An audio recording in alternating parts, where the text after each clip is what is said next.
What up, what up? Welcome back to the channel. I'm Monet J. We are locked in. This is On the Clock Fridays.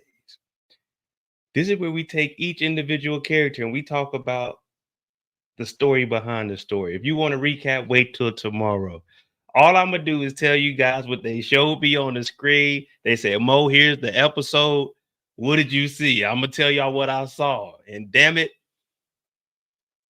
there is There is a higher power in the power universe.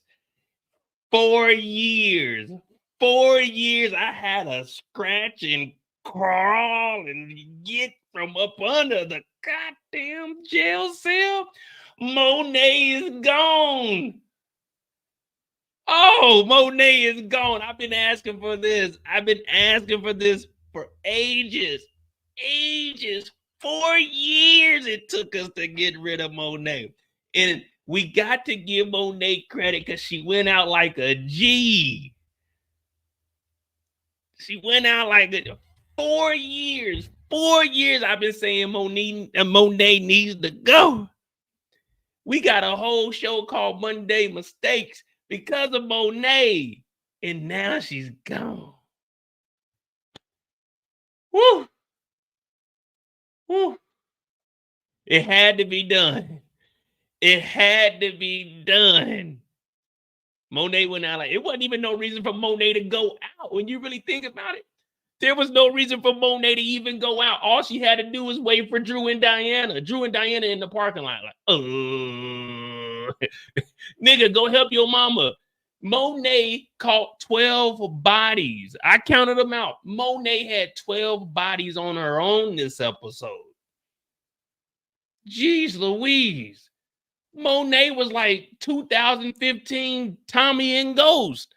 Monet came in there with the silence. I don't even know how she was taking. There was a nigga that ran down the stairs with the fully like Monet was dodging them motherfuckers. Said knock that nigga off. I said, ain't no way Monet out here. Monet had a nigga in the headlock. She could have continued using that nigga as a shield. Monet threw that nigga down and got behind the wall and said, give me 2 guns, nigga. 2 gun Monet. 2-time Monet. I said, oh, look at Monet. I said, damn, they about to kill Kane. Them niggas wasn't even worried about Kane. Monet just ran out there. Pow, pow. They wear her ass up too. I'm talking about Monet was catching them from the left to the right. Did you see how close and personal? Noma, did you see Noma? I said, damn, that's personal. Noma, that's your mama. Noma, that's your mama. You didn't lay her down like that. Monet got hit here. I said, what the fuck? Damn, R.I.P. to Monet. But she went out like a G. I always imagined when I was younger, I said, man, if I ever get into that thug life, that's how I want to go out. 100 guns, 100 rounds. That's how I wanted to go out. Hey, DeMarcus, thank you for that $5. Monet died doing the Mary J. Blige dance. No, she wasn't doing the Mary J. Blige dance. She was doing the motherfucking little Kim dance. That motherfucker had her body. She was hitting that motherfucking P. Diddy 2003 Harlem Shake on their ass. Monet was taking them rounds too, man. Jeez Louise. And she did it for the kids. And the crazy thing is, before she went out, Kane said, fuck you. No, I ain't turning on the gang. Damn. I know y'all wasn't crying over no Monet death. All this shit, y'all ain't no one cry over Lorenzo, but we crying over Monet. Lorenzo was an innocent man. Mecca was an innocent man. Goddamn, what was the cousin's name? What was Gordo mama name? Innocent woman. Wasn't nobody crying when Monet was getting niggas knocked, but when Monet go out, now it's, oh, no, my girl Monet, no. When Elle was laying in there in the bed on the stretcher, what, no tears, niggas was crying. Tariq talking about niggas die every day, B. Niggas OD every day, B. Damn, Monet, you got a lot of love in these streets, man. You got a lot of love in these streets. They didn't fuck with you back in the day, Monet. You know, I call you Auntie Mo. I'm Uncle Mo, you Auntie Mo. They ain't fuck with you back in the day. But let me tell you, better her than me.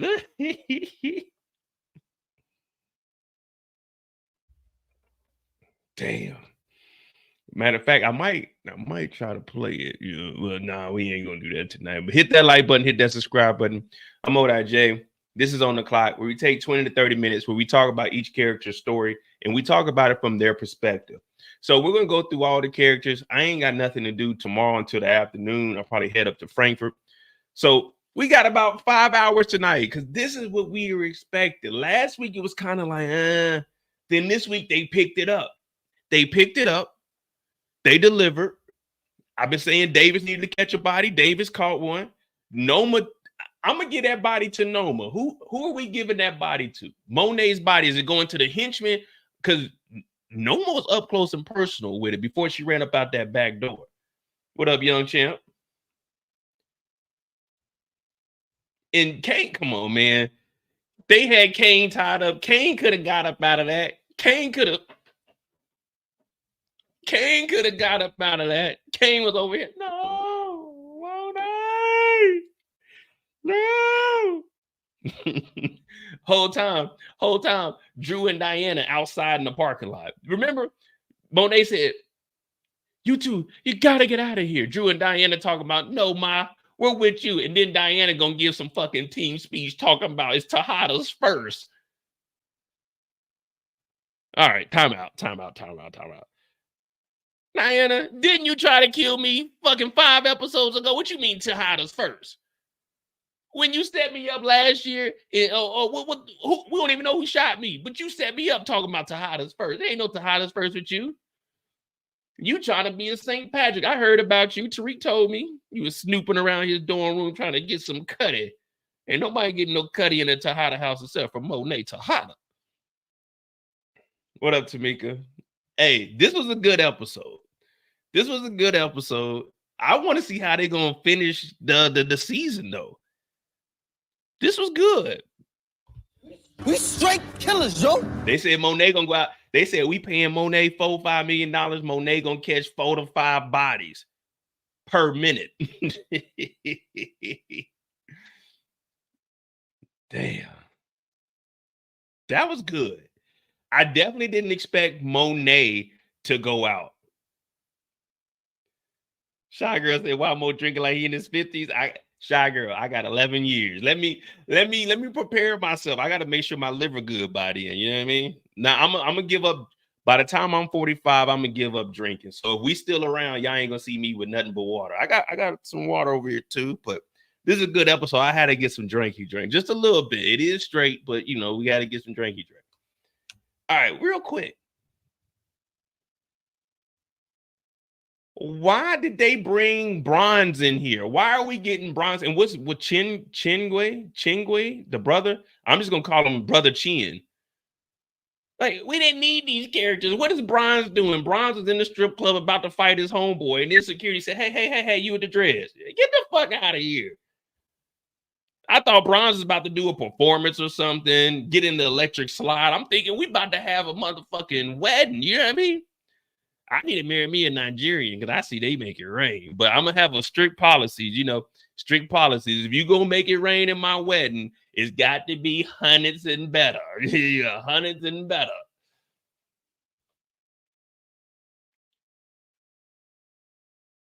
I forgot how they pronounced it. But what up, Zay? Oh man, we got 100 people in here real quick. Oh, okay, we good tonight. Everybody must be excited. Last week we had 14 people in here watching episode 8. Y'all ain't like last week's episode?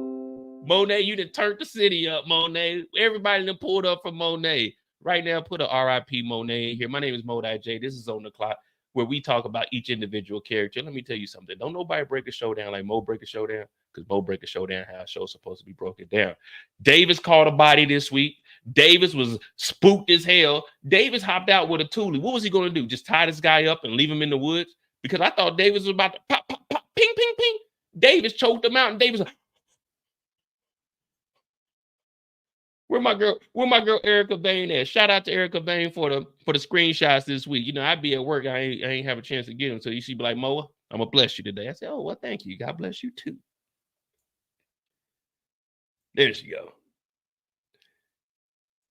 Yeah, so go ahead and put a RIP Monet in there. Damn. I did not expect Monet to do that. I was thinking Monet was going to come in there, kick the dough down, do some shooting, and then they get up out of here. They save Kane, and then next week we got the whole war going against Noma. But that was good. That was good. Power, you listened. You listened to us.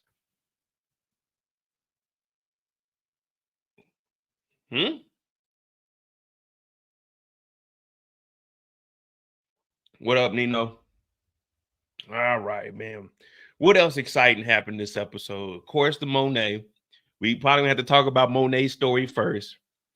Sunday, we might have a memories. You know what? Starz, someone told me Starz had released the best moments of Monet. And I clicked on it. We seen like the first clip. It was right there in our face. Like, why would they do a best moments of Monet when Monet ain't really had no best moments? Monet's best moments is choking Diana out. Monet's best moment is jumping over the table trying to get to fucking Diana. Monet's best moment is slapping Diana. Monet's best moment is yelling at Kane. Like, Monet never had a happy best moment. All of Monet's best moment is her pissed off at somebody. That was good, though. That was good. The dinner scene. Oh, yeah, we had the dinner scene where everybody was just exposing.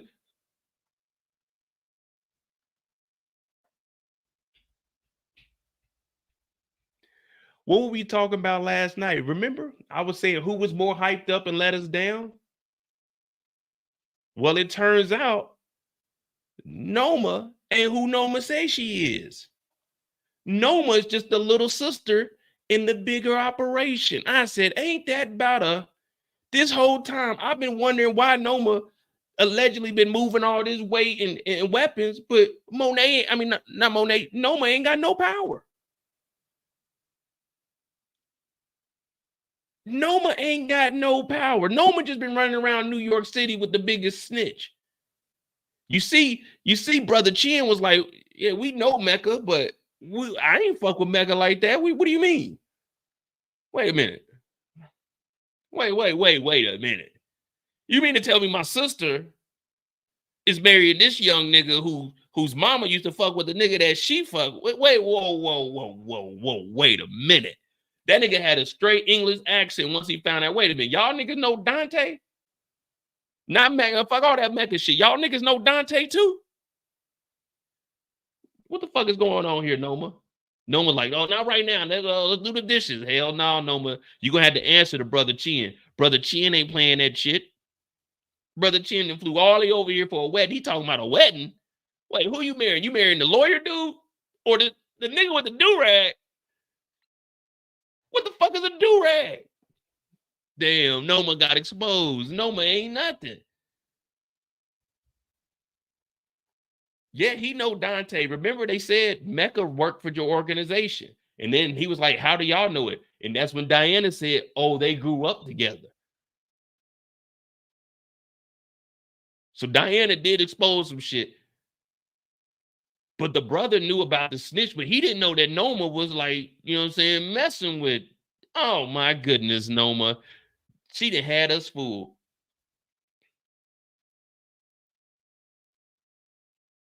She done had us fooled. He said, wait a minute, wait. My sister is okay. We all tried to figure out this damn family tree, but wait, my sister's marrying this guy. Wait a minute, what do you do for a living? He's like, oh, I work with the family business. He's like, well, Noma works with the family business also. And I'm like, okay, Noma with the family business. We got 150 people in here and only 50 likes. Let's go ahead and get that up to 100, please.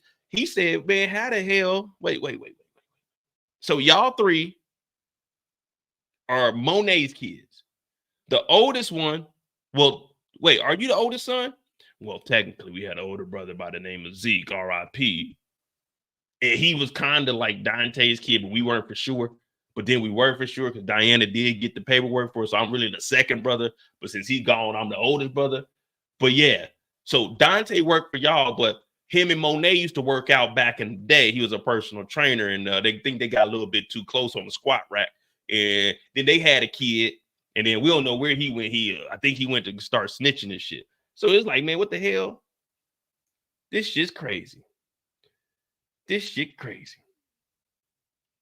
All right.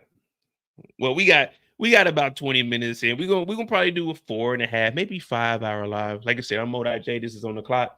We do this each and every Friday. Next week will be the finale. So of course it's gonna be another good one. Make sure you hit that like button. If you're new to the channel, hit the subscribe button. You got daily power videos, breakdowns. We got predictions tomorrow. The recap will be up. And then I'm probably going to do a prediction for each character throughout the week. But yeah, we're going to start off with Monet. We'll start off with Monet, and then we'll do a spin move to Kane's story. From Kane's story, we'll do a step back and go into what Effie got going on. And as Effie transfers up out of here, we'll swing it around to Tariq. Shawty, swing my way. Go to Tariq's story. Then from there, we'll do a jump shot. We'll probably miss. We'll hit on to Diana's story, go to Drew, and then we'll finish with the administrative group. That's what we're doing tonight. Unless we get sidetracked or distracted, or if Brillo joins. How long will the finale be? Well, I don't have anything planned next weekend. So the finale, I might start at 2 p.m. and I might do a 6-hour live. I got a suit upstairs. I might put a suit on next week, depending on how I feel. Well, no. Because next week I'm getting my hair washed and retwist in the morning. So I can't be too toasted. We'll figure it out. Fuck it. We're going to start with Monet tonight, man.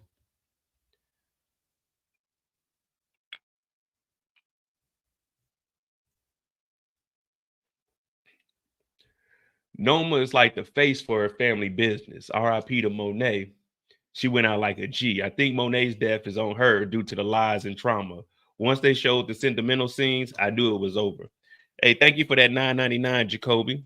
You know who I'm putting Monet's death on? I'm putting Monet's death on Diana. Before we even start with Monet's story, I'm putting Monet's death on Diana. Diana's taking full responsibility for this death. I don't care what no one else say. We got to put this on Diana. And the reason I say that is because if Diana would have never killed Felicia, there would have never been a reason for Nico to talk to Noma and Kane. There would have never been a reason for all of them to be in the same room, bringing Tariq into the centerfold, which would make Noma and Don Carter link up to go after Tariq. So I'm saying that this is on Diana.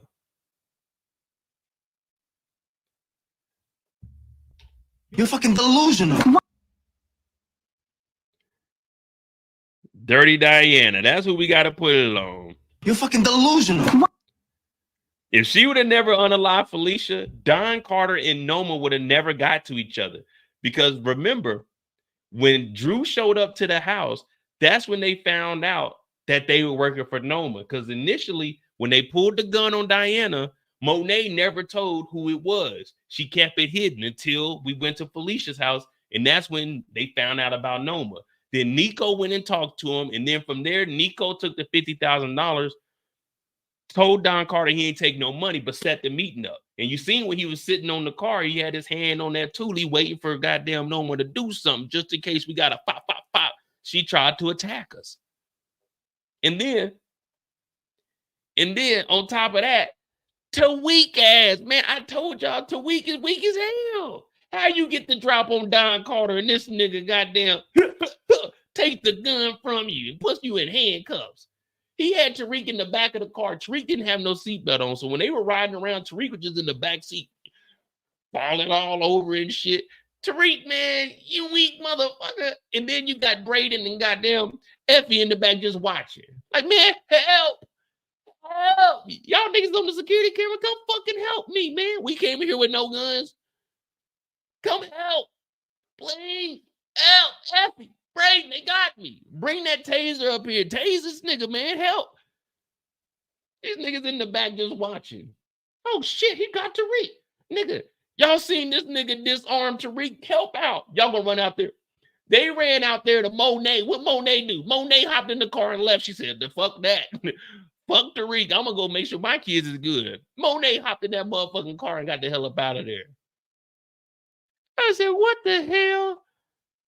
Monet got low.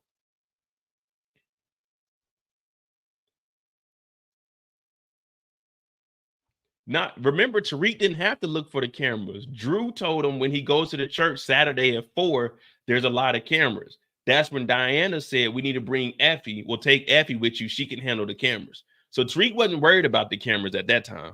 Because remember, not Diana, but Effie and Brayden were in the back when they took out the security guard.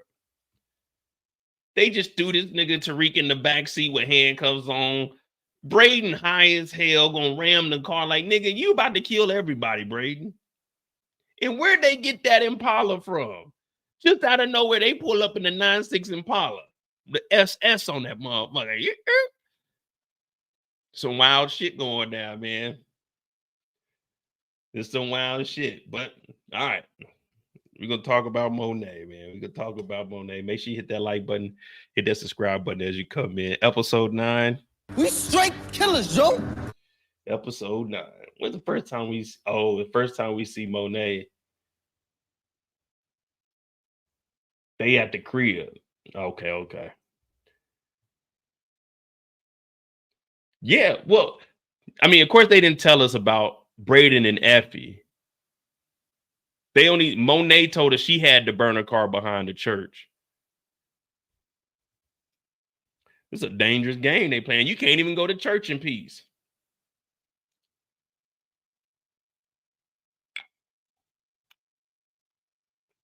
TMR said they be stealing cars on missions. Oh, no, I mean, I believe it. You know, they do stuff off screen. We be dramatic over here. You know what I mean? Like, man, wait a minute. Where'd they get that car from? Shit, you never know, man. We ain't seen too bitter Tate, though. R.I.P. to come on. All right. We got Monet. And the first time we see Monet,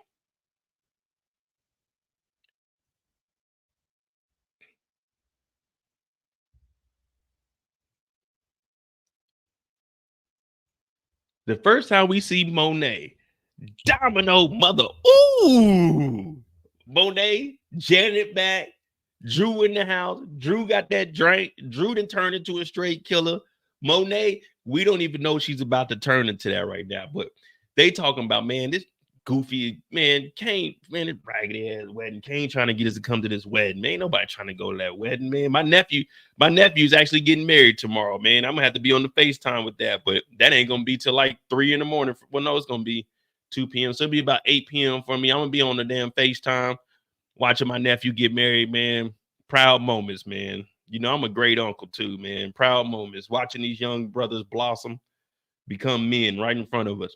Well, Monet is different from me because she talking about she don't want to go to that wedding. And Janet's like, you got to go to the wedding, girl. Monet said, man, that wedding. Even Drew's like, man, I ain't even trying to mess with it. So Kane sent the text message. Janet then came back. So Janet came back from Atlanta. She big kicking it. But she like, listen, Monet, that's your son. And I ain't come up here for no reason. I'm wearing this dress that I bought. Drew, that's your brother. But Drew like, man, the hell with all of that. If you were Monet and this was your child, gender neutral here. If you were Monet or Marcus and this was your son and he flipped on y'all to go mess with the ops, would you show up to your child's wedding?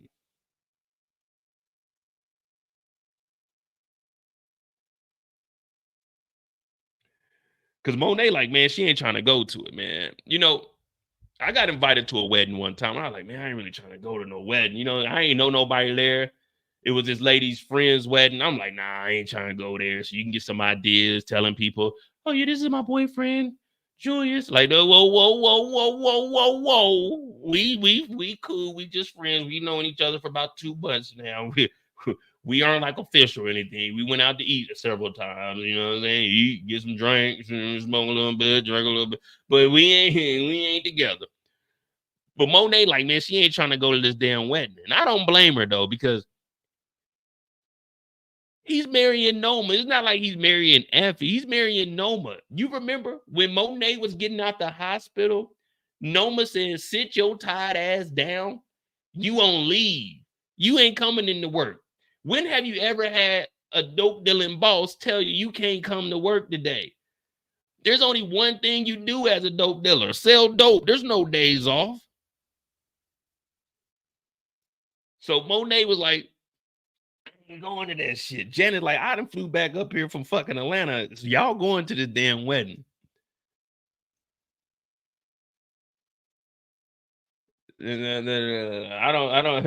I don't know what kind of lifestyle you live, Torian, but no, we went out to eat and we went out to eat. I'm not, man, I ain't going down on no just random. I don't know what kind of lifestyle you live out there in Baltimore or in Silver Springs, Maryland. Y'all might be wild like that, but it takes some time. You know, you got to ease your way into that. You can't just jump off the porch and, you know what I'm saying, get to eating what's up under the stairs. You feel me? But Monet ain't trying to go to this damn wedding. But they get the text message, and from here, it is on. It is on. We've been already got exposed on the brother talking to Noma, but we don't know that right now. All we know is Monet showed up, looking like a glass of chocolate milk that ain't been stirred yet. You know, when you got the glass of milk and then you put the Hershey's chocolate in there and then you got to stir it up. That's what it is right now. That milk just sitting on the chocolate right now. Monet showed, I said, she got the body of a goddess. I said, what? What? Nah, I fuck with the DMV, but I'm just saying, you know what I'm saying? You know, I'm just saying. I had this chick Brittany from Silver Springs. Oh Lord.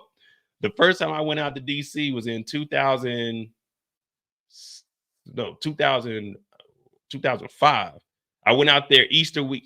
Yeah, 2005. I went out there Easter Day. I flew from Phoenix, Arizona to DC, and that was my first time ever going to DC. And I actually stayed in DC at the Residence Inn on 8th Street. I stayed there for a total of, I want to say 19 months on and off, like 3 months here, 2 months, 4 months, like that. So yeah, I used to be out in DC. I used to go on the Blue Line, ride down to the mall, go down to the Pentagon Mall too. Yeah, I used to be out there. But Monet showed up.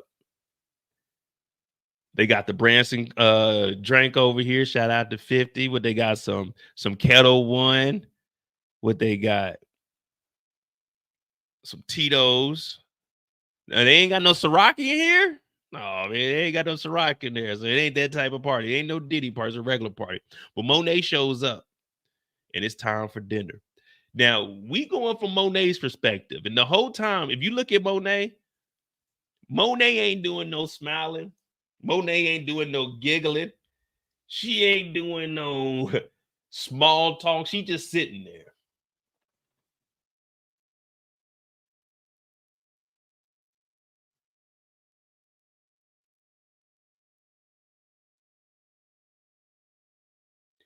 So, Kane, what do you do for a living? Well, I'm with the family business. And yeah, I mean, I got this condo. Monet called him out. Monet said, wait a minute. This ain't Kane's condo, y'all. Who condo this is? Who that is? This Monet's condo. This Monet's condo. Now, I was talking to my homegirl, Kendall. I don't know where she is. She must be at work right now, or she might be in spin class. But she kept trying to say that I was saying that Kane owned the condo. I said it was Kane's condo because Monet said they can live there. I never said Kane owned the condo. You know what I mean? When you go to work, you got a work desk. When you go, you say, put that on my desk. It don't mean you own that desk, but it's your desk until your boss say, get your ass up. Just like Monet said, no, I let you and your brother live in here. Now, Kane did kick Drew up out of here, and Drew moved back to the house, which I definitely wouldn't have done. I would have still been living, kicking it over here. So now Kane is getting called out in front of everybody. Even Anya's like, I thought you was the big boss man. I thought you had money. The brother Chin's like, wait a minute. You're in the family business. Monet like, yeah. But Monet ain't saying much. Monet is moving in silence like lasagna. You know what I'm saying? Real G's moving silence like lasagna. So Monet ain't saying much. She ain't even touching the food because you can't trust Noma. That's how I'm looking at it. Monet sitting here. She can't trust Noma. You ain't trying to eat the shrimp. The shrimp still had the tail on it. I'm not even a big fan of shrimp, but the shrimp still had tail on it. I was like, I don't know if this is some rich nigga shit, but y'all need to remove that tail. You know what I mean? So everybody's getting called out. Now Diana's keeping it minimum. You know what I mean? She ain't really going off like she normally does, but she did expose that Monet was fucking with Dante, but she didn't say it in those words. She like, oh, Dante, they used to work with y'all? The global snitch? Yeah, she know. She you know what I'm saying? Monet, she know him. He like, how do you know him? Oh, they grew up together. I knew you was gonna let that nigga hit. Tariq, we raised you better than that, Diana.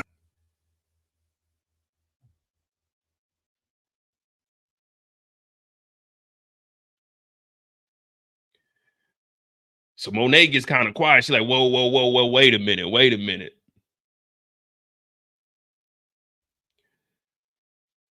Kane, he getting called out. He ain't liking nobody going in. He like, wait.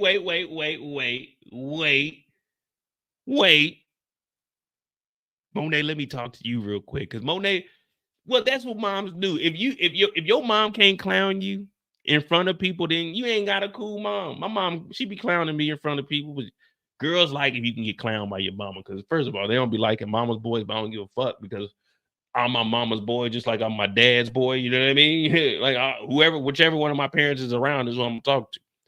But Kane, he's trying to prove to everybody he's the real boss dog. And he's like, God damn it, my mom is calling me out. Now, it's one thing to make jokes when you've already established yourself with a woman. But Kane is still looking at the opportunity to get it on you. So you don't really want your mama to clown you too much because you know what I'm saying? She's going to be using that against you. So Kane's like, chill. Mom, let me talk to you. So when they go in the back room, we start to see Monet is humanized. They go in here. She's like, Kane, all that BS aside, man, you're really a good kid. You know, when your father got locked up, you stepped up. You didn't have to, but you stepped up. You remind me of Mo. There was a guy named Mo, and when he was about 13, 14, he hit the block running. He didn't have a care in the world. Kane, I see a lot of you that resembles Mo. And when Lorenzo got knocked, you even stood up and went and got the people that got Lorenzo. God rest his soul. I don't know who took Lorenzo out, but damn it, you did your job, Kane. Kane is like, thanks, Mom. Thanks. But can you say that again? Monet's like, man, you a good kid, Kane. You a good kid. Now, the signs were right there for us. But for us, we looking at it like this is Monet. Monet has a soft spot. It's just hard to detect where that soft spot is. So Monet's like, you're a good kid, Kane. Everything is all right. Then the other kids walk in. And wait, we interrupted anything? And of course, Kane and Drew, they going at him. Like, y'all niggas chill, man. The fuck? Chill. Chill. Hey.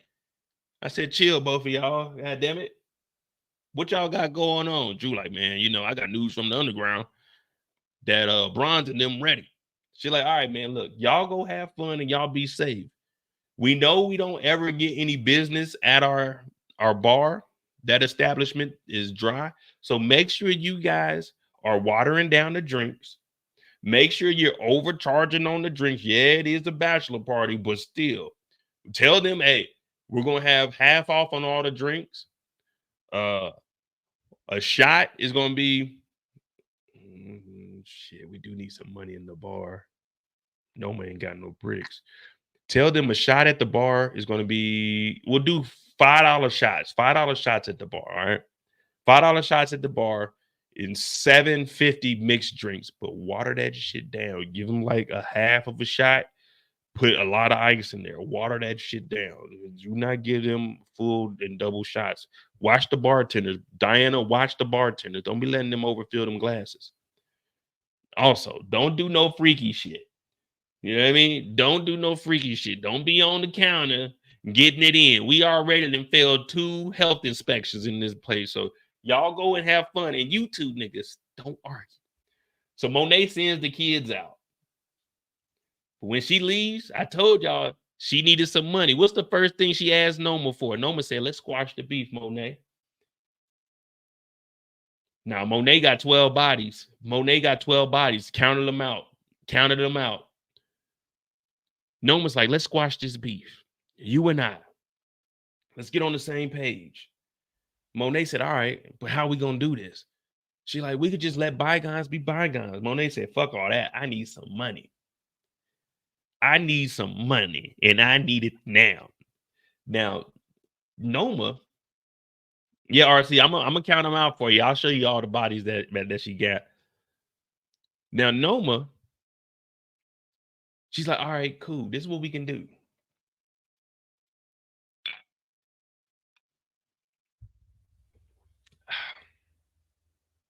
I got a storage house because I don't keep cash. I don't keep large lump sums of cash on me. But what I do is have a storage in Staten Island. Now, how far is Staten Island from Queens? If you were to drive on a regular Friday, not on a Friday night, let's say a Friday night, do a little simulation here. Tamika's in the chat. How long is the drive from Queens, New York to Staten Island?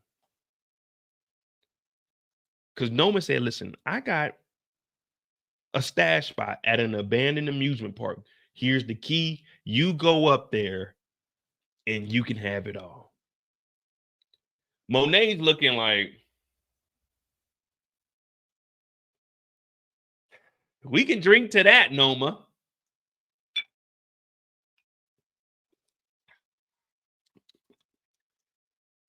That show is good. You said there's some bricks up there. How many? Wait a minute. How many bricks you talking about? 50? What are we talking about? 100? 100 bricks.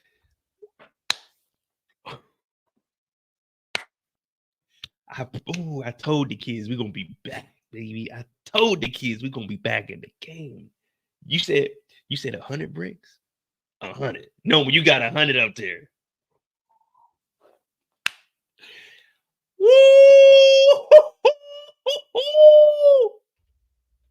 I got woo! Woo! God is blessing all the trap niggas. 100 bricks. And I thought we were out of the game. Ooh, I'm not letting Don Carter know about this one, though. 35% off 100? Oh, no. Noma, you my favoriteest daughter. I love you more than I love Diana. Come here, girl. Welcome to the Tejada family. Monet heard 100 bricks up. I don't know if it's up north, up south. I don't know where the fuck Staten Island is in correlation to goddamn Queens, but Monet said we in the game. We finally got a piece of the pie. Monet got them keys, changed her clothes, and hopped in the G-Wagon and hit the expressway. Motherfucking Monet ain't say nothing to the kids. He just said, I got bricks, nigga. Monet didn't go out there with like a goddamn U-Haul, nothing. Monet wanted to go out there, open that door, and just lay on top of the bricks like, oh, Lord, it's lovely. Ooh, wait. Ooh. Money make the coochie go, ooh, woo. Monet said, we got 100 bricks, nigga. I got 100 guns, 100 clips. I got 100 from New York. Monet hit the motherfucking block so fast when she got that key. She didn't even think twice about Noma setting her up. The hell with you niggas. I'm going to get these bricks, nigga. Monet hopped in that truck. Went straight for the work, man. Straight for the work. Nah, Monet don't take no ferry. Monet got the go gadget boat. Monet hopped in the G-Wagon. The motherfucking tires went up in the bottom of the G-Wagon. The goddamn side panels went out. That motherfucker turned into a boat. She went straight across the water. You would have thought she was shipping this shit in for Colombia. Hell no. Monet went up there. She said, I'm about to put on the finest designer. I'm going to get these motherfucking bricks. Y'all niggas is bullshitting on some bachelor party. It's 100 bricks in Staten Island right now, nigga, waiting to be picked up. Monet said, fuck it. I'm on my way. I'm on my way. I got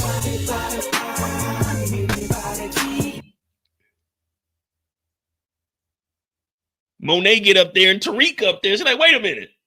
The Russians here too. Man, what the fuck is going on here? How the Russians know about this? And I'm looking around like, oh, it's a setup. Something told me to hit Monet up like, Monet, 100 bricks just sitting up there in an abandoned amusement park. How do you even get into an abandoned amusement park? Like she just in here. I know Monet ain't hop no fence. Monet got on some Balenciaga boots right now. I'm thinking them was at least 6 inches. But they show up and shit don't look like it's going good. You know what I mean? It don't look like it's going good. So when they hop out, the goddamn Russians, but then Tariq and Monet look at each other and they both like, oh, Lord, they done got us. Who sent you up here, Tariq? Man, that nigga Don Carter told me there was some rogue drug dealer up here. A rogue drug dealer. Noma told me it was 100 bricks up here. And you came up here for a drug dealer. I came up here for that work, Tariq. We are not the same. So that had Monet looking at Tariq like, nigga, you fell for that? And then the Russians show up. Now, remember, though, the Russians have been beefing with Monet for a while. When they had that little sit down, remember the Russians, they pulled up on the little meeting that they had when they were supposed to be with Effie, agreeing to do business with Effie, but then Monet showed up. So they already been trying to get at him because they know that Kane and them came in there and fucked up the whole situation. So while they here, he's like, ooh, yeah, you know how long I've been waiting for this, Monet? I said, how long you been waiting for that? He said, I don't even know. But we got 200 people in here. Hit that like button for your boy. We can get to 125, 130, 130, 130, 130. But Drew and Diana show up, and we get our first 2 bodies of the episode. Did you hear Drew? When they pulled up, Drew was behind the Russian. He said, hey, DW.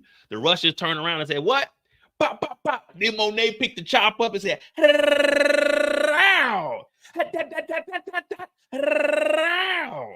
we got the first 2 bodies. Monet, she finished them off. Drew and Diana caught the first 2 bodies of the episode. I said, okay, here we go. That's how you start this thing off right. We got Jazzy Faye in the house tonight. 2 Russians. Vadim. Drew and Diana. All right. So that was our first 2 bodies by Drew and Diana.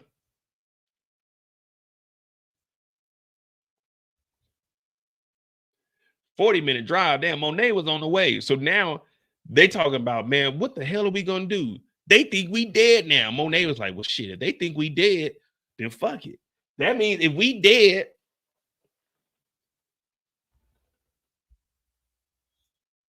we can pull up dead. A dead body can't get drunk. A dead body cannot get drunk. So we're going to pull up a little bit, you know what I'm saying? Because a dead body can't get drunk.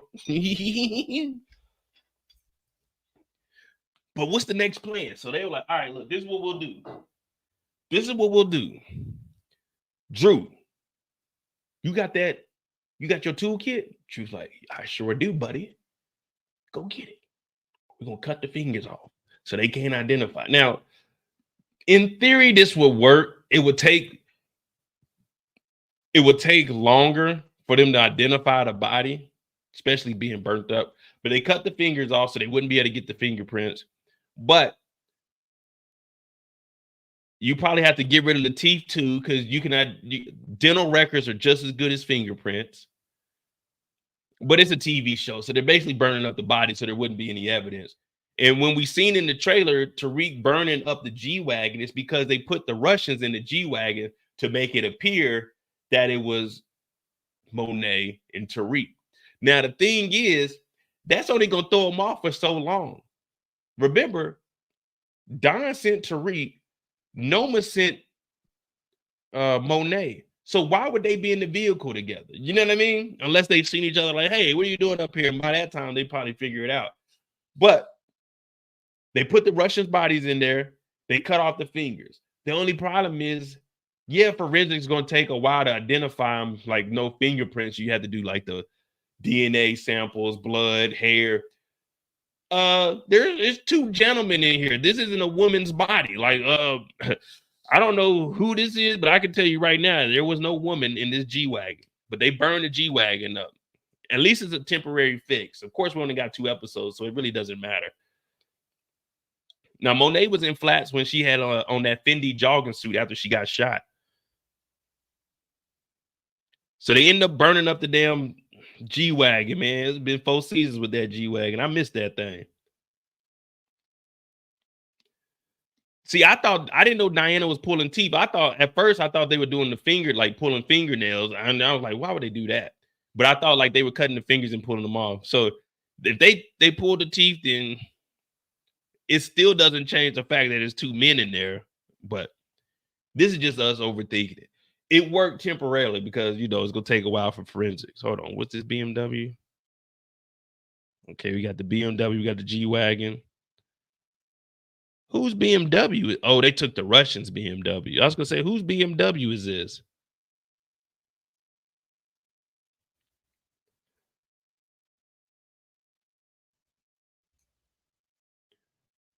Yeah, you could look at that as symbolization. Monet's going to hell. G-Wagon catching on fire. That's the end of Monet. It's the end of the world as we know it. And I feel fine. All right. So now Monet and them are dead. Not officially, but officially.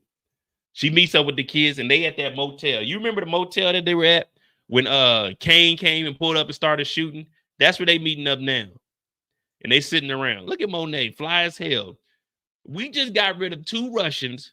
We know that Noma and Don Carter are after us. We need to have athletic apparel on, Monet.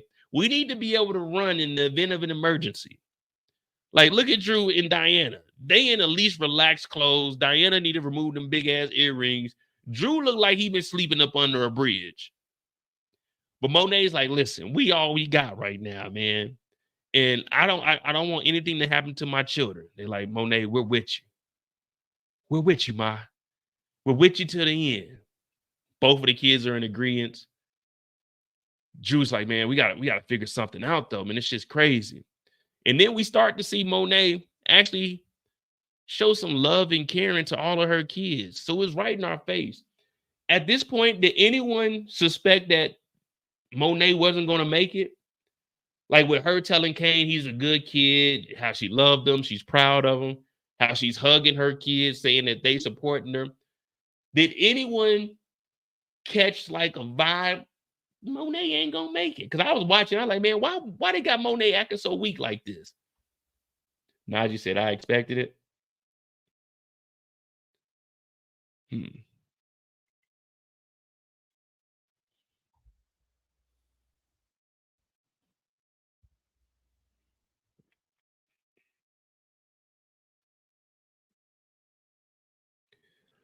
Well, they all here hanging out. They hugging and crying and shit. We're with you, Monet. We are with you. We are the world. We are the Tejadas. We are the family that'll fuck each other over but make it better. We might kill each other, but we still care. Fucking Tejada family. Now they gotta go meet up with Tariq. And we supposed to have a serious moment. As soon as they get here, Monet clowning Tariq. As soon as, like, if I'm Tariq, I'm saying, Monet, please, can we be serious for a moment? As soon as they get in here, Monet gonna say, hey, your big ass head need to come up with a plan. I know you know something.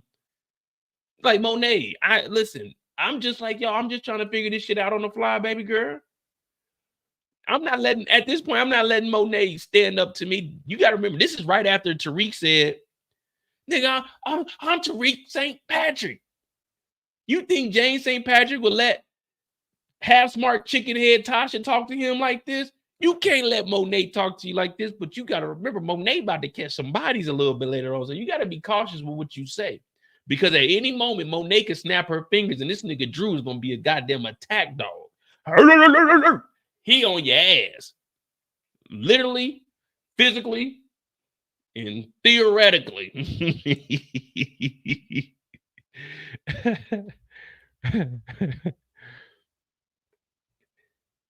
All right, big head nigga, come up with a plan. He's like, all right, well, we got to get Don Carter. She's like, all right, cool, we can get Don Carter. He's at the what we gonna do? What we gonna do, Tariq? Drew, what you know? Drew like, well, Don Carter be at the church. All right, we'll do that then. Dave was like, man, you gotta bring Brayden in. Diana talking about bring Effie too. Effie can do it. Monet's like, man, fuck it. Look, this is what we're gonna do. Bring that little Effie, bring goddamn Brayden. I'm gonna get the burner car. We going after this nigga Don Carter. We ain't putting up with this shit no more. And Teresa, okay, I'll try to convince him. I don't want them involved. Monet said, I don't give a fuck who you want involved, nigga. Bring Brayden's ass. Monet over here dictating shit. I said, damn, Monet, you a bad mama jamma. You need to take Effie. Effie can get the cameras. I'm like, all right, cool. My thing is, can I ask y'all something? All hands on deck. But do we really need Effie to go back there and press stop on the security camera? That's all I want to know. Let me see something. Do we need Effie to press pause for us? Or can we just someone go back there, press pause, then go and handle what we gotta do? Like, do we really need Effie supposed to be going to Stanford for robotics? They got Effie doing the most simplest task.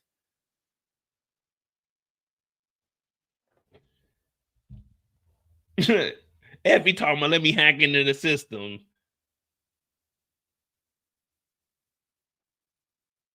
The only reason Effie is around is because she got to keep goddamn high ass Brayden in order.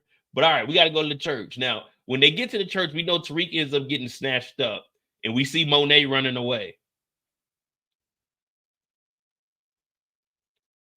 Look, Monet was sitting out here like, what happened? Don Carter got Tariq. Monet said, man, the hell with that. I'm going to the wedding. Monet left. The plan was to kidnap Don Carter. Monet found that Don Carter took Tariq. It went from, all right, let's figure this out to, all right, I'm going to holler at you niggas later. Monet got out of here so damn quick. And why is Monet dressed like this and we doing a kidnapping?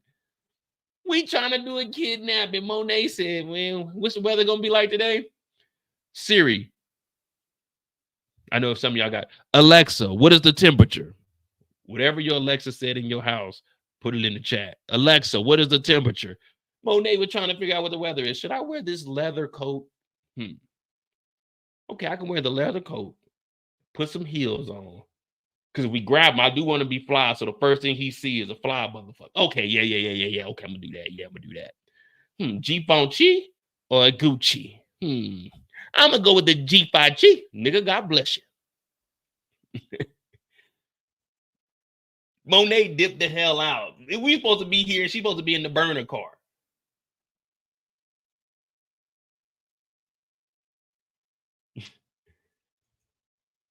Now, from here, this is where it gets serious. So this is where the body counts really start for Monet. So when Drew and Diana are getting kicked out the wedding, Monet drove Ollie over here to the wedding. And the first two she catch are these two security guards. Monet comes over here, pops these two security guards. There go two. 1, 2. Drew and Diana get out the car. Mom, what the hell's going on? Where the fuck is Kane at? Mom, at the house. All right, y'all need to get out of here. Drew and Diana proceed to pick up guns. Monet's like, no, y'all need to get out of here.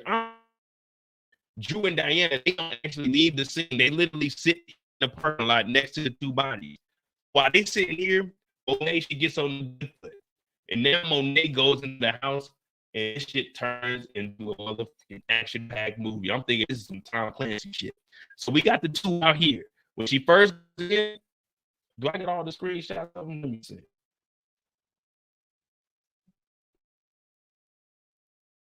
She got the two out here. Then she got the one next to the water. 3. When she first went in this room, number 4. Boom. There go 4 bodies right there within 30 seconds. They got Kane tied up. When she comes over here to the stairs, she gets number 5, the black guy. This guy right here that she shoots is the black guy that came down the stairs. The screenshot's messed up. Then she gets number 6, the light-skinned brother that comes down with the fully automatic. Boom, boom, boom. There goes 6 bodies right there in less than 1 minute. 3, 4, 5, 6. Then from there, everyone's running up out of here. Oh my God, they shooting. They shooting. You know me, if they shooting, you know what I'm doing? In the event that there's a stampede and they're shooting like this, I'm going over to the desk. You know where they put all the wedding gifts? I'm going over there, and all the cards that I see, when I leave, when I get home, I'm gonna be just like this. When I get home, whew, Mo, what happened last night? Man, them niggas got the shooting. So I got this envelope. She got like $300 in it. Got this envelope here. Got this little check here. I'm gonna sign this over to myself. I picked up a couple of ones off of the floor. Yeah, man, niggas are scattered around everywhere. I'm just glad I ain't get hit though, man. Whew, yeah. But we gonna be all right, y'all. We gonna be all right. So they bucking. Pop, pop, pop, pop. Monet has 6 bodies. Kane in here talking about F you. This is body number 7 right here they use as a shield. When they kick in the door, Monet is about to catch 6 more bodies because they shoot this person up. Monet doesn't get this kill. She uses him as a shield, and then she kills 6 more people on the inside. She come through, kicking the door, waving the fofo, pop, pop, pop, pop, ping, ping, ping. They going crazy in here. Noma was about to blow this nigga Kane head off. Bow! I thought we was gonna have to play the infamous. But no, we don't get that. Monet kicking the door. Boom, there go number 7. Boom, boom, 8, 9. Oh my God, they're dropping like freaking flies. Then Noma gets behind the corner. Oh shit, this motherfucker is crazy. Then boom, Monet catches another one. Boom, Monet catches another one. I said, oh my God, Monet is different. We got 200 people in here. Monet almost killed 200 people. Hit the like button. Oh my God, it's just going down here. And I don't even know where they're at in New York, but oh my God, Monet done caught 12 bodies. Monet sitting around like, oh shit, this shit's easy. But then she realizes, Noma's, I'm out of breath like I was in there. Noma's yelling, this is what you want? This is what you want? Shoot that nigga Kane. Monet said, ain't no way I'm letting them get my nigga Kane. She pulled out the stainless. She had the pistol that she ain't reloaded after 19 bodies. Fuck it. Day after day, I pray we make it. And if I ever have to die for my kids. Monet come around the corner. This is for you, Kane. Kane on the ground. Mama, no. Mama, no. Monet come out. Pow. Ping, ping, ping. Pow. Pow. Hits old buddy in the shoulder. Noma comes out of nowhere with the 10-foot bow, catches her in the goddamn chest. Oh, bitch, you got me. Oh, my goddamn side. Oh, my thigh, my goddamn elbow. Monet just catching them left and right. Left, right. Let me see you do it. They got Monet. Monet catches another dude in the shoulder. Oh, shit. How'd this injured motherfucker shoot me? The white guy's like, oh, let me get back behind the wall. This shit too crazy. Kane is like, no, mama, no. Monet still firing off. Pow, ping, ping, click, click, click. No more rounds. Noma said, I got to finish this motherfucker off. Bah, bah, bah, bah. They laid Monet down. Oh, my neck. My back, my neck, and my back. Nigga, oh, these motherfuckers is hot. Get them off me. I need a drink. Oh, stop shooting.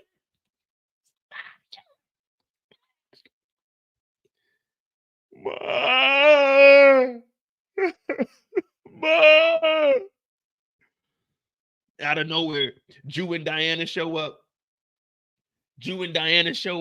They ain't even helping out. These niggas was sitting upstairs in the parking lot, just chilling.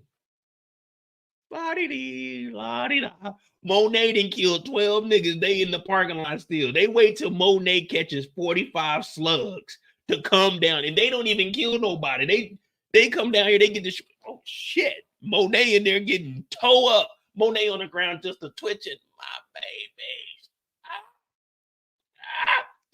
These niggas running here. Kane just sitting there looking at her.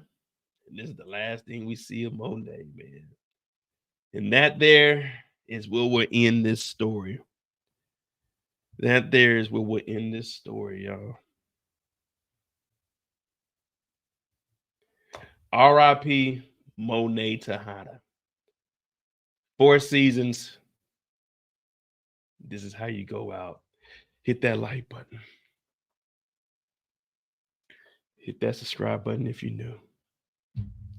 I'm telling you, ain't no one gonna give you the true story. I'm telling you exactly what was going on. I'll be watching the director's cut. So I don't know if I be getting deleted scenes or not, but I be hearing stuff like I be listening to it in my headphones at work. I'm like, damn, man. Why are we dying to live if I'm just living to die?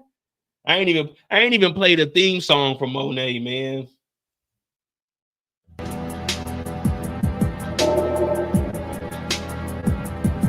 Here lies Monet Tejada, mother of 3, technically 4. She wasn't the best mother, but when it came to the dope game, Monet could slang with the best of them, hustle with the best of them, make $1 out of 15 cents. Monet may have not loved her kids in the traditional way, but one thing she did do was love hard. And she went out dying for her sins, all because of the trauma and drama that she put her children through. Rest in peace, Monet Tejada, 2024. Damn. They got rid of Monet, man. They talk about it should have been me. Nigga, please. I was watching it like, damn. It's gonna be me. Damn, they got Monet up out of here, man. That's wild, though, to be honest with you, though. Like, for Monet to go out like that with 12 bodies, everyone put R.I.P. Monet, man. We got to give Monet credit, man. Monet Tejada with a 12-piece.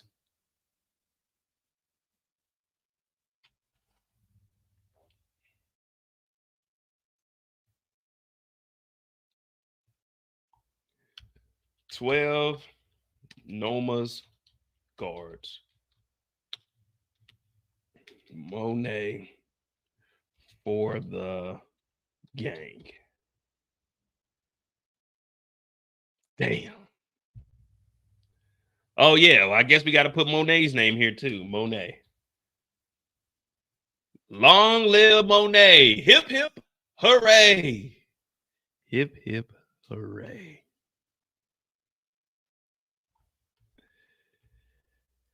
Oh, man. Damn. Are you okay? Go, guys. Damn. But that was good, though, man. I like how Monet went out. Where would you guys put that overall? We off the clock right now. A little bit of free time, man. We probably do longer than a little 4 hours because I ain't doing nothing tonight. Where would you guys put that? Where would you put that at, man? We got to get Brillo so we can put this at like one of the top deaths, man. I haven't seen anyone go out like Monet has. Who could we compare to Monet going out like this? This is some G shit. Monet went out like, man, it is what it is at this point. If I'm going to go out, I'm going out guns blazing. Kanan, I was thinking more like Spanky. My girl Tamara Allen's there. You got to roll the R's. Tomorrow. What up, Tamara? I ain't seen you in a while. It was Monet's fault because of how she treated and lied to her children. She took responsibility to save her babies. Thank you for that $4.99. You know, I mean, yeah, it was Monet's fault. Monet's fault because she did put all these kids in it. She even told Kane when you were little, like, man, you did a lot of BS because of us. Well, because of me. She even gave Kane the gun when he was little. Damn, Monet. I give her credit though, man. At least she went out like a G. She didn't play with it, man. You know, it wasn't no BS death. You know, it wasn't like one person got on Monet ass. That's what we need, though. Let me see something.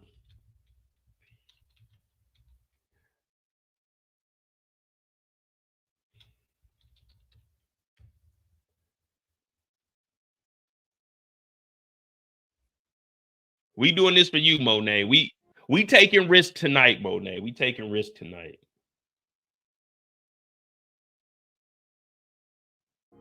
Success is rarely a solo act. Meet your first business partner. Leo, fuck no, hell no! Jody, shut up! We gotta split up, okay? We taking risks for Monet tonight, man. We taking risks tonight, man. We doing this for Monet, man. Gotta. Look, I'll catch up to y'all later, I promise. What we gonna do about the money? Just hold on to it. We doing this for Monet tonight, man.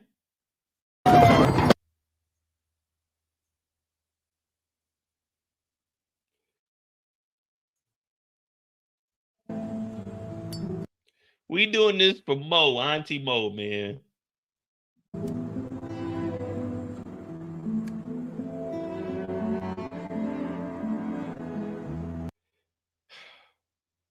Monet Tejada. Man, I remember when we first met Monet, we were like, this is a bad mother. Shut your mouth.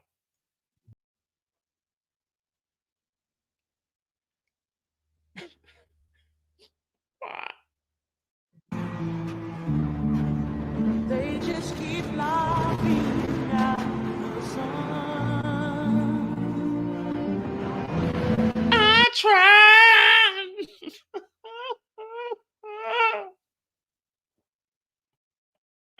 Take Diana. Why couldn't you take Diana?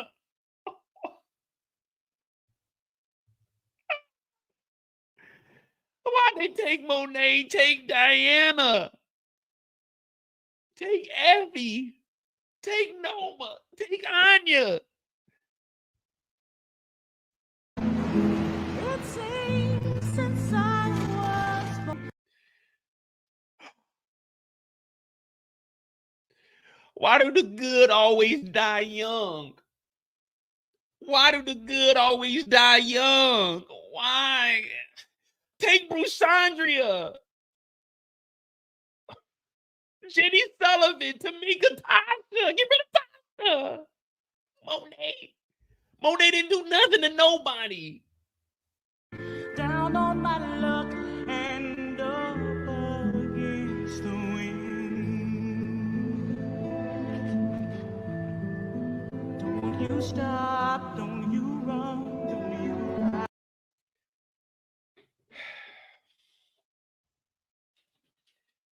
It is time.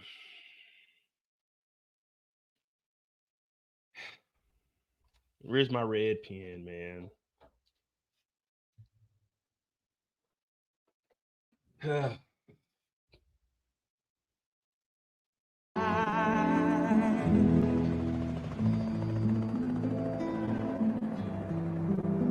You'll do fine, you'll be good, you'll get by.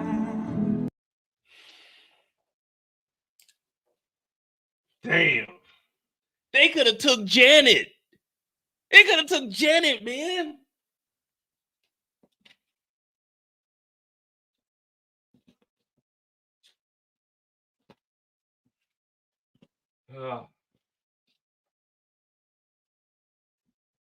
Long live Monet.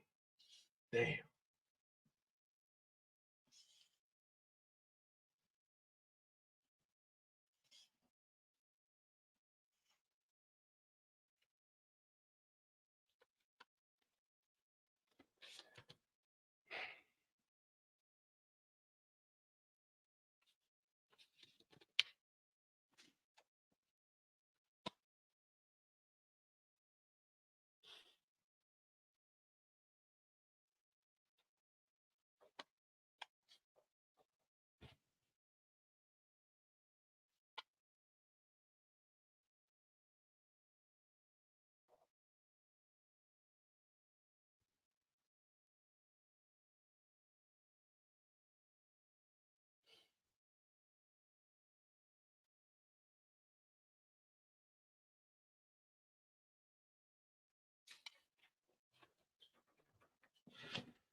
We taking risks for you tonight, Monet. We taking risks for you tonight. We'll probably get copywritten, but fuck it. We did it for you, Monet.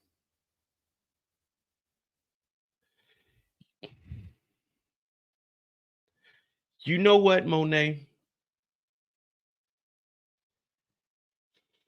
This is tough for me to even say this, but I respect the hell out of what Monet did. Tasha St. Patrick took the stand and told on Tommy. Monet said, you know what? I'm holding myself accountable.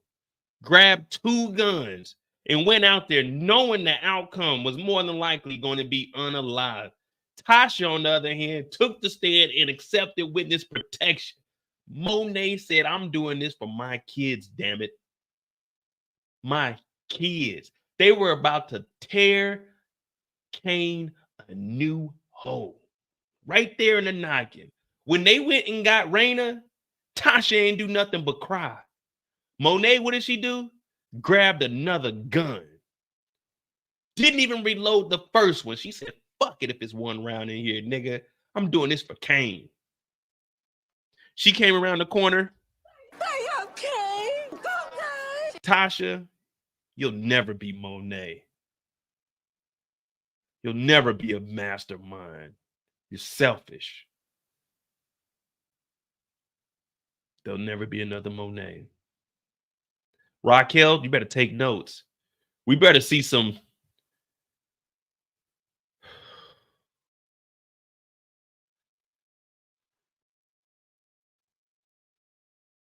Thank you, Monet, for being there for us when we needed somebody. Not all heroes wear capes. Some of them wear designer. Monet, she wore Prada. R.I.P. to Monet Tejada, man. But it don't ever like the dawn.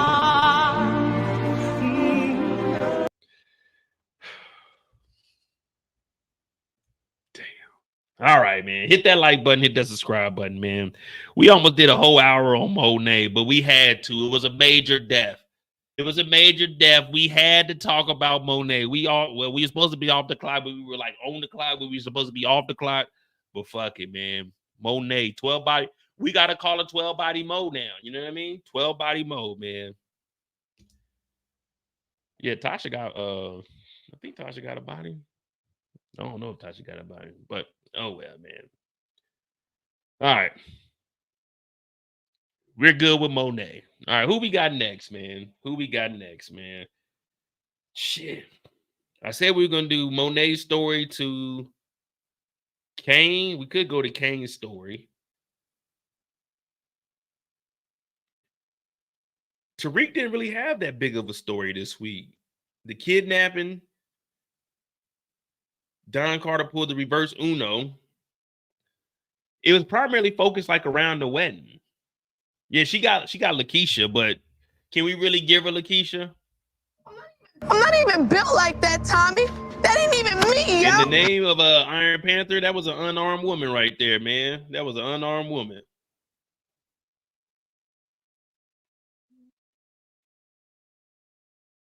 I forgot all about that. Yeah. So she did catch a body. All right. Is there anything else we need to move on the board, though? We got Janet. We don't know what Janet is doing. Effie. Oh, we got to move Kane. Kane ain't with Noma anymore. Neither is Davis. I need to get my other camera for real. So wait. Oh, we got a lot of shifting to do.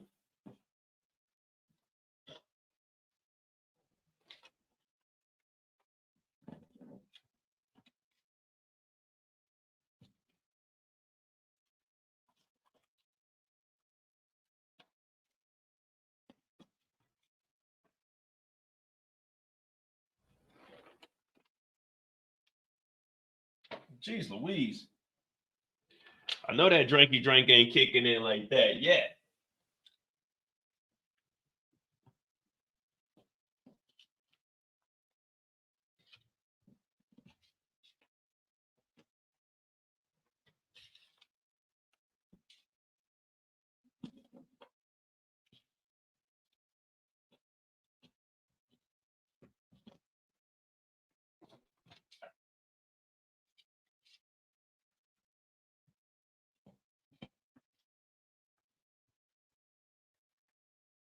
We still don't know where Effie's at.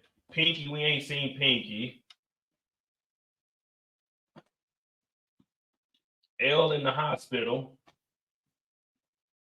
Brusandria, we don't know what the hell Brusandria got going on. Brusandria is just out here kicking it. We need to get rid of her as episode 10. Still don't know where Tate is. Effie's a loner.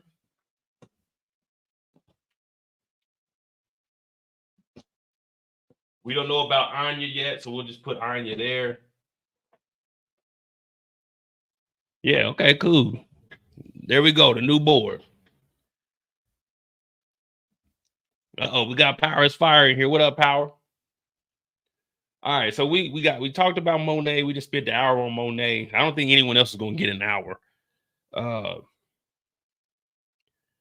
Who y'all want next? I missed a super chat. Let me see. Oh, okay, I got y'all. After tomorrow, let me see. All right, my bad. Robbie, 10,437, or is it 10,437? Or is it 10437? That's gonna have me confused all night. Do you want 10,437 or just 10437? This is 10437. You listen to Robbie with the super chat, $5. Monet dying brought no tears. Kane's reaction made a grown man cry. Kane gave his mom all the props. Give Woody McClain best actor for this episode, MVP. I don't know if I give Monet MVP. Kane did a good job though, but Woody's always been a good actor though. I like how he can tap in. I was watching him on Jannard. Well, his name ain't Jannard, but Jannard from Force is on his platform. Your boyfriend can't cook, and he was like, man, people trying him like as if he's Kane. He's like, nah, I'm Woody. So the acting, Woody has always been a good actor to me. I used to always watch his skits and stuff. That's back when I used to make skits, but you know, I'm too lazy now, man. I might get back into them, but I just don't give a damn. All right. The fuck Brusandria. Shit, Diana talking about when I'm in class, I be thinking about the streets. But when I'm in the streets, I be thinking about class. Yeah, okay, Diana.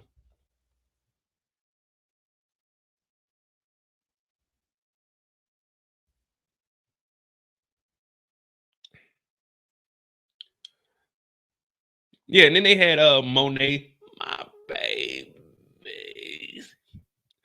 My last words, if I was like, if I would have wrote this, Monet's last words would have been, fuck you, Kane. Hey, okay. Don't die. Fuck you, Drew. And Diana.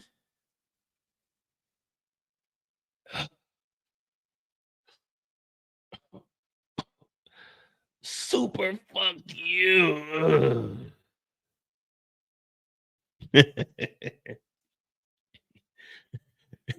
Monet would have said super fuck you to Diana, man. All right, here we go, man. We'll talk about Kane next. Yeah, we'll go Kane, Tariq story, and then we'll fill in the gaps with like Drew, Diana, Noma story. And it's really the admin group because it was primarily the wedding this week. Like Brayden won't get an individual story. Brayden and Effie, I might throw them in together because there was really not much. Because we're gonna talk about Brayden. No, Effie and Brayden.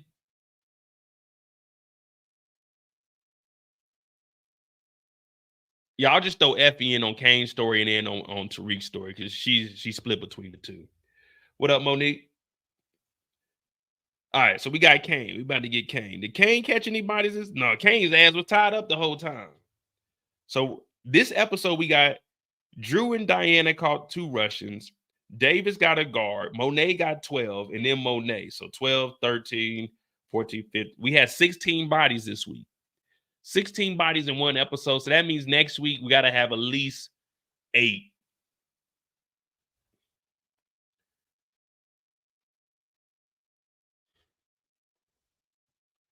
How much of a time jump do y'all think it was from the wedding in last week's episode?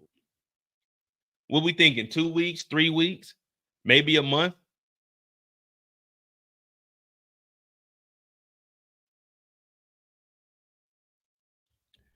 Has Kane caught any bodies this week? That's a good question.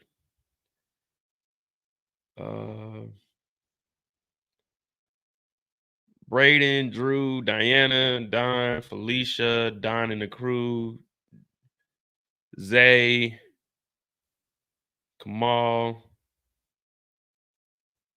Salim, Noma, Tariq, Noma's henchman. No, Kane ain't caught a body this week. Damn, you mean to tell me Kane ain't got a body all season?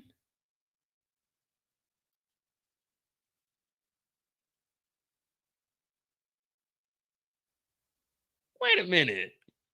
Obi, Tariq, Brayden, Tariq, Noma, Tariq, Drew, Monet, Carter, Zion, Tariq, Drew, Don, Felicia, Don, Nico, Diana.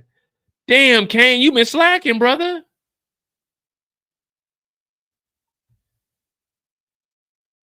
Damn, Kane ain't caught a body all season. Now I know why Noma's mad at him. Kane's supposed to have a body. Kane is supposed to be our automatic. Every week we should say we got one body on the board. Kane's gonna catch a body. You mean to tell me Monet didn't call more bodies than everybody, and it was just in one episode?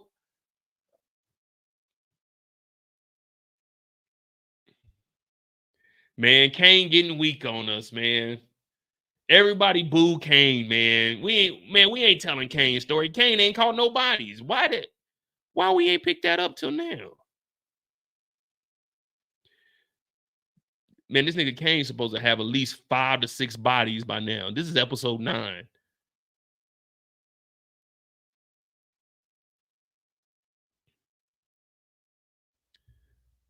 Damn. Yeah, we got to start calling Kane week. We calling Tariq week, at least Tariq out here. All right, we gonna talk about Kane. Kane has 0 bodies. Like, damn, that's wild. All right, we got Kane's story. About to get on the clock real quick.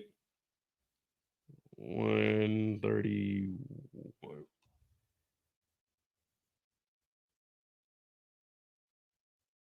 When the show is over, what I'm gonna do with the board? Same thing I did. I'm just gonna collect. I mean, once it's over with, I got all the pieces for Raising Canaan, but I'm probably gonna print off new ones. I might get those laminated just because they be moving and we got 2 more seasons of that. But yeah, with this, shit, throw it all away, I guess. I mean, unless somebody wants it as a souvenir, but I don't think anybody wants it as a souvenir. I'm probably gonna use the board for something else.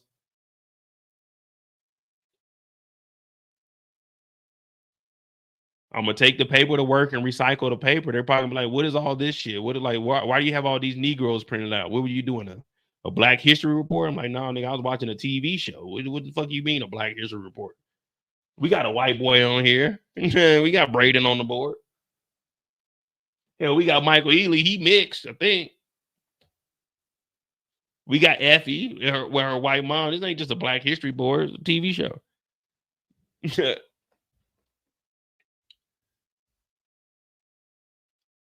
Oh man, nah, I ain't putting this on the wall, man. I gotta use this board. You know I'm cheap. You think I'm about to buy another board? Hell no. I'm about to take this shit down, keep these thumbtacks, put them back in here, and get ready for the next show. No, sir. I need to use this board again.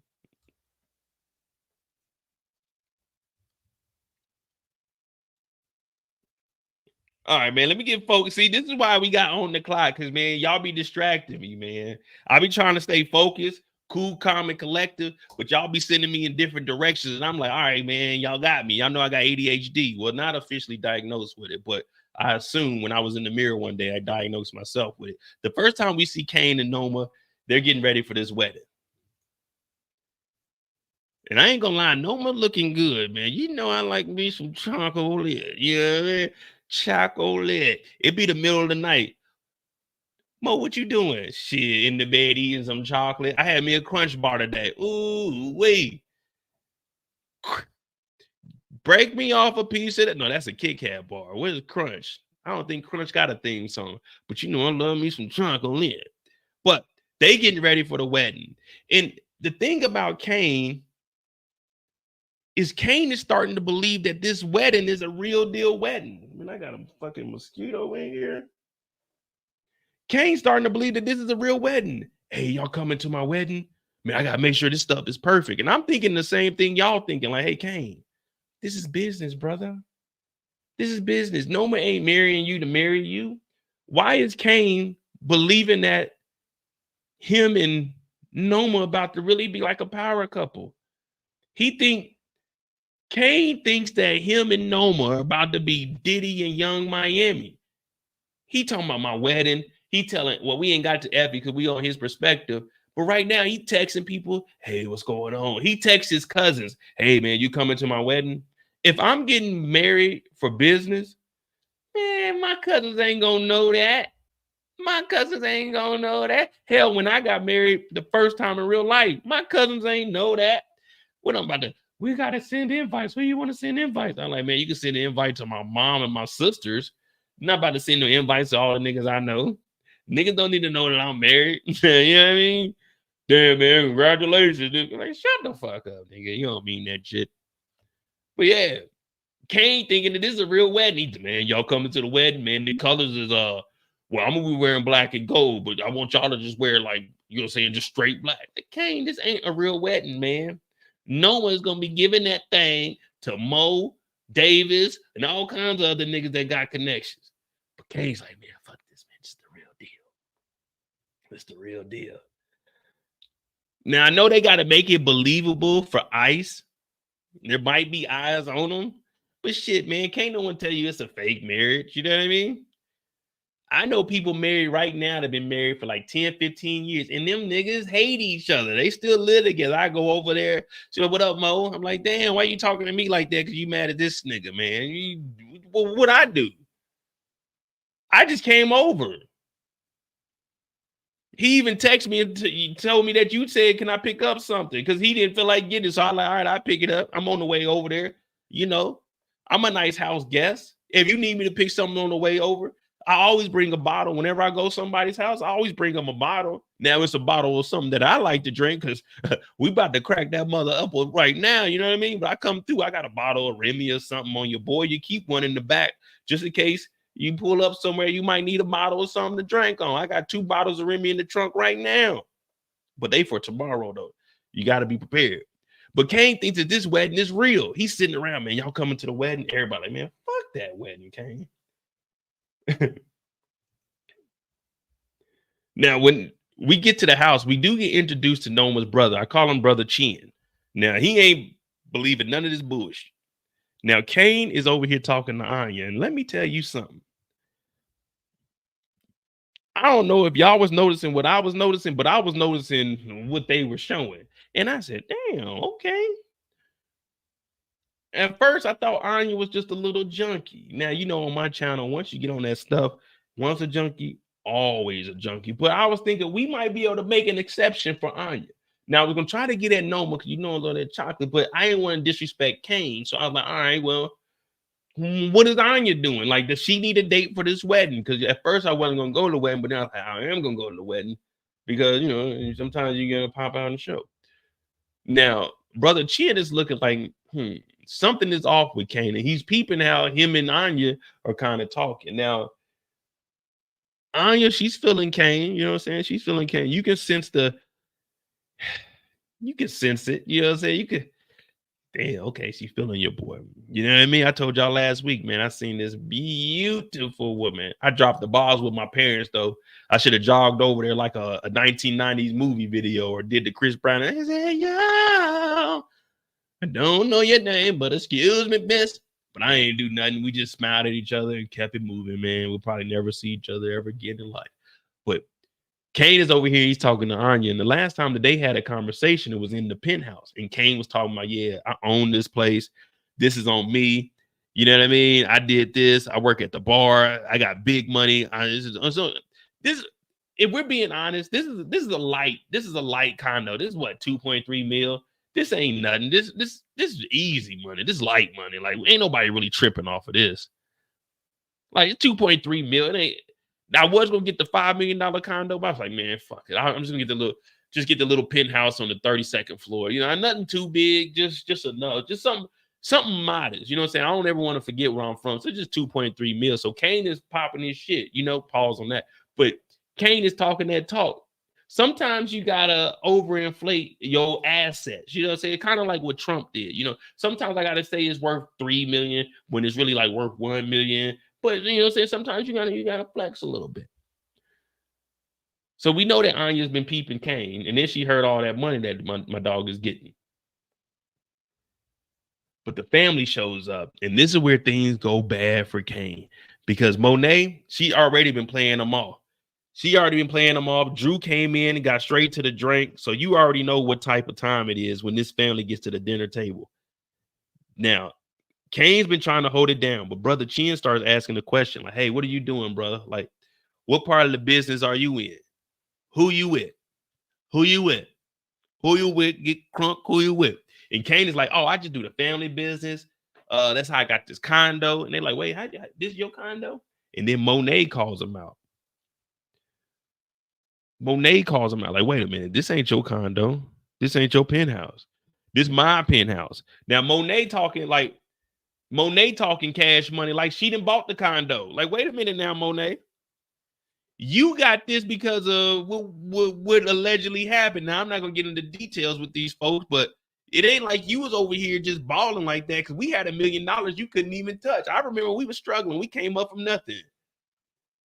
Every day we lit now because of me. My name is Kane Tejada, big dog status. Ball in the mall with my brothers.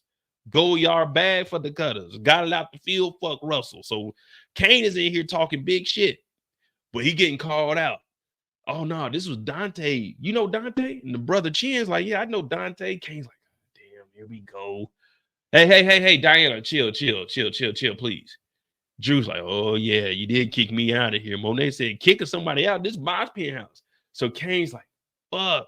And you know, when the spotlight is on you, you start sweating and shit. Well, Kane already got this damn wool on. So he's already hot. Like me, before I go out, I can't put my shirt on until it's like we hit the door. So I got to be sitting in my wife beater because I sweat easily. So when we chilling around pregame, man, I ain't gonna have my shirt on. I'm gonna have a wife beater on, but I sweat too easily. I might sweat my shirt out.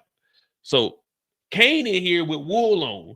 You can't wear a t-shirt up under this wool, but you gotta wear some kind of undershirt because you don't want that wool on your body. Wool on your body get itchy. Trust me, I know. So Kane is over here, he's sweating. He's like, God damn, man, they calling me out. So then when they get on to the whole Dante situation, we know about Dante. Dante is Zeke's father. I ain't lying, you did. You're lying. I mean, I broke and see that revelation. Well, I ain't lying, you did. Zeke, they for sure had somebody born in 97. You're not 21, you're 23. This is not your auntie, it's your mom. Once they get on to Dante, Noma's like, whoa, wait. Anya, you get the dishes. Kane's like, Diana, help out, please, help out. Anya talk about, I'm not helping out. We got the help right here. Diana like, who you calling to help? I'm like, oh my goodness. We can't have one just friendly dinner. We can't just all sit down and get along. This shit was getting out of control. Everybody going off on everybody. Kane, he nervous. Noma, she nervous. And we find out that Noma doesn't even run the business. This is when we're looking at Noma. Everyone turned to Noma like,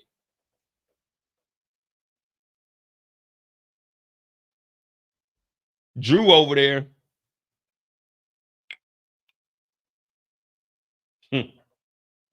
Now y'all wonder why I work with Darren Carter. Noma don't even run the business. It's a family business. And they pappy is still alive. So if it's a family business, that means the dad is at the top. And remember, Brother Chin said, I'm glad Pops didn't fly over here for this shit. So maybe Noma can get out of here and we'll get like a UK/African power.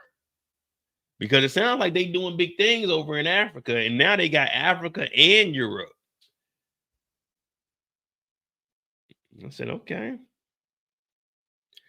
Okay, this is getting good here. I'm sitting. So y'all ain't know. If you watch closely in the back, I'm trying to see if I can get an angle of it.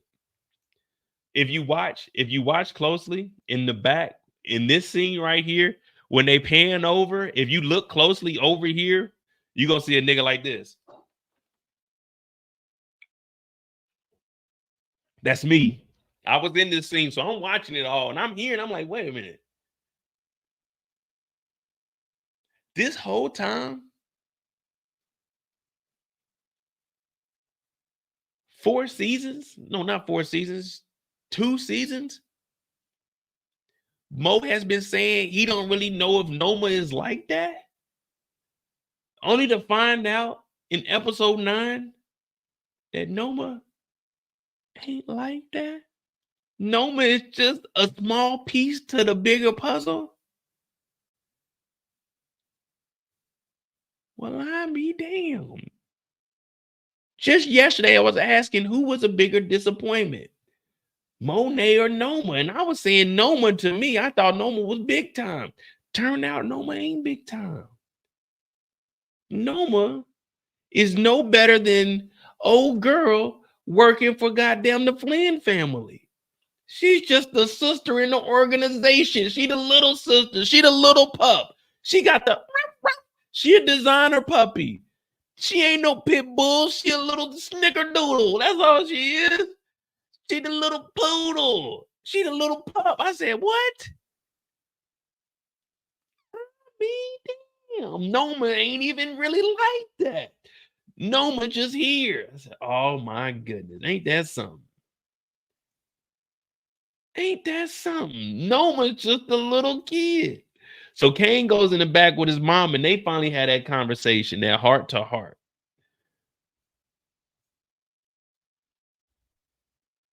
You know what I'm saying? Kane, you're a good kid. I really do love you. I'm glad to see you growing up. And Kane is just like us. We never heard Monet talk good to any of her kids. When they were little, she did support them a little bit, but then we seen how she was really treating them. And they were really like drug mules. So Kane's like, Ma, say it again. Because every now and then you do want acknowledgement from your parents. Like, according to, you know what I'm saying? I'm not going to say what my parents used to say, but at one point in my life, I was like the dumbest Negro on earth. According to some people, I was like the dumbest mother effer on the planet. Remember, Outkast said the coldest mother effers on the planet. I was once labeled the dumbest mother effer on the planet. I sure proved them wrong. I'm probably like the was it 9 billion people on earth? I'm probably like the 250 million smartest person on earth. I probably put myself in the top 250 million people. No, maybe 500 million. Yeah, we'll do 5. I'm in the top 500 million, around like the 490 million mark, but we'll just say top 500 million smartest people in the world. But Kate is in here and he's like, damn, Ma, you know, I didn't really know you cared for me like that. I want to make moves on my own finally. And she's like, I understand, Kane, but you really can't trust Noma like that. He's like, listen, this is business. It's gonna work out. Everything is gonna work out for itself. And then Drew comes in. Are we interrupting anything? And Kane and Drew, no matter what, there's always gonna be that rivalry. Like me and my younger brother, we have a real rivalry between the two of us. Like I love my brother. I was just talking to him earlier for like an hour while I was editing all of this stuff.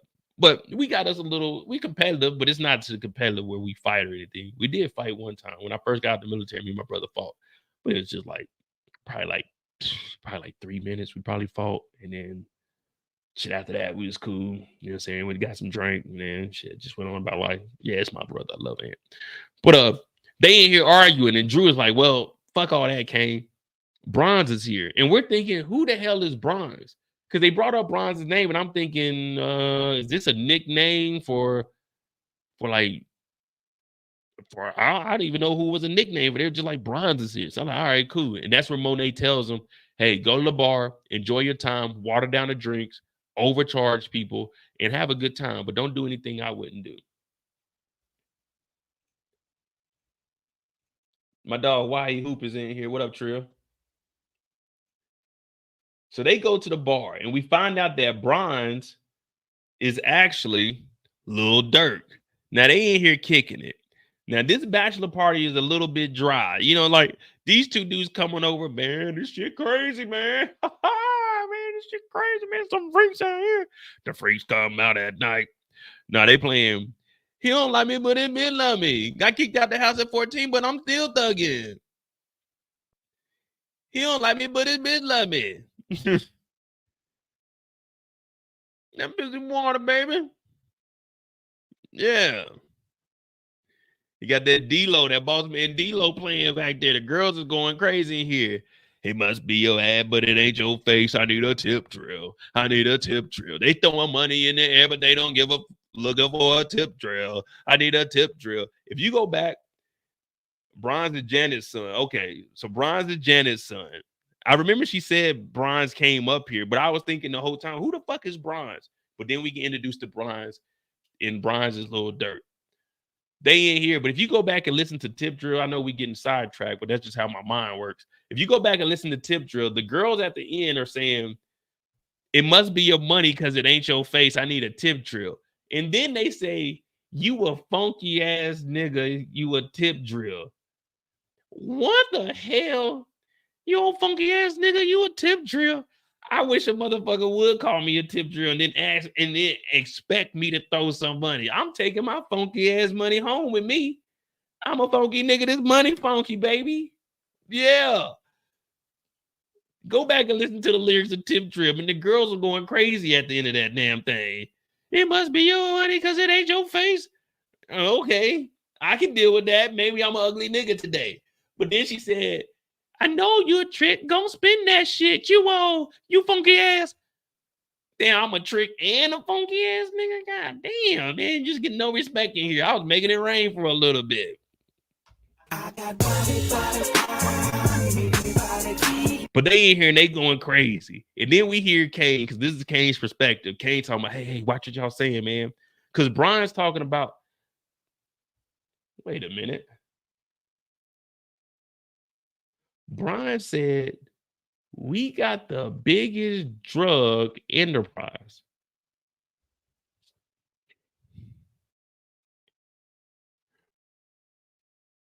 Does Bronze and his crew have work down in Atlanta, or is he talking about Kane getting married?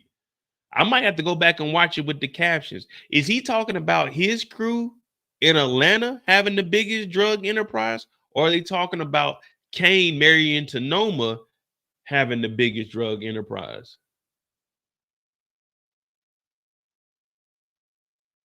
See, now I got to go back. Give me a second. I know we on the clock, but I got to hear what they said. Did he say we got the largest or you got the largest?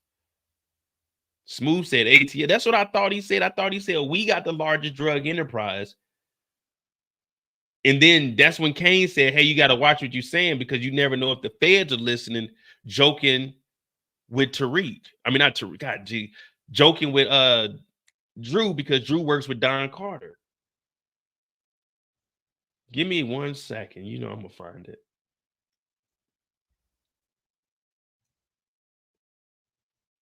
So Smooth is saying he said in Atlanta, because I thought he said we got the largest drug enterprise.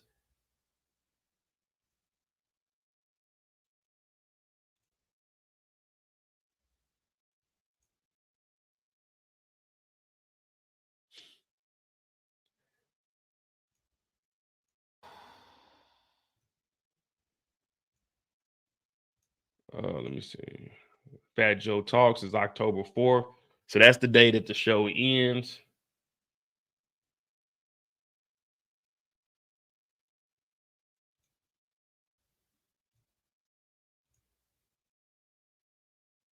What's up? You feel me? I'm good, dog. I know it sounds good, but Kane, your shorty is a billionaire and she a baddie. You know what I'm saying? Can y'all believe this ish? A store with some real bread. Laughing. There's no one thing I don't like. Let me see. No one thing I don't. know one thing I don't feel. What's that? My cousin ain't even inviting me to the trope party. Come on, man. Get to the part, man. All right, here we go. Here we go. Well, let me not put my stars on there because if they look at my account, they be like, hey, man, who is this?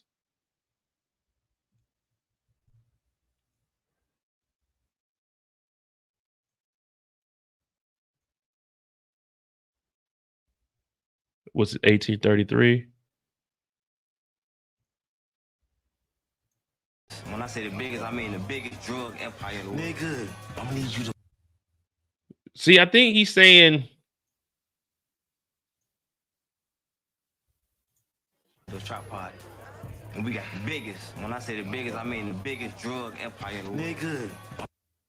See, is he talking about, because he said right before he said we got the biggest drug empire, he says my cousin didn't invite me to the trope party, like the trophy party. Like, hey man, you didn't invite me to this shit. So I'm thinking that Bronze and Janet got their own little organization going on. Janet got money, not the same money that Monet was getting, but Bronze got some shit going down in Atlanta. The FBI. Yeah, this the FBI. Yeah, Kane said, man, don't be talking out loud. I'm gonna need you. Okay, so we got a potential spinoff down in Atlanta with Kane if Kane survives. So they having the party and Kane talking this shit. But then we see Bronze and his crew get into it with each other. So I'm thinking, why would they be showing this unless they trying to do something with like Kane down in Atlanta? Like, what would be the point of showing Bronze getting into it with his people and having him pop up talking about they got the biggest drug, you know what I'm saying? Unless 50 got something up his sleeve. And at this point, we really can't.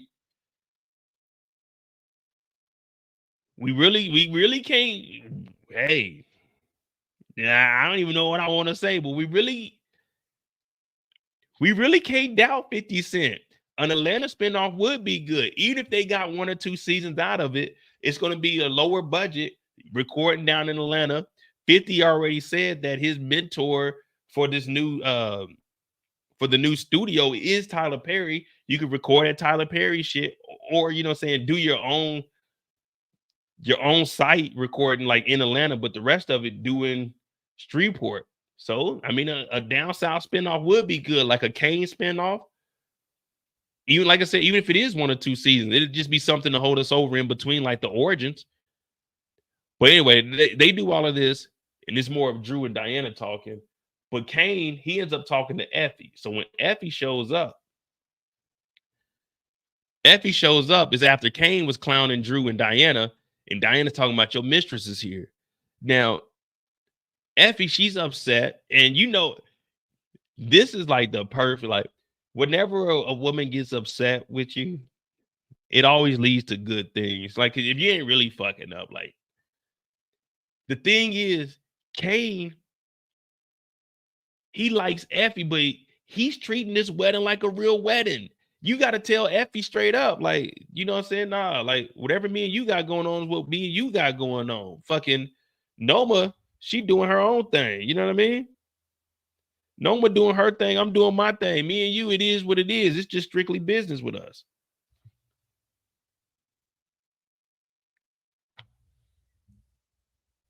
But they get to talking and she was like, can we just go talk, Kane? Let me tell you, man, hearing can we talk? I'm like, man, no. Can we talk for a minute? No, we can't. But she's like, listen, I'm hearing Bottom and them, they going up to Staten Island. Some shit popping off. Because remember, she's been reporting to Kane about a potential snitch and whatever is going on.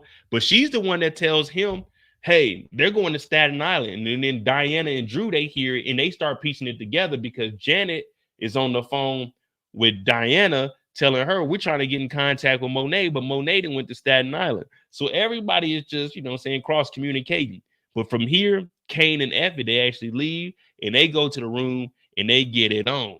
Now, I thought they were going to the back room, but they actually went to, like, I think her dorm room.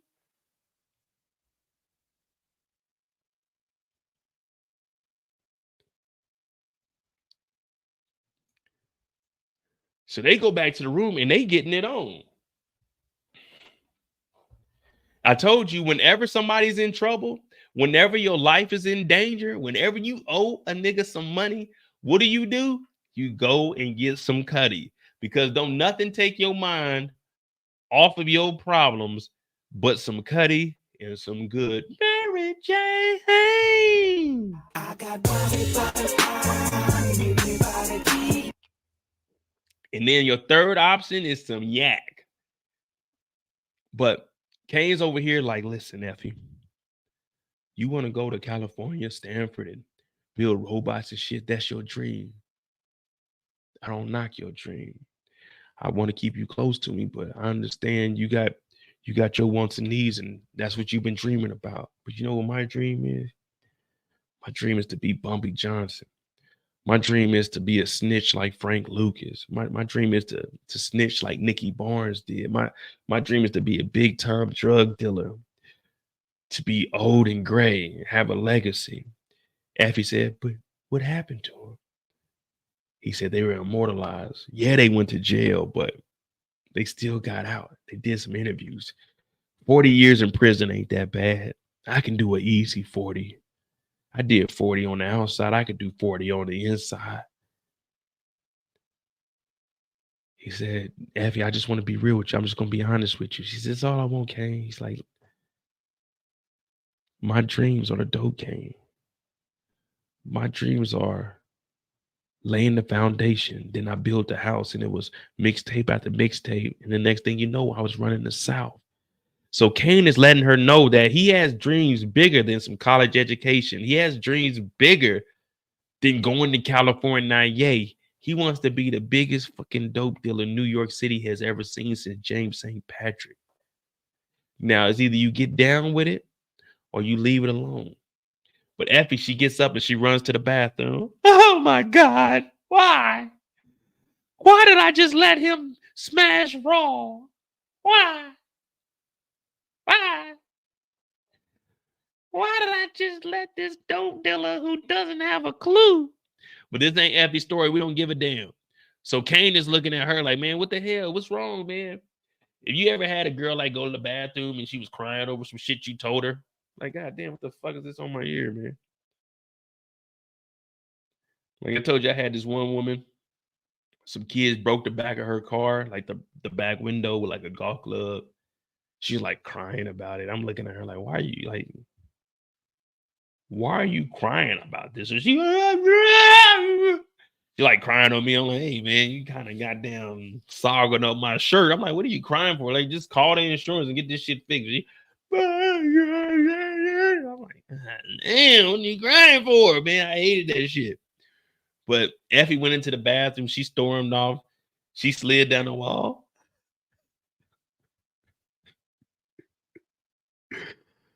And Kane is just sitting there like, all you can do in a moment like this is just like get on your phone and like get on Instagram or something. You know what I mean? Like, you just get on your phone and get on Instagram. But she runs off.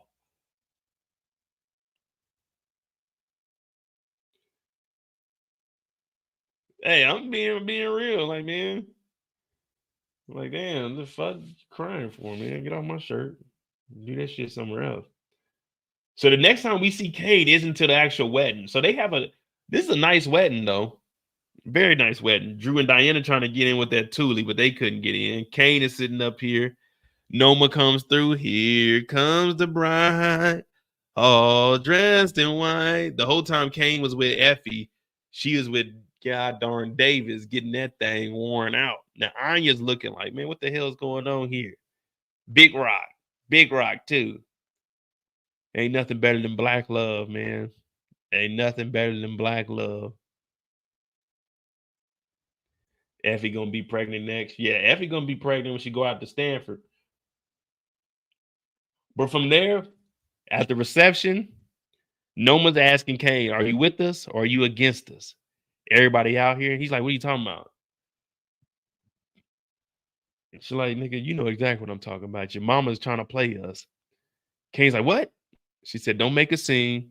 Your cousin, your brother and sister, they're out of here. It's just you and me. It's just you and me now. And then the brother starts making it rain. Brother Chin started making it rain. Woo, woo. He told Kane straight up, slow your roll, partner. Slow your roll, partner. Slow your roll, nigga. Slow your roll. Kane looking around like, man, what the hell is going on? They didn't kidnap Kane. They got Kane down here. Look at this, man. If Kane can't get out of this, it's something wrong, man.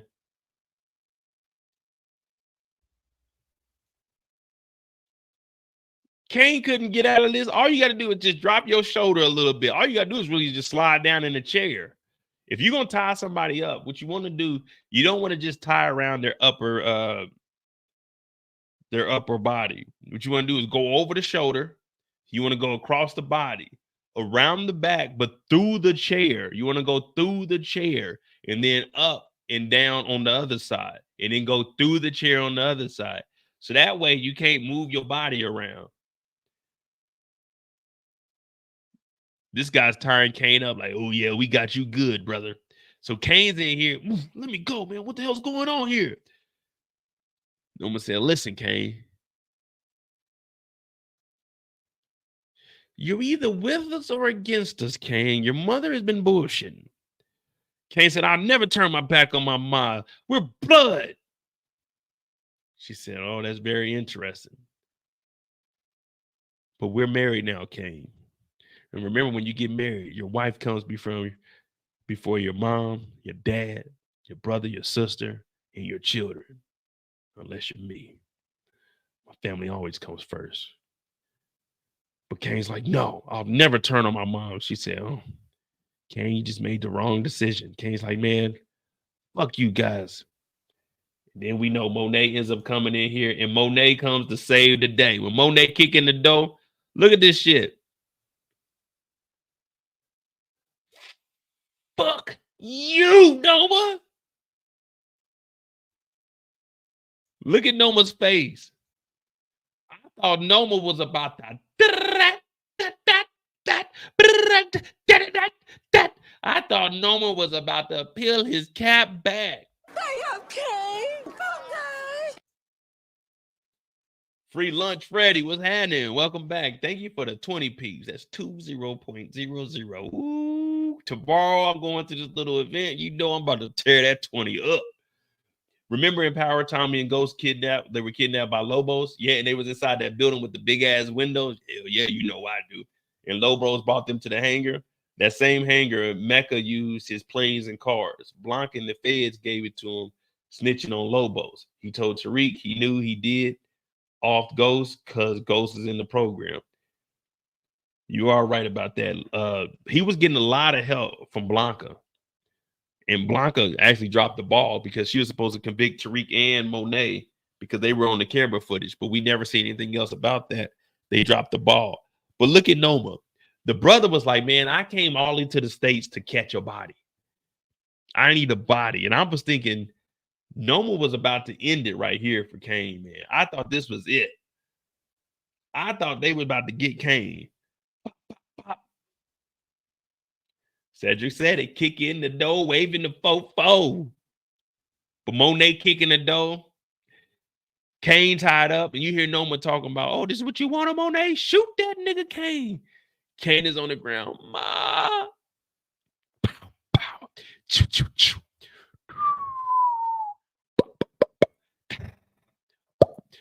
Beep, beep, beep, beep, beep. Beep.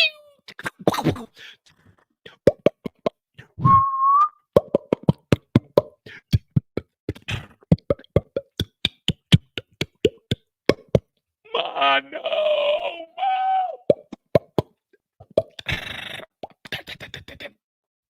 Oh shit. My goddamn leg. Back up. Get the man. It's going down, and Kane is just in here laying in the seat, tied up. Ma, no. Ma, no. Hey.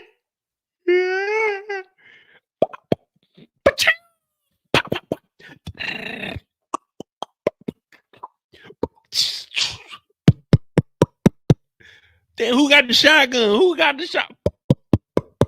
Damn. Ma, no.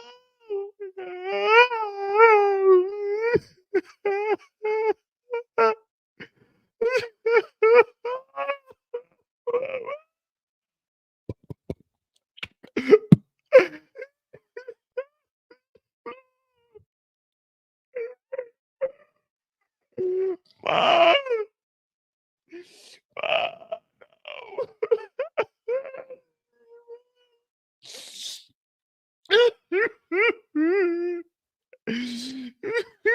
Mom, no. Oh, Mom, no, Mom. Drew, somebody help. Someone get the ambulance. Someone get the ambulance. My mama. Oh, not on my wedding day. Oh, why? What did I do to deserve this? Hey, Mom. Drew, Diana, someone help me. Untie me. Untie me. Drew and Diana, come here, my baby. My baby. My baby. Mom, don't leave me. I'm gonna avenge your death, Mom. If there's one thing I'm gonna do, I'm gonna avenge your death, Mom. Oh, Tommy Drew, Tommy, Drew. No.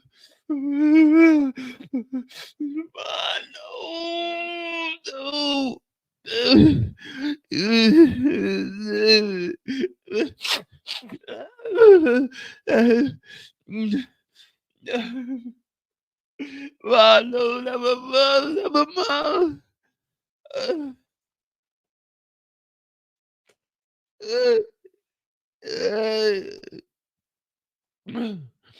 I'm gonna kill you, Noma, you piece of shit, bitch.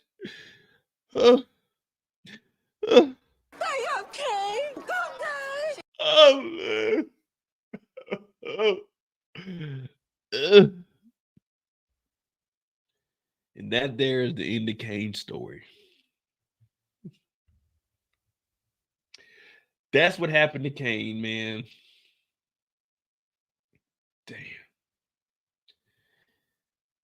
Damn, man. R.I.P. to Monet, man. It's just, Mom, oh, Tommy.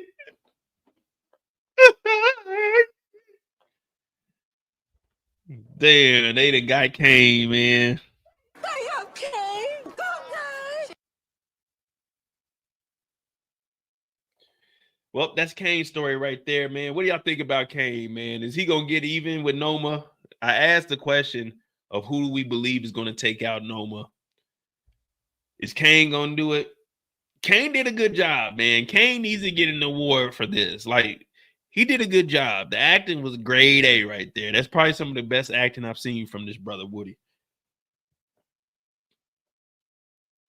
Damn, so what we had 2 hours? Then we had 2 hours. We only got 2 people there. Well, we all right. We all right. Fuck it. We all right. Hey, do y'all think Monet's alive?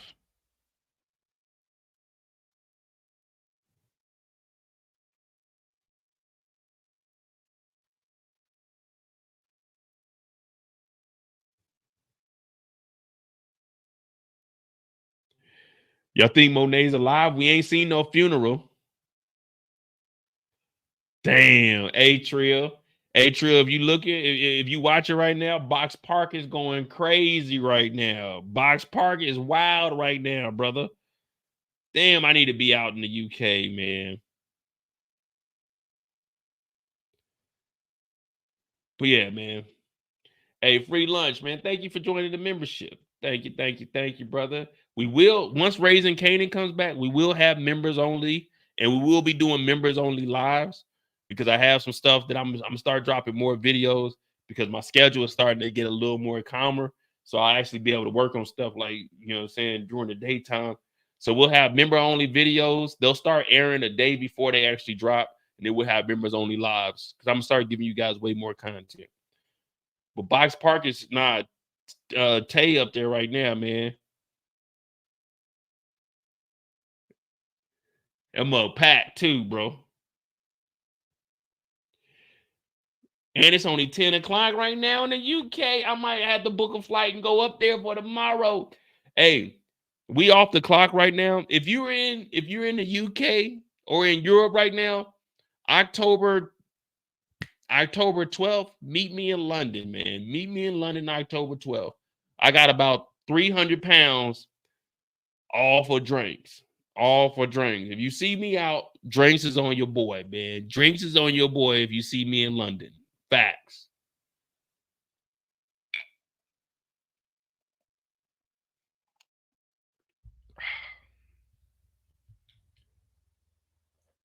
Nah, I gotta do the members only live, man. I gotta, if they're paying like monthly, I gotta give them their own content. You guys will be able to be in the lives, you just won't be able to comment. You know what I mean? You just won't be able to comment. If you want to send a super chat, you can do that. You feel me?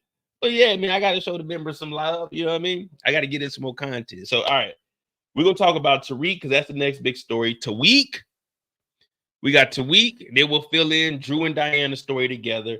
Effie's story will be just like how we did with Kane's story. We'll throw her in on that. So we'll do Tariq's story, Drew and Diana, the administrative group, and then probably like the loose stories. Like, I guess, well, Noma doesn't really have a story that was outside of Kane's. Kane, and then you got Davis, but Davis's story is gonna probably be mainly with Tariq's.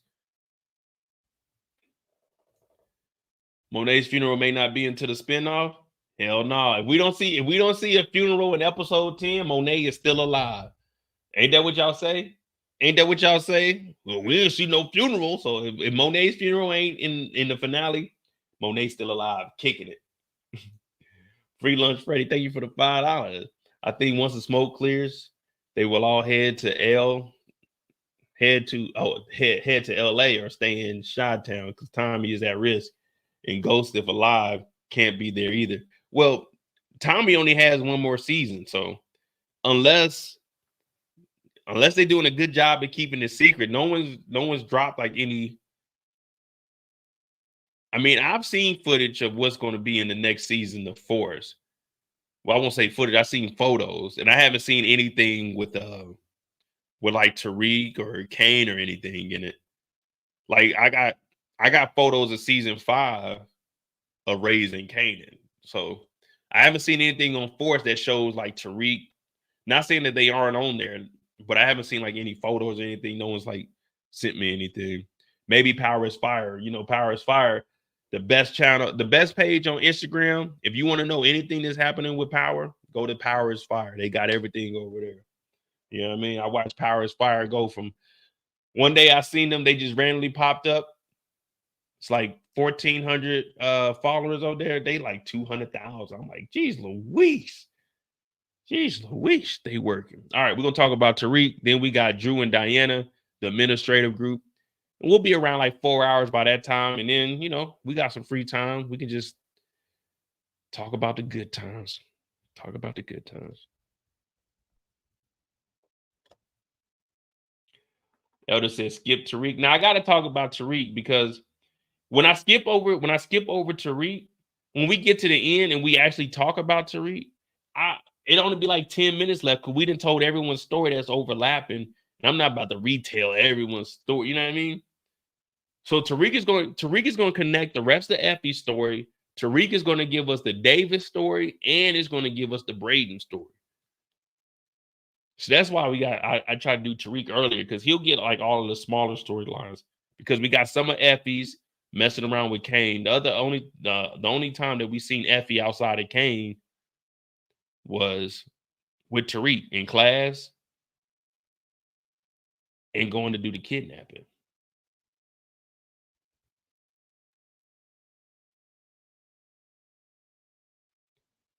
No, but that's what I'm saying. Tariq doesn't really have that much of a story this episode, but that's why I said I'm gonna tie Brayden and Effie into it and Davis, because this episode was primarily focused on Monet being unalived in this wedding. So it was Monet, Kane, and like Noma.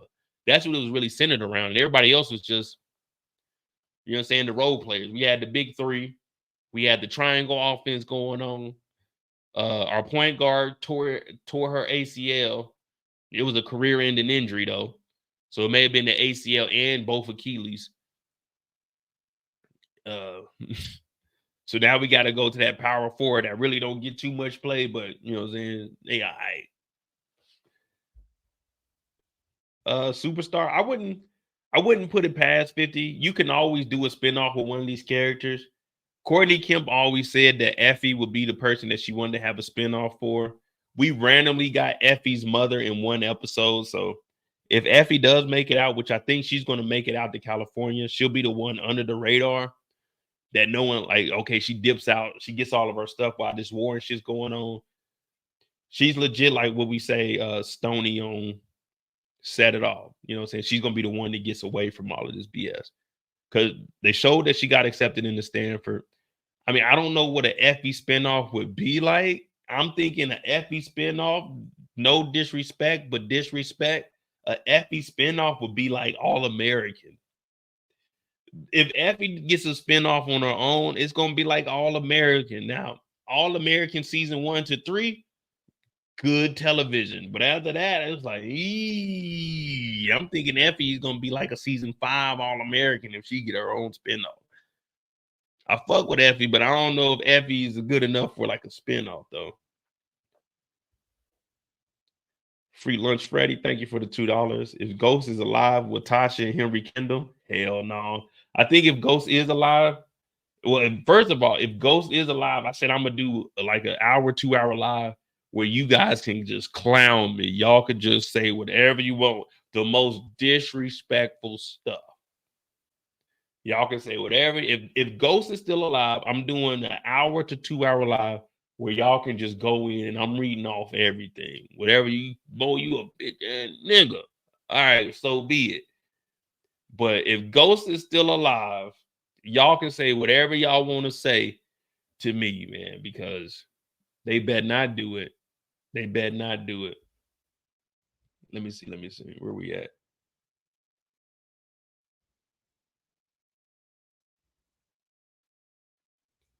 DeMarcus, thank you for that $5. Temper tantrum throwing Tariq had one job to do and messed that up. Tariq should have smoked Don Carter. Hey, facts. This is I literally text my homeboy earlier why he hoop. I text why he hoop earlier. And then I said, where's it at? Since we are about to talk about Tariq. Oh, I said that temper tantrum he threw in the warehouse, and I put like the Gianni emoji. Man, yeah, Tariq over here. Man, I'm Tariq St. Patrick. Nigga, we don't respect no Tariq St. Patrick. Get out of here. All right. Yeah, Tariq talking about, man, I'm Tariq St. Patrick. Nigga, we don't give a fuck. But nah, I don't think Ghost and Tasha will rekindle free lunch. I mean, there's no reason to. And Tariq definitely, let's just say Tariq got the drop. We're going to definitely talk about that. Tariq got the drop on Don Carter. And the same thing that happened to Davis happened to Tariq. Man, they both got the gun took from them. Man, what kind of weak shit, man. And Mo Love, 243 or 423. My bad. I probably should put my glasses on. Thank you for that $2. We're off the clock. We're about to talk about our boy Tariq. Give me 1 second. I'm about to pull up real quick. We got to grab your drink. We got a little intermission. We had 2:22. Give me like maybe like 2 minutes. I'll be right back. I gotta get me a new rock because this one's kind of warm. We're gonna pull up. And then we shall continue. We got like another 2.5 hours. We got Tariq's story, Drew and Diana's story, Noma, well, maybe Noma, and then the administrative group. And then we'll be done for the evening. You know what I mean? So hit that like button, hit that subscribe button. I'll be right back. Well, I ain't really going nowhere. I'm just gonna be right here. So just hit that like button. Yeah, you feel me?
We straight killers, yo.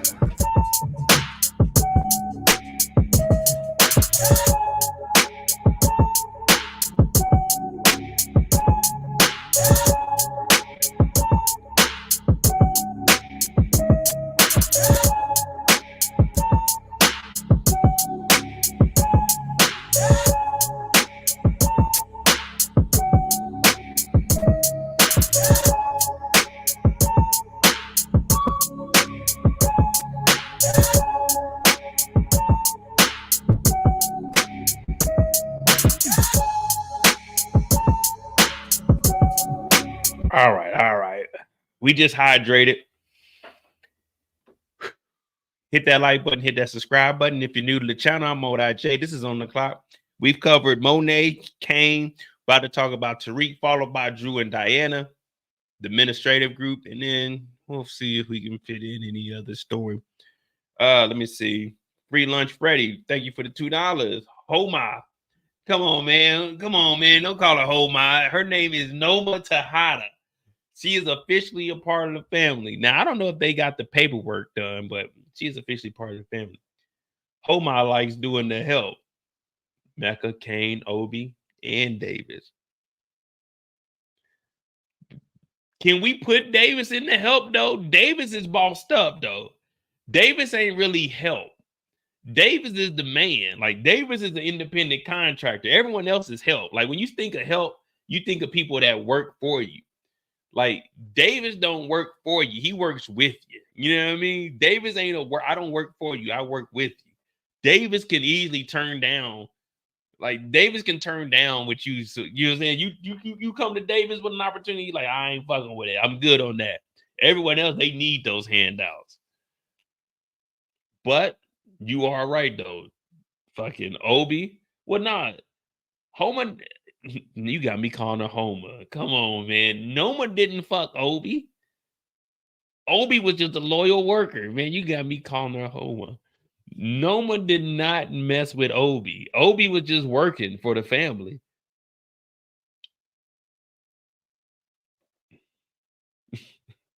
Homa is crazy though. I like that name though, Homa.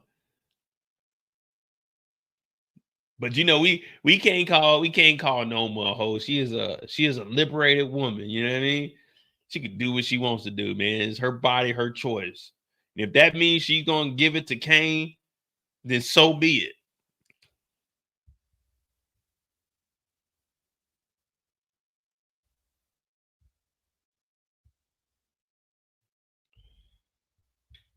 All right.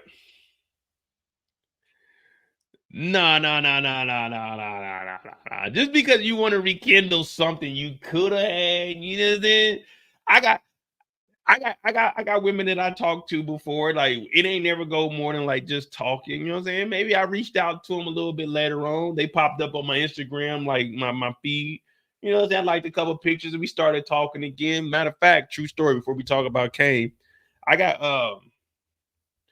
a lady I was talking to in San Jose. I think she was from Modesto, so she was probably like 45 minutes from me. So we used to talk, you know what I'm saying? We got up, you know, we went out to eat, had a couple of drinks or whatever. And I had moved over here. And she was like asking me, like, oh, when you coming back? I'm like, man, I ain't coming back to the States for at least a year. In 2 weeks, I'll be in Germany for a whole year, man. That's crazy how time flies. But she was like, when you come back? Then I went to Brazil. So she hit me up recently, probably like 3-4 weeks ago. Like right after I came back from Brazil, she's like, oh, how was your birthday? I was like, oh, man, my birthday was, you know what I'm saying? It was fine. I went to Brazil. I was out there kicking it on the beach and shit. I went and looked at a couple of apartments. So when I turned 45, I could get my shit, move out there and go ahead and officially start my official retirement. She was like, you didn't ask me, you didn't hit me up like if you wanted like company out there. And I'm like, why would I want company on my birthday? Like I went out there with some successful people that I knew. My homeboy was retiring, so he went out there, and then I went out there for my birthday. She like, oh. And I said, oh, well, you could have came out here if you wanted to hang out. She gonna say, well, I don't know if I want to make a flight like that long of a flight by myself. So you're asking me to fly you to Brazil to meet up with me, but I said you can come over here to Europe. She's like, yeah, well, that's too far of a flight by myself. I said, do you not know a flight from San Francisco to Frankfurt, Germany is only 12 hours? A flight from San Francisco to Brazil, Rio is 14 hours. What the fuck are you talking about? I had to block her number, man. I got that annoyed that she would ask me to fly her to Brazil so she could have a fucking vacation. But when I said you can come over here and visit, that's too far of a flight by herself. It's 2 hours less than flying to Brazil where you was gonna have to fly by yourself. And I wasn't paying for that ticket. I said, what kind of shit is this? What is this? Where's the common sense? Free lunch Freddy said, thank you for the $2. Then why did Obi try to make a move on her? Come on, man. Sometimes you get the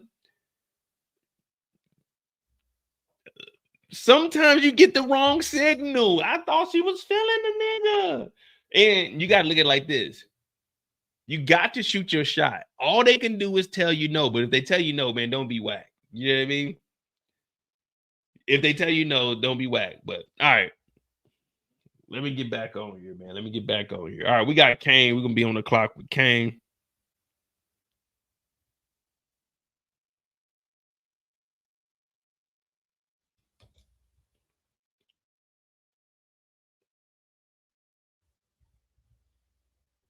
Noma is a Bridezilla. I thought Noma did pretty good, though. Noma wasn't really tripping.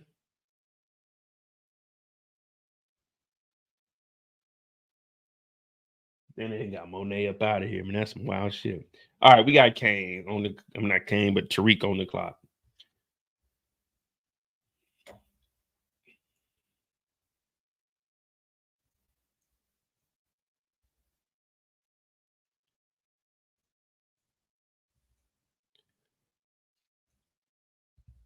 The first time we see Tariq is actually in the classroom. Now he's sitting in here, and we know that Kane is texting Effie, but Tariq and Effie aren't really doing too much talking. He's been sitting next to Diana. Now, this is kind of awkward, though. Remember, Diana last week tried to set Tariq up with another baby. Talking about Tariq, we don't need those. We definitely need those. Anytime a woman tells you we don't need those, that is a clear indication that you definitely need those. When they say we don't need those, you make sure you got those or you go get you those. Never be without those. You know what I'm saying? They got they, them, he, she, we, me, all that shit. Keep you some those on you because we need those at all times. You don't ever want to be caught without those. But they sitting next to each other. So it's still kind of awkward because she left Tariq. And Tariq, he knows I got to graduate. Unlike you, Diana, I got to graduate in order to get the condo, the penthouse, the Club True, the QCP project, the goddamn Escalade that Sean was driving. My mom was showing that monkey in. Yeah, I got to get the motherfucking education and graduate. But Diana's looking around. And at this point, we don't really know what's wrong with Diana. We still thinking it might be because of the baby. We know that she was stalking Felicia's son last week. But Tariq sees Diana get up. And he's like, D, is everything? Diana, no, don't go. And he gets back to his test because graduating is more important. Plus, we know being around a Tejada is probably one of the worst things you can really do in real life, let alone have a baby by one.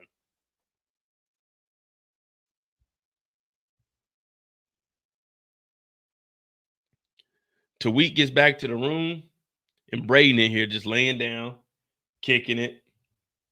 He's like, man, get your damn feet off of here. And I thought you was moving into L's room. Now, remember, L, she done had her moment.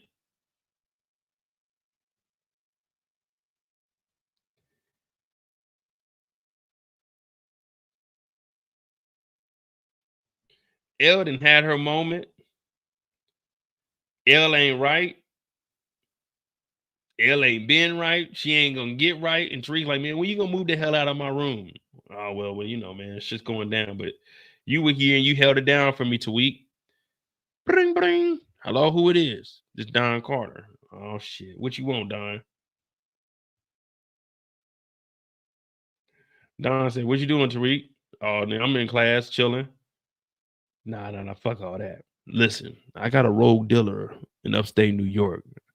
I need you to go up there and handle it. Tariq is talking about, hey, man, why are you calling me? Don't you got police officers? Have police officers go up here and do that shit. He's like, nigga, I got you. I got you. You go up there. So at this point, Tariq is looking at it like, God, dog it.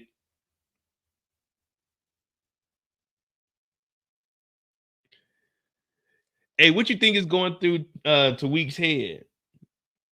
Like Don Carter hits you up and he's like, nah, nigga, take your ass up there.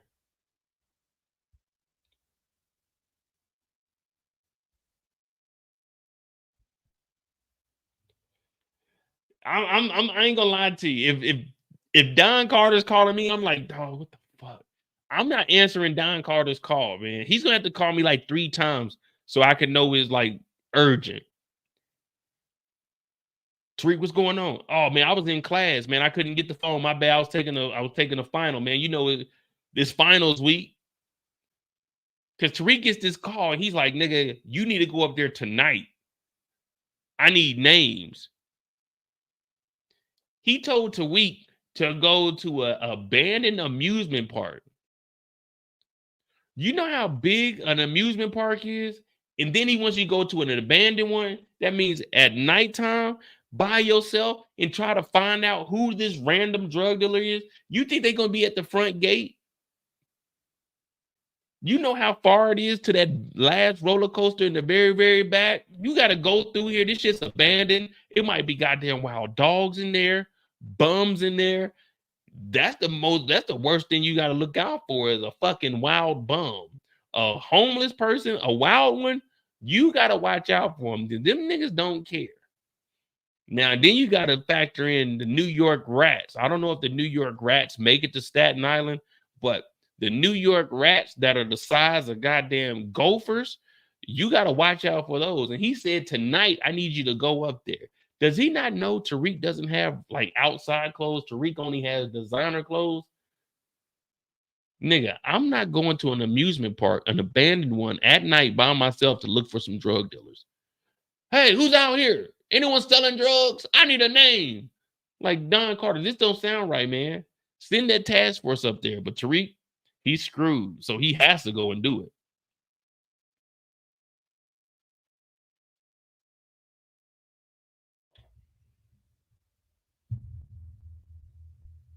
it. You out there. Hello? I don't even know if they got owls in New York. Like, damn, it's an owl out here. What the hell is this? But we don't see Tariq until later on that night when he actually shows up and we find out that Monet is out there. Now, we know Monet, as soon as she got the word from Noma that there's a couple bricks up north or south, wherever Staten Island is from Queens, there's a couple bricks out there. You need to get out there ASAP. Tariq goes over here and he's waiting, but he's looking for a drug dealer. And out of nowhere, like clockwork, he hears some keys. Well, it turns out it's Noma. Not damn. It's Monet, and she's actually trying to break into this damn building. She got the keys. She's like, oh, yeah, this is good. There's 5 families of rats. They had that territory. Shit, I don't know what kind of rats are in New York, man. I just be seeing them things just out of control, man. You know, I seen a rat fight a dog on Instagram. I don't know why my Instagram algorithm is like that, but yeah, I was just scrolling through and it was a rat like chasing a dog. And I'm like, man, how the hell? But anyway, Tariq shows up down here and he pulls his toolie out. Turns out it's Monet though. He's like, oh, what the hell are you doing up here? She's like, nigga, what you doing up here? And then the Russians. Bottom comes out. He's like, oh, Monet. We've been waiting for you. It's been very long. We've been looking for you all around the city. Tariq is like, oh, you got beef with her? My bad. I was just up here looking for names, man. I'm going to go ahead and head out of here. No, nigga, you put your gun down too. You roll with Monet, you must die with Monet. You understand, my friend? No, I really don't understand. So Tariq is looking at them like, damn, man, I done got caught up fucking with Monet again. There ain't one day that goes by that you talk to Monet that bad shit ain't gonna happen.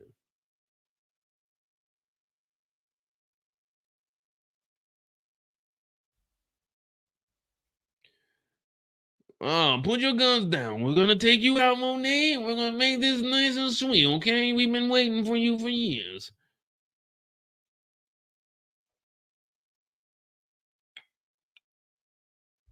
Jada said, I live in Buffalo, New York. The rats are big out here. Well, that's because in Buffalo, New York, y'all get a lot of snow. So the rats out there, they started mutating into like miniature bears. So they be hibernating during the winter time. Y'all rats up there, man, they got to be able to put on weight because of the snow. Yeah, Buffalo. I heard buffalo rats, man. You can put a buffalo rat up against a pit bull, man. You never know.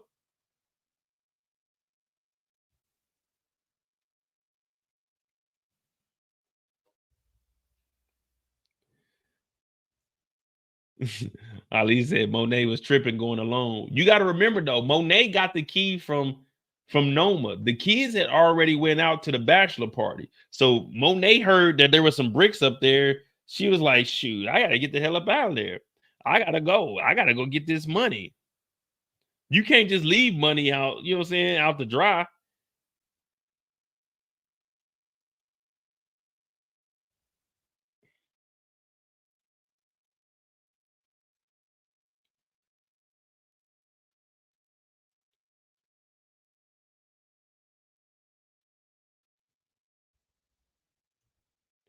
Well, Drew and Diana end up showing up and they saved Tariq and Monet.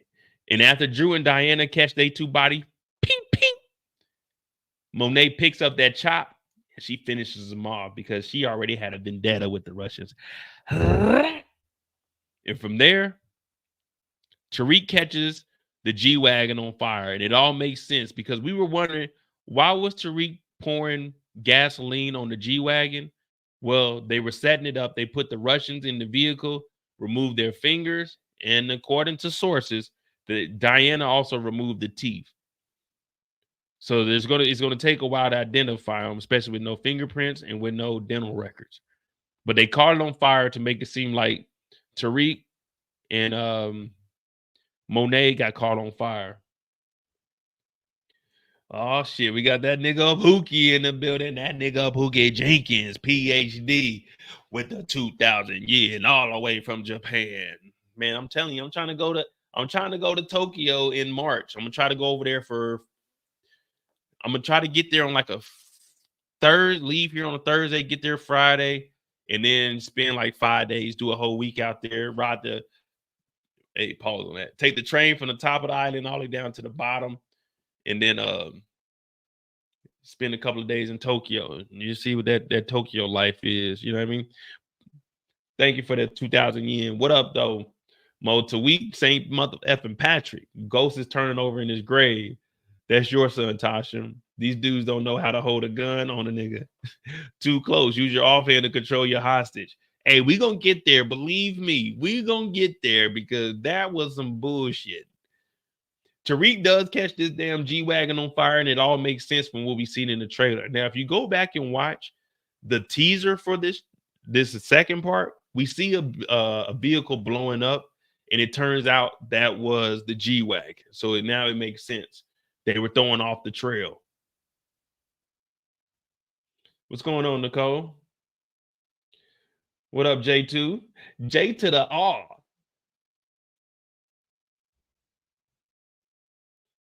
So from there, we get the temper tantrum.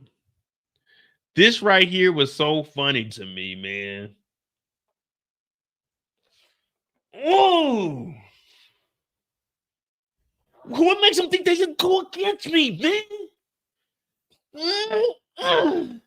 I'm Tariq, motherfucking St. Patrick, man. Calm down, Tariq. Breathe. Don't tell me how to breathe, man. Can you see I'm breathing?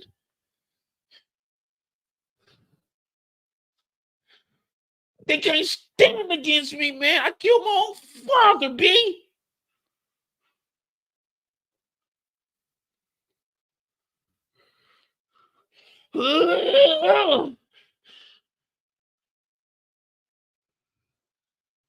This ain't right, man.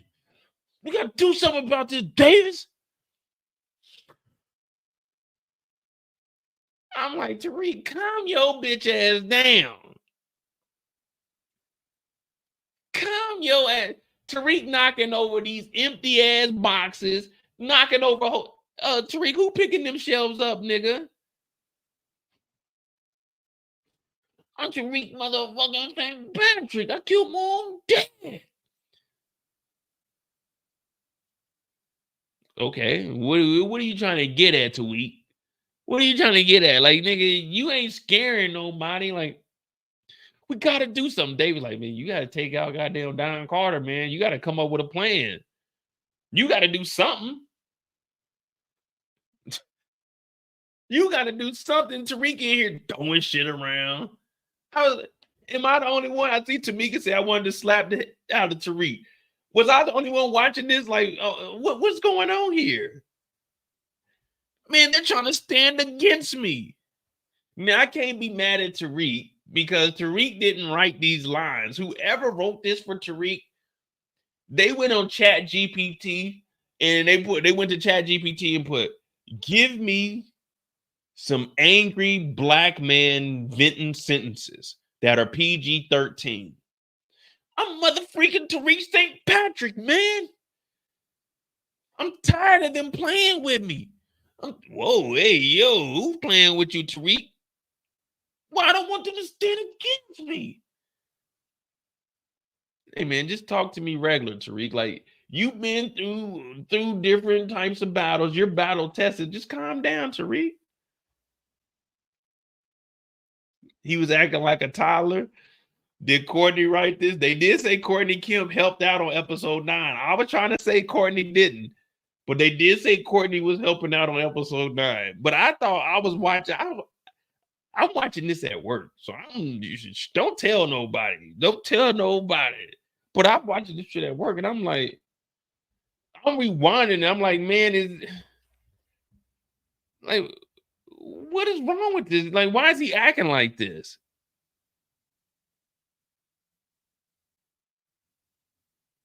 We've never seen Tariq throw a temper tantrum.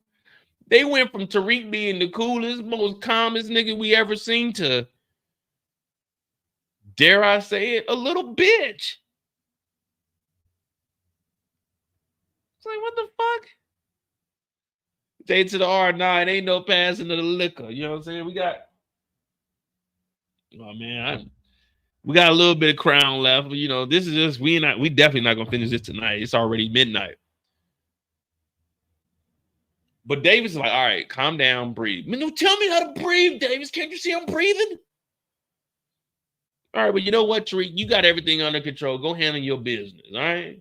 Get the fuck out of my face. Go handle your business. But we need to take out Don Carter. So from here, this is where we got to meet up with the rest of the crew.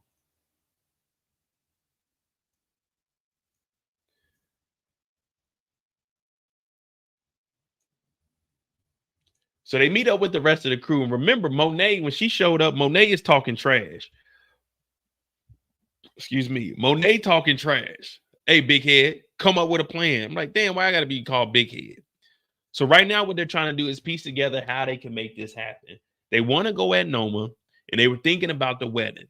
But Monet shuts down the wedding because she doesn't want Kane to get hurt. And as I was mentioning with Monet when we was talking about her story, it was always right there in our face that Monet was kind of scaling back to talk just, you know what I'm saying, to show that she actually cares about her kids after all of these years.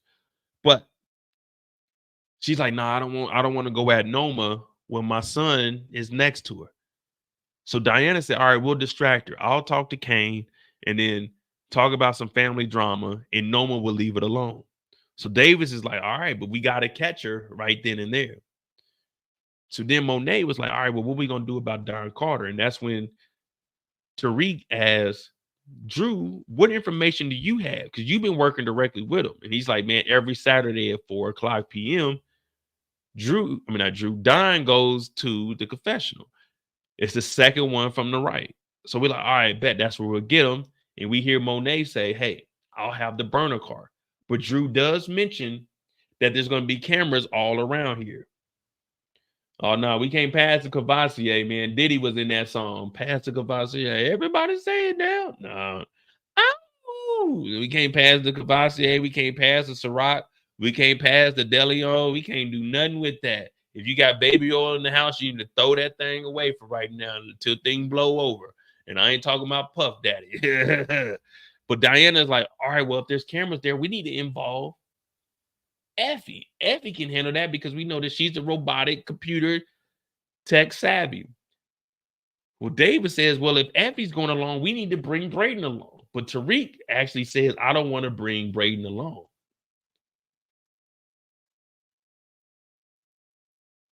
They like, we don't give a fuck what you want to do, Tariq.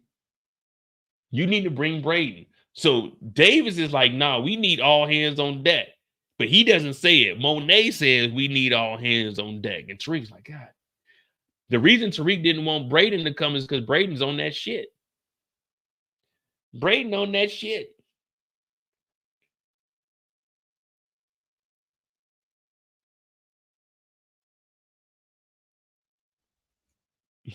Nicola said, Mo be on it. I'm sure this is how to play out. I mean, I don't know, man. I don't know, man. I just be getting on here guessing, man. I be getting on here guessing, man. I'm just a nobody that loves watching television. You know, feel me? What up, Havana? Right now, we got the plan together. Diana and Drew, they're going to go meet up with Kane at the wedding. Monet's going to skip the wedding. Davis is going to go over there and try to intercept also. Monet, Tariq, they're going to go try to get Don at the church.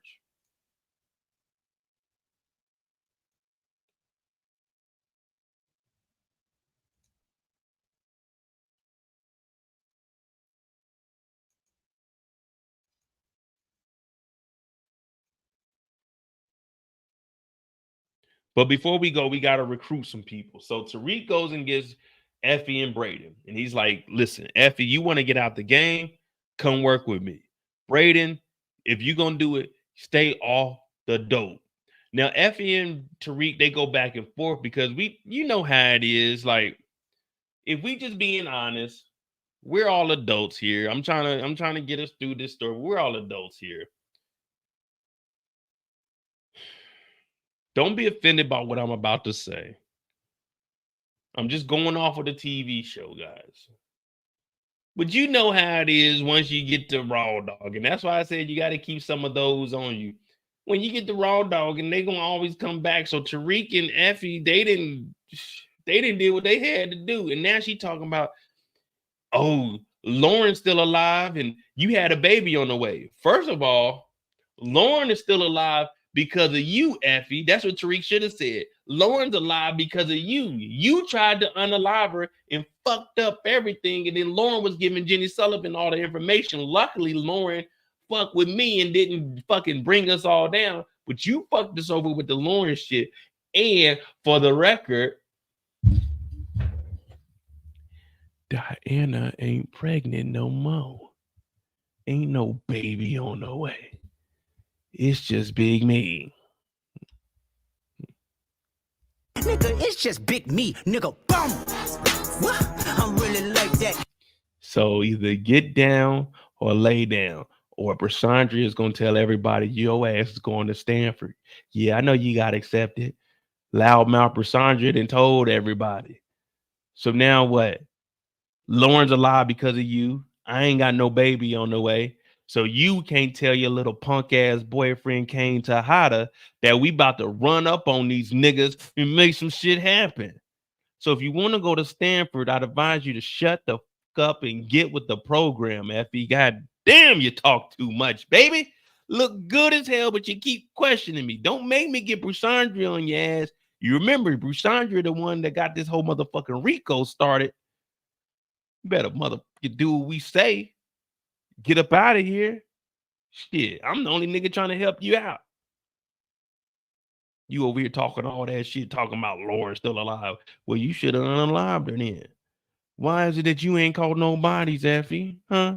Your mama's still walking around. I caught a body. I killed my daddy. Your mama's still walking around here begging for dollars. Go kill your moms. Where your moms at, Effie? Where your moms at? Go kill your mom. Go get a body. Talking to me about my baby mama. I ain't got no baby mama. That baby is with his daddy in hell. Talking about where my baby mama. I ain't got no baby mama. The fuck? And Lauren's alive because of your ass. Didn't even push the car in the deep end. Pushed that shit in the goddamn puddle. You know what? Fuck it. We don't need you, Effie. Brayden, put the coke down, man. Can you go 5 minutes without that shit, Brayden? God damn. Matter of fact, Effie, my bad. I apologize. You're going to have to roll with us just for this last mission. This nigga Brayden. God damn, man. They told me I got to bring Brayden with me. This nigga on coke right now.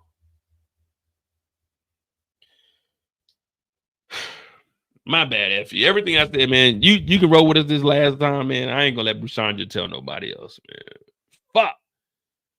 All right. Effie got to roll with us, man. Effie got to roll with us.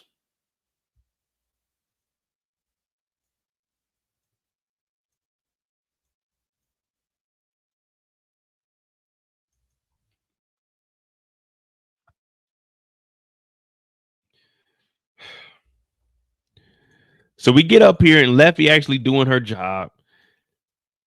Her and Brayden, they sneak in to get the security. Effie hits this guy with a taser in the neck. Now, this is some television shit. If you get hit with a taser in the neck, you're not passing out in real life. You're going to feel every single voltage in your ass. Oh, what the fuck? Oh, shit. But they knock out the security guard. Effie goes and gets on the computer. Brayden takes out the priest.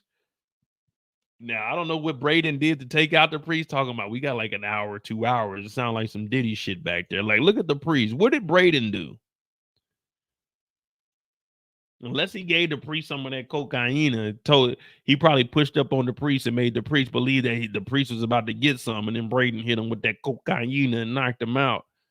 Because like Brayden ain't have no weapon. But anyway, Effie, she knocks out the security guard. Then she hops on the computer. Now, all she's doing is pressing pause on the recorder. But if you look in the back at Brayden needs him a Colombian dancing dust break.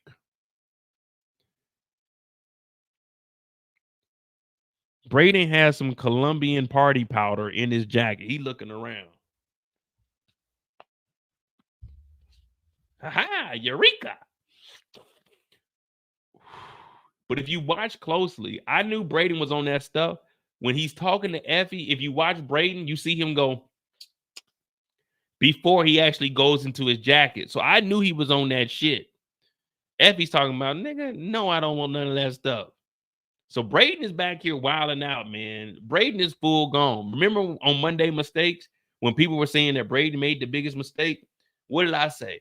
Once you're a junkie, it's no longer mistakes. It's just you're fucked up. Once you cross over, there's no coming back. There's no coming back. That's why I didn't put Brayden on Monday Mistakes. I was already predicting that he's full gone now. He's all the way gone. So while this is going on, Brayden is up. I mean, not Brayden. Tariq is up front. Tariq is in the confessional right now, loading up the Thule. Don Carter shows up. Tariq is in the booth right next to him. He got the silencer. Ping, ping, ping. Don Carter comes in here. Lord, for I have sinned. I want to do, what is it? 17 Hail Marys. Tariq leaves the booth. Opens up the curtain. On your feet. Got your ass. So Don Carter's like, Tariq, funny guy. You pull up on me in church, huh? You pulled up on me in church. Tariq got the gun out to the back of the noggin. Don Carter's like, whoa, wait, brother. You smooth with that. But I thought you were like dirty apartments. Tariq like, what are you talking about? He's like, putting bullets in people's noggins. Tariq's like, what do you mean?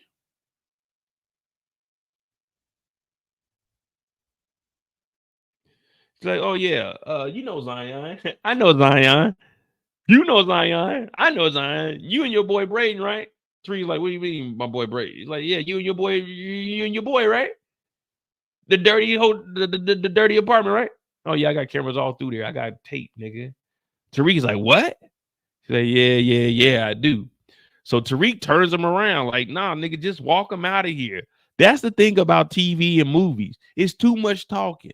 Pistol whip this nigga and drag his ass up out of here. The cameras are stopped at this point. You got to get on his ass. Don Carter turns around and what does he do? He puts the gun to his chest. Just like my boy, that nigga Pookie said. You got to stand back. You can't be that close unless you down to pull that trigger. Ping, ping, ping, right through the chest. Someone please call 911. Tell them I just been shot down and the bullets in my heart. Tariq then got dismantled. Disarmed. Boom. On the ground. And then he got handcuffed. Don Carter handcuffed this nigga and then called motherfucking Noma. Guess what? We got this nigga Tariq. And this is why I call Tariq.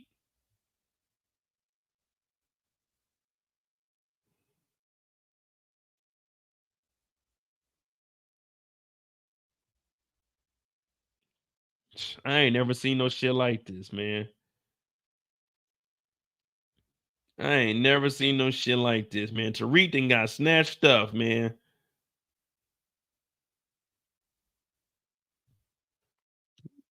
Tariq should have just laid him down, left him in the church, deleted all the footage, and just went on about their business. But Tariq done got snatched up, and now he's kidnapped and thrown in the back of a vehicle. So they threw Tariq in the back of the vehicle. Monet dipped out. Monet didn't give a damn. Monet got the hell up out of here. Brayden and Tariq, they hop into the motherfucking Impala SS, Chevy Impala. They chasing them down. They got the blacked out tail lights too. Okay, got sitting on the 16-inch too, boy. So they chasing down Don Carter, but they actually rammed the Charger. And they rammed the Charger. The Charger goes up under the trailer of a truck. And it's looking like, man, damn, Don Carter might be unalive. Effie hops out. She's like, Brayden, what the fuck is wrong with you?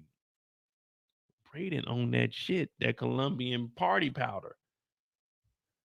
He's like, man, what? So they go and they grab Tariq and Don Carter up out of there. And when they take him to the warehouse, Don Carter's sitting on the floor.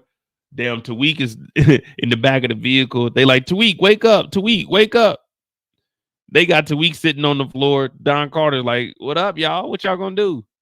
What move y'all gonna make? So Don Carter is basically like, nigga, if y'all do anything to me, if I don't report in within the hour on the hour, they about to turn the city red. They about to paint the town red looking for Don Carter. And the crazy thing is, that's the truth, though. That's the truth, though. Especially with Nico. Nico knows how it is out in these streets. But that's Tariq's story, and he has to deal with the consequences of what the hell is next, man. Look at Tariq, man. They had to wake this nigga up in the back of the vehicle, man.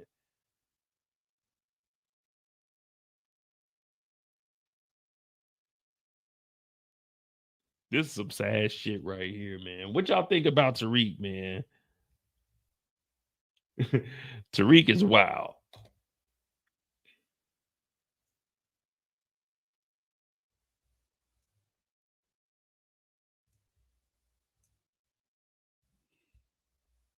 Damn, man.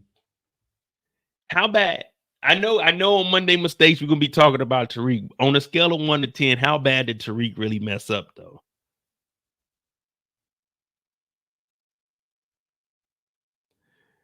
Like, he had the opportunity to get. We could have ended this right then and there, man. Just take the footage, everything, and just get up out of here.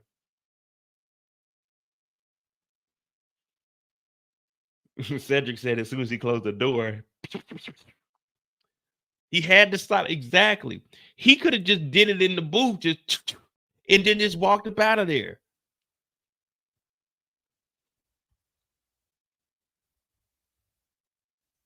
And usually it's us, like, you know me, I'm usually cheering for the villains when I watch TV shows, because a good villain is really a carbon copy of the hero, just with a different agenda. You know what I mean? Usually a good, if you have a real good villain, they're just like the superhero. They're doing the same cause. It's just they got different views on the outcome of it. You know, the villain, their outcome is considered bad, but a good villain like Don Carter, like, look at it. Don Carter is no different than any other good cop. He's still trying to clean up the streets. He's just making a little bit of money on the side.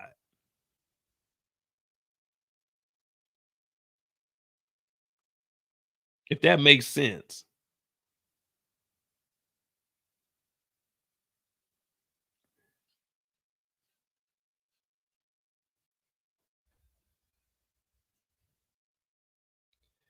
See, Lamar was a good villain. The reason Lamar was a good villain, he was just like Meech. He just had a different view on things. He's just like, okay, look, let's do it this way. But it is what it is, man. Jeez Louise, young Tariq, man. All right, there we go. So that's 1, 2, 3. All right, we can split. Yeah, we do about 4 hours.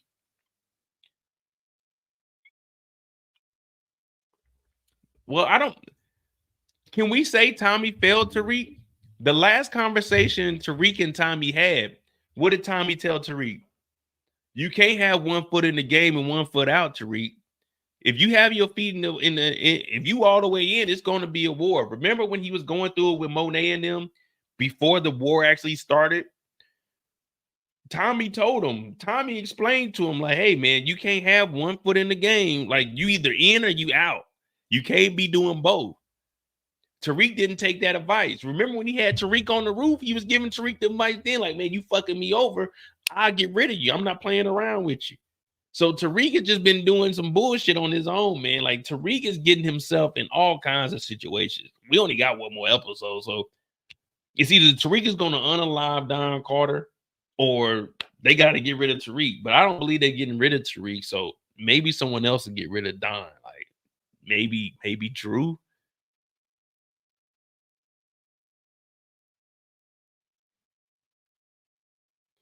You know what I mean? So Tariq is just.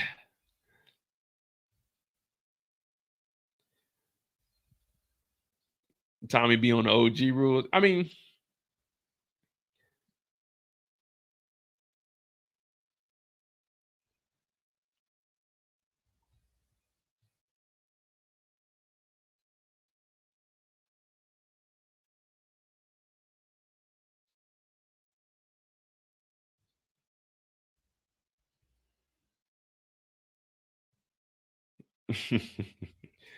All right, so we got Monet, Kane, Tariq.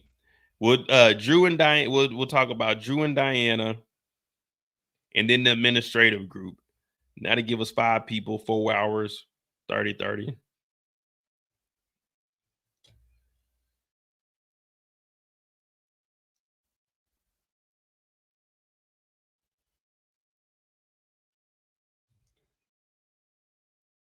Oh boy, give me a second.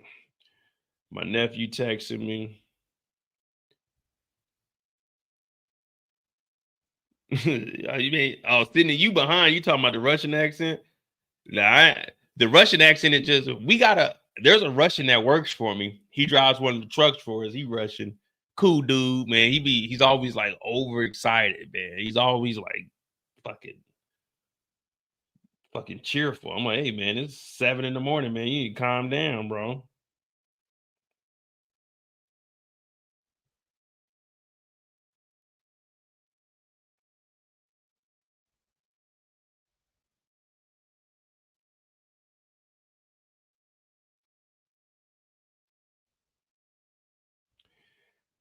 Oh man. All right. So we got Drew and Diana and then the administrative group. Sunday, I'm probably gonna do a live, and Sunday we'll probably do a live. Depending on if the Penguin comes out at midnight for Sunday, then Sunday night I'm gonna do a live on the Penguin. But if not, Sunday night we're gonna watch the video of Monet's best moments.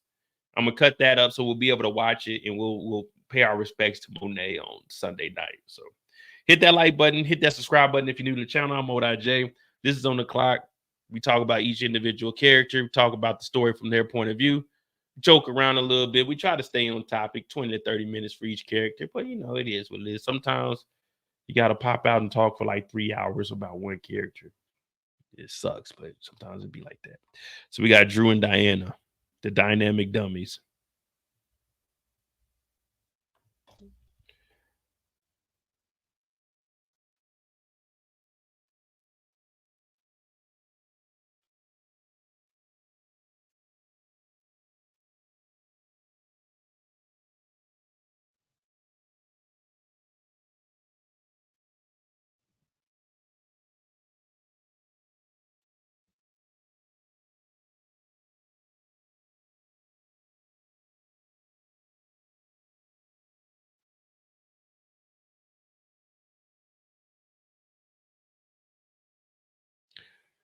All right, Drew and Diana.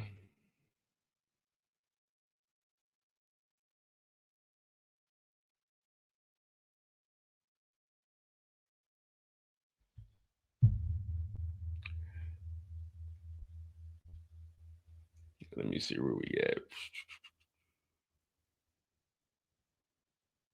All right, Drew. The first time we see Drew was, of course, at the beginning. So Drew and Diana. All right, we got to keep track of all of them. All right.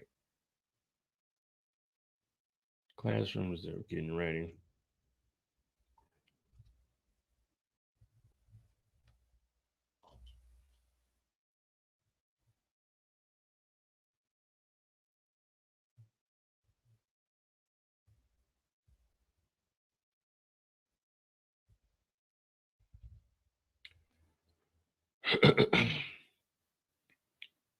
The first time we see Drew is at the dinner table playing dominoes.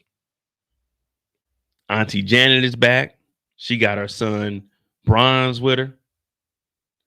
Monet's getting a text from Kane.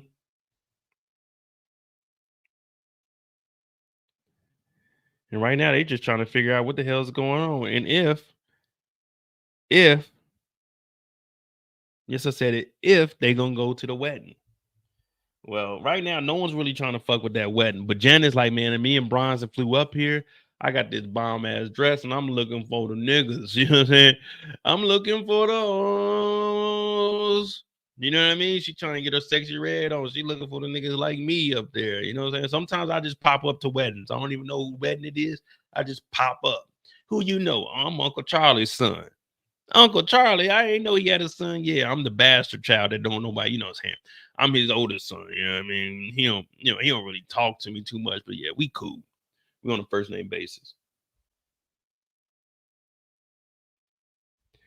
But Drew sitting here, he's sipping on his yak. Drew just like me, man. In the sense of us like getting our drink on. No other way are me and Drew comparable. But they sitting here, he drinking like, man, fuck all that. I'm definitely not trying to go to no wedding. But Janet wants them to go.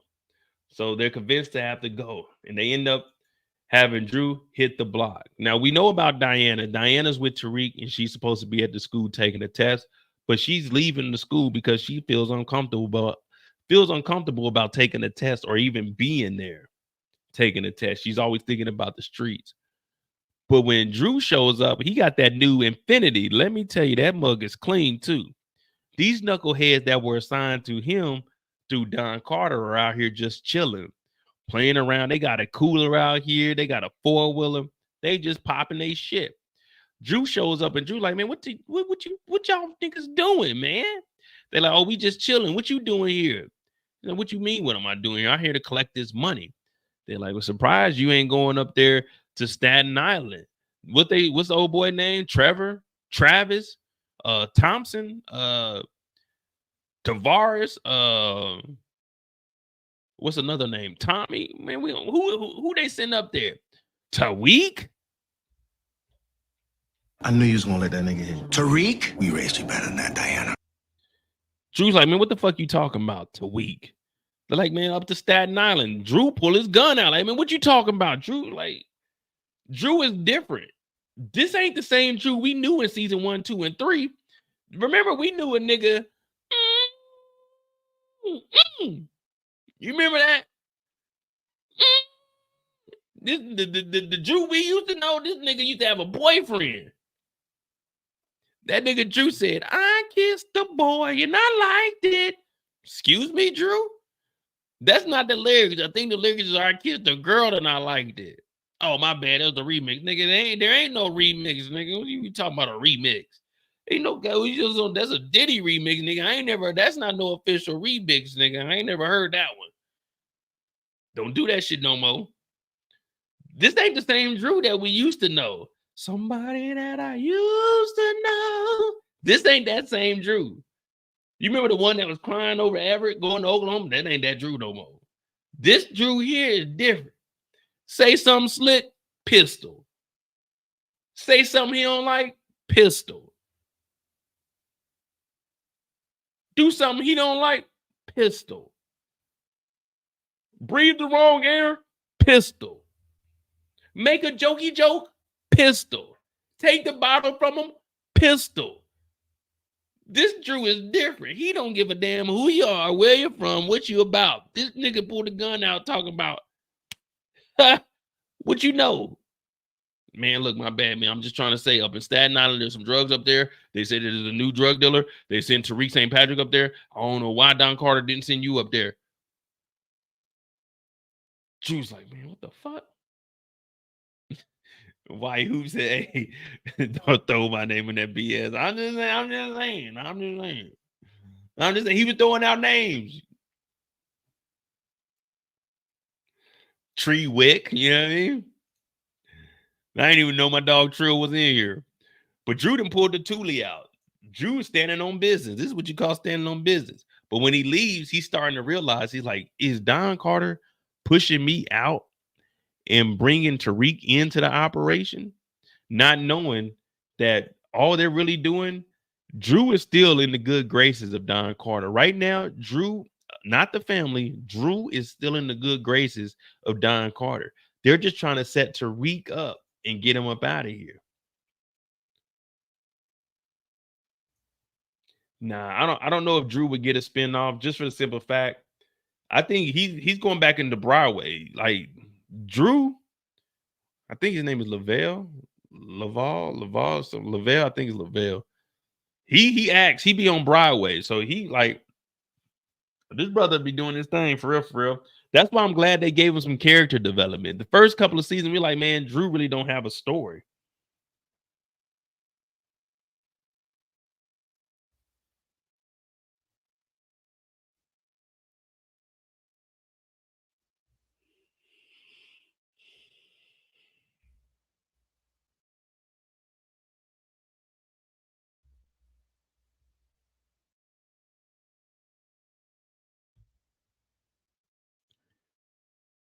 So I don't know if Drew's gonna have a spinoff. As far as the Power Universe, he might still do something with 50, but I don't know if he's gonna still be like in the Power Universe. But then they have the dinner, and Drew doesn't really expose too much. Drew is just sitting there, really just drinking the whole time. Drew just sitting around. What's going on, y'all? What's up, Mozzie? How you been? How you been? Drew in there. This is how Drew in there.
You mean you got this penthouse at the bar? Yeah, okay. This nigga lying. Oh, what you say your name was? Onion? Yeah, my name Drew. You know what I'm saying? I'm your local player. You know what I'm saying? Yeah, I've been doing my thing. Kane's supposed to be marrying your mom or something like that. Yeah, what's up? Yeah. I'm single and shit. What you on? Type shit. Yeah. Penthouse is me and his. Yeah, he tried to kick me out, but the only thing is he don't really own this motherfucker. My mom do. I hear your mama in the family business. My mom in the family business. What you about to do after this? I like girls now. You know, I like girls. Girls I do adore.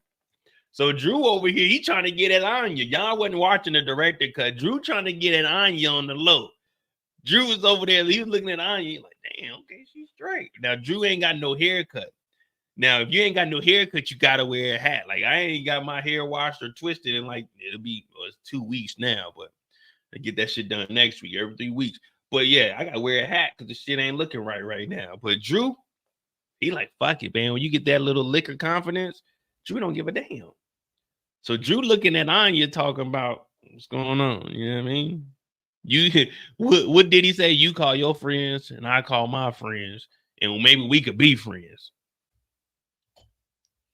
So all this goes down, and we know that Drew and Kane, they end up getting into it.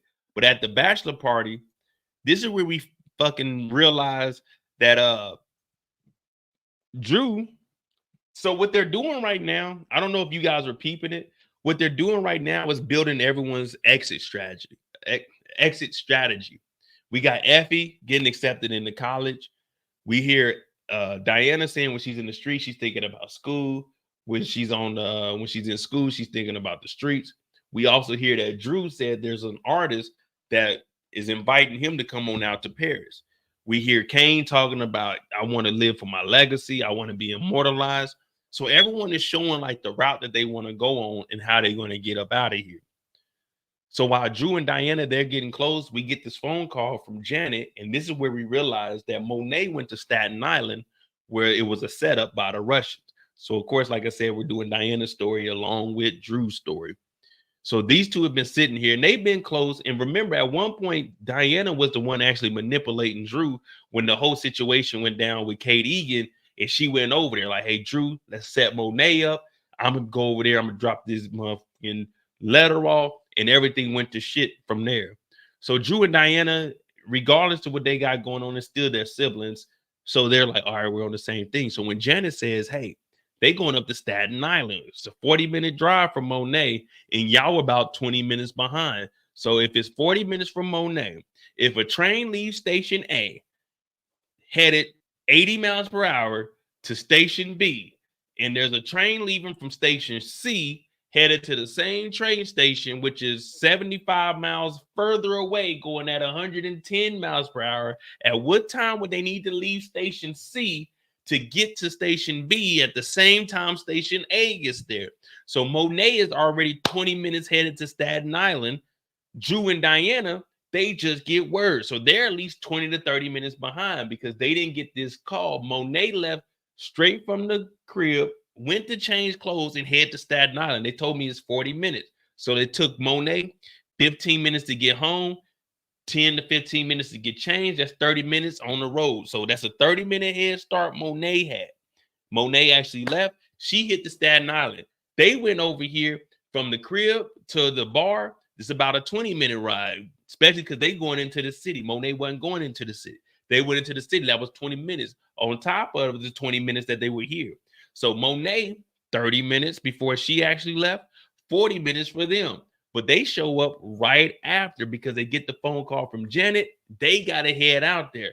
But they don't leave right after they get the phone call from Janet. They get the phone call from Janet and Effie shows up. Once Effie shows up is when they start to piece together what the hell is actually going on. So while they're sitting here, Kane comes over to entertain them. Kane's talking about, haha, y'all niggas need to drink up. Diana says, your mistress is here. Now, when Effie tells Kane that the Russians were going to Staten Island for who knows what, True and Diana, ding, a light bulb goes off in the dynamic dummy's head. These two were like, wait a minute. Tariq is up there. Monet is up there. And now Effie is telling us that the Russians are up there. So everyone's piecing together stuff.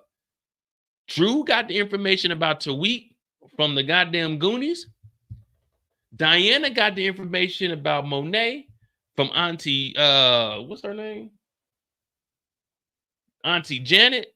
And then Effie gave us the missing piece of the Russians. So they said, wait a minute, this ain't right. 2 + 2 is 19 tonight. So they hop in the car because they don't know what exactly is going on, but they know that they got to get up there. So I'm watching this. I'm like, wait a minute. So this is probably like an hour after Monet done dipped.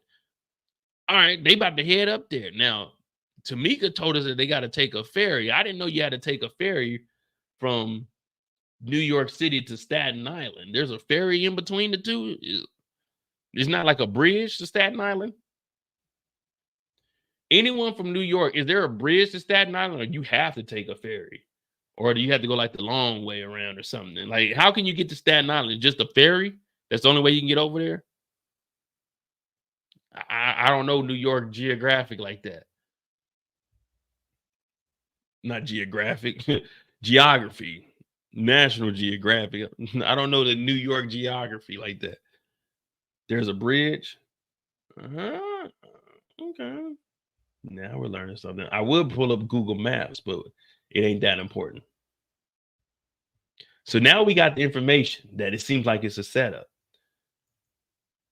Now we already know what happened with Tariq and Monet. They both send up here on a dummy mission. They run into each other. But now the Russians show up. Jayla said the Russians thought they were slick. Hey, do you know how much they had to put in play for this to actually work? Don and Noma, all right, the common denominator is Tariq. So they were going to try to eliminate Monet and Tariq.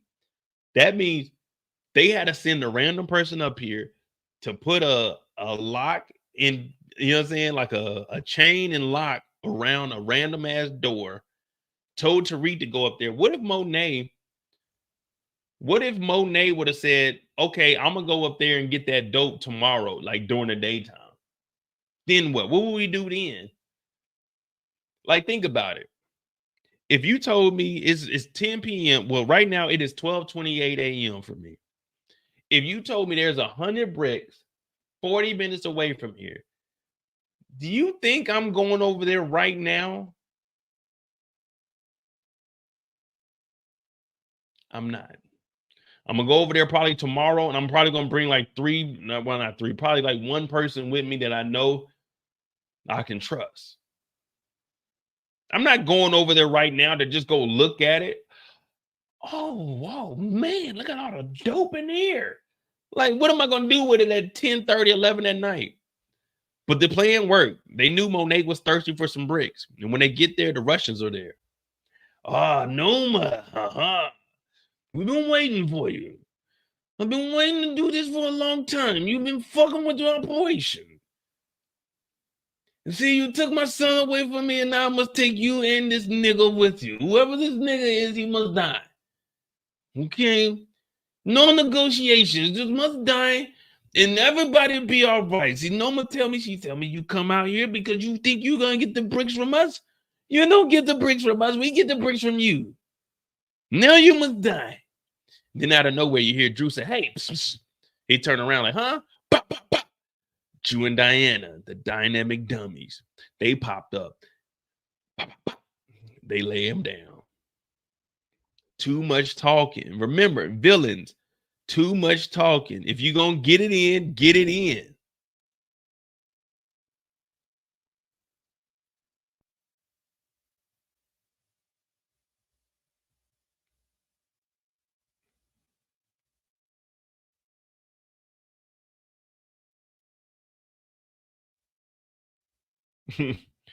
Drew and Diana, they catch their bodies. And then we know about the torching of the vehicles, Tariq's plan, because now they got to lay low for a little bit.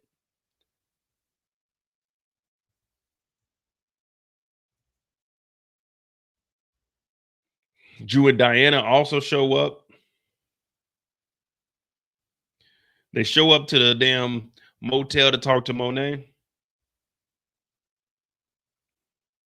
This is where we find out that they all in, man. They supporting Monet no matter what.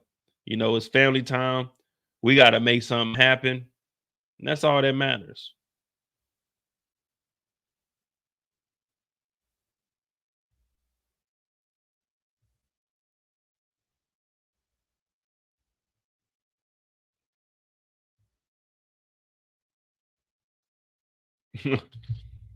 We're with you, Ma. And Monet's like, all right, bet. Let's go talk to Tariq. But they come up with the plan, and we know once they do this plan, Drew is talking about we got to go get Don Carter. Now, they should have sent Drew after Don Carter since he knows Drew would actually had a better chance of setting up Don Carter than anybody. Hey, Don Carter, I need to meet with you. This and this is going on with the guys. You know what I mean? The plan would have worked better if Drew would have called Don Carter and said, hey, Don Carter, can you meet me over here? One of these guys are stealing, or, you know what I'm saying? They ain't brought the money in. Can you meet up with me? And then Don Carter would have showed up by himself. And then, boom, we got him. From there, you know what I'm saying? We could have had him meet us at like an abandoned spot already.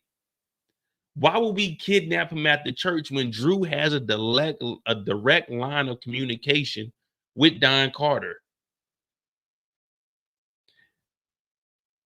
You know what I mean? Like, think about it. Hey, Don, what you doing? No. I need you to meet up with me right now. Like, no, right now. No, one of the workers, there's some bullshit. I need you to meet up right now. They tripping. No, bet. Meet up at 2024 Spreewell Drive. Okay, bet. All right, bet. Yeah, y'all better get in line. Like, that would have been a better plan. At least we can get Don Carter right now. It's not like Noma has information within the police station or the police force of what Don has going on. She's up under Don Carter. So we should have got Don Carter first, be a Drew, and then we worry about Noma. Let this little marriage go on, and we can catch Noma at the crib by herself. When Noma got like 1 or 2 security guards, you just ask Kane, hey, Kane, what y'all doing this week? And then we get Noma next. It's not like Noma's been moving around with 1,900 security guards this whole season. It's just been now for the wedding that she got this much security.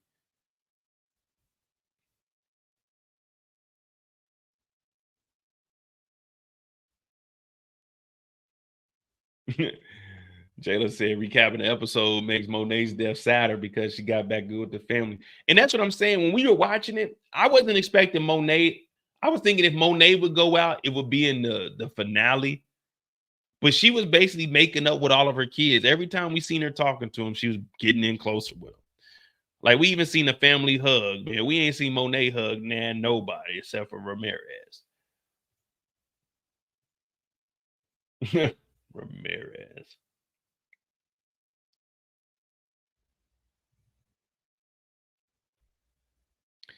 Now, while this goes on, we know about the plan. So we'll throw Davis' story in too. Davis takes one of the guys who's talking about, man, we've been trying to get in touch with Vadim, the Russian mobster.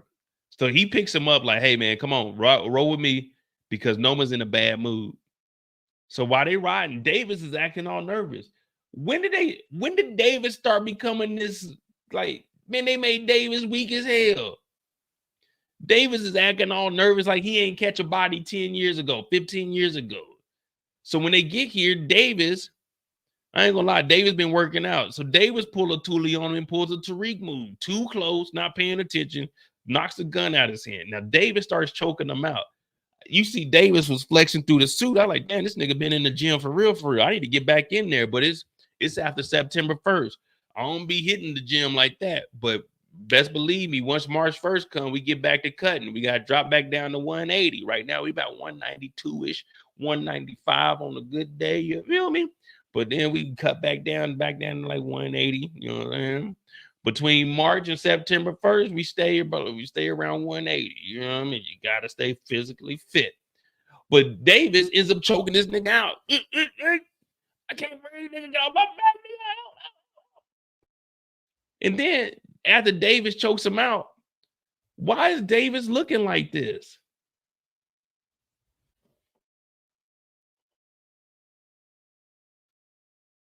Davis, you got out the car with a gun to kill this guy. What are you looking like that after you choked him out?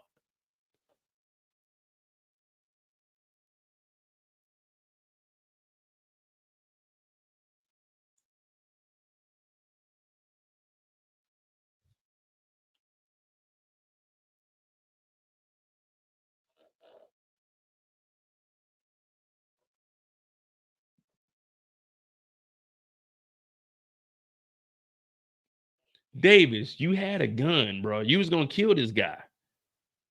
And now Davis is looking around like, but I give him credit though. He didn't freeze up too long. And then he drove this nigga out into the woods. Now you got to take him like all the way out to the gun line, all the way out to to those trees over there, because people will just walk over here. You know, most bodies that are found out in the wilderness like this is some white guy walking with his Labrador off the leash, throwing the ball in the woods, and the dog goes over there and discovers the body. Wait, that's a hound dog. But yeah, that's normally how these bodies are found out in the woods. Just some random white guy walking off the trail. Da-dee-dee-la-dee-da. Man, this is a skull. The dog be over there. The dog will bring like a bone. You're like, wait a minute, what is that? If my dog brings me a bone from out of the woods, I'm not going in the woods to find what the fuck this bone came from. I mean, get that out your mouth. Knock that shit out my dog's mouth. We're going to continue on about what we was doing. But David drags him out into the woods, man.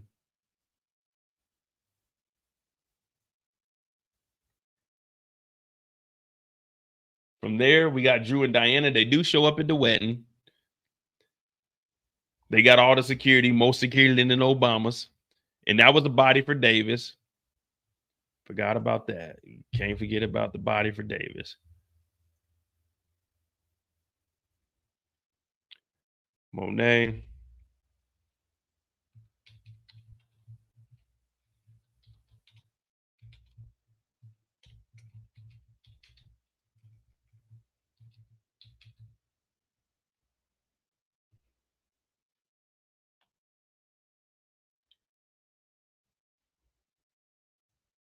Here's Louise.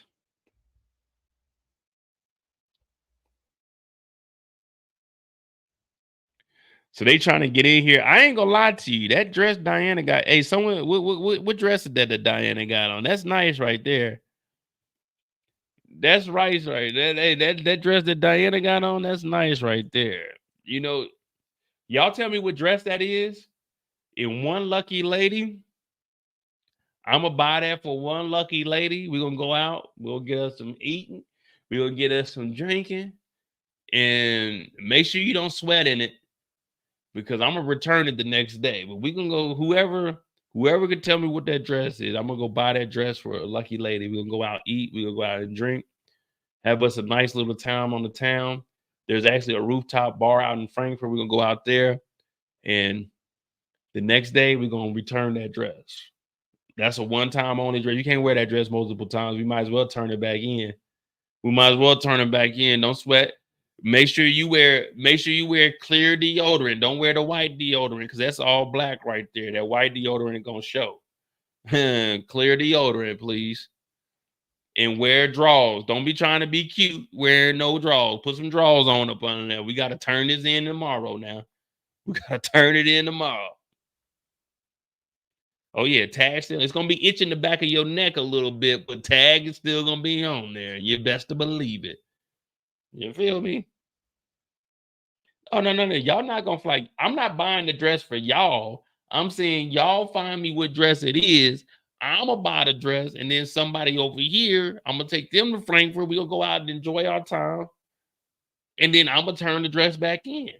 See, I'm the type of nigga that likes to shower you with gifts. The only problem is the water that I use, just like the water in real life,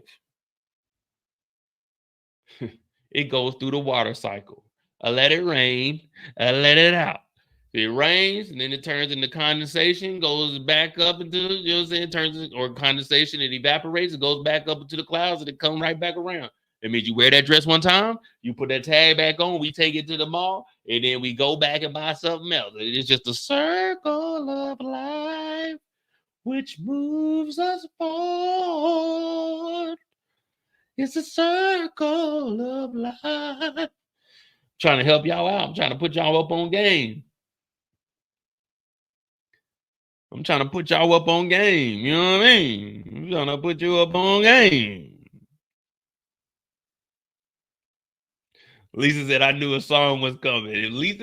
She said, if I know one thing about Mo, if you give him an opportunity to lead into a song, then hey,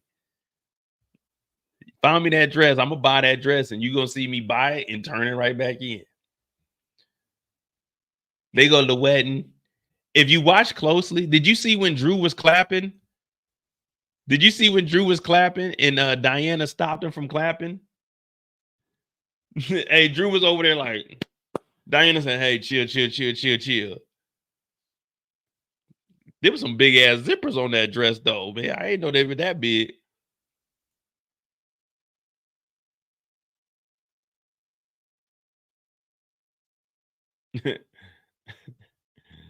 Monty said that's the most cheapest thing I've ever heard. Is it cheap though? Is it cheap if I spend $1,500 on a dress? Is that cheap? Is a $1,500 dress like a weekend dress cheap? $1,500, is that cheap? I think me personally, the way I live, $1,500 is expensive.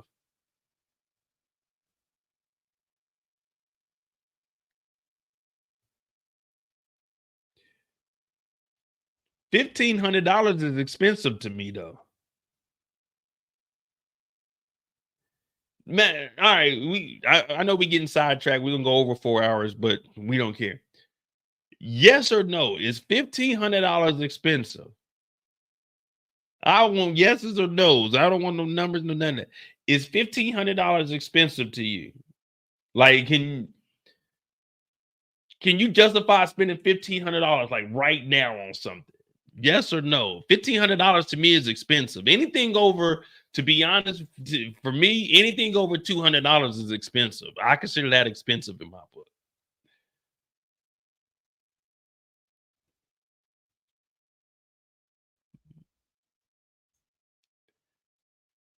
But the wedding was low-key boring, but it's professional. I guess they didn't want to go overboard for the wedding because Ice is there, but Ice was there and they wilding out and at the goddamn reception. So we get the reception cracking. Drew and Diana in here and they getting escorted out. That's what I'm saying. I know $1,500 is expensive. Mozzie said, hence you're getting your money back. The problem is you got to have the money to spend though. In order for $1,500 to be expensive, you had to have $1,500 to spend. Now, if I like, let's just use this as a scenario. If I buy this dress for this one evening, for this particular evening, then yeah, I got to take it back. You know what I mean? Because if buying a dress for $1,500 and taking it back to get my $1,500 is cheap, then if you rent a rental car, you're a cheap bastard. I don't want to have to say this. If you ever rented a car in your life, you are a cheap bastard. Drive your own car. Put your miles on your own car. Don't rent no car. Don't be a cheap bastard. Get your raggedy car fixed and go drive your own car. Don't rent no car because you got to take that back, right? Yeah, I'm renting the dress for the day to have a good old time. When I get married, am I buying the tuxedo? Hell no, I'm renting that motherfucker, taking that bitch back. When I get this dress for you, be taking that bitch back. We're going to wear it that one time. We're going to take that bitch back. I'm going to get my $1,500. I need that shit cash. Don't put it back on the card. Give me that shit cash money. Cash money.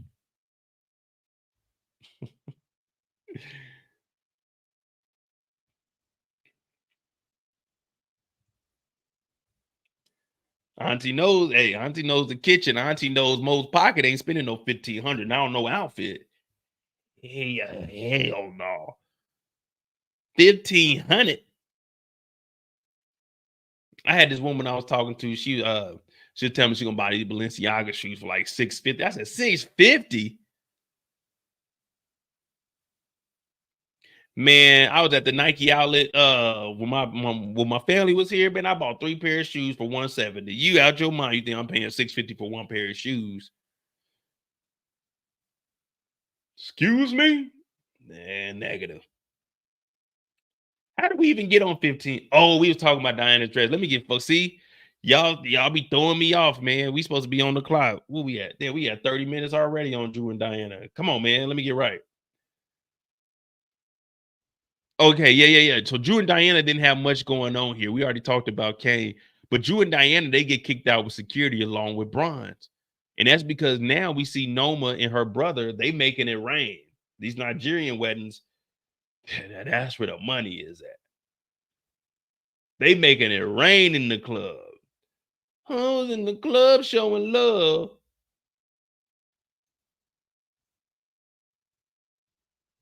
Hold on, give me a second. I'm about to show y'all what's going on. This is what it looked like in the club.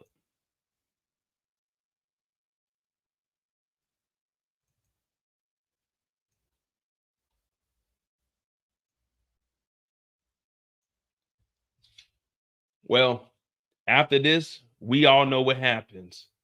Monet goes out like a G. Drew and Diana show up, and they don't even help out. Monet goes out, guns blazing, day after day.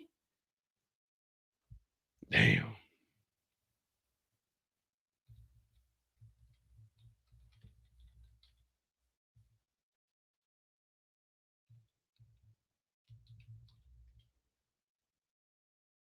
Damn. Cleo, fuck no.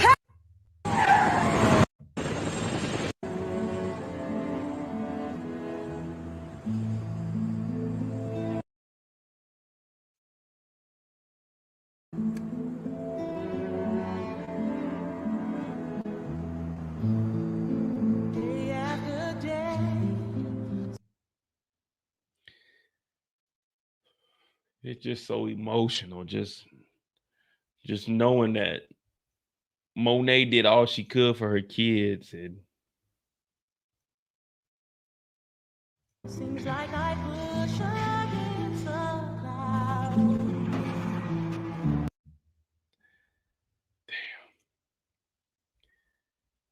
can y'all blame Monet for going out like this? Drew and Diana didn't even try to help their mother. They just sat outside and let their mama go out. They just keep lying. It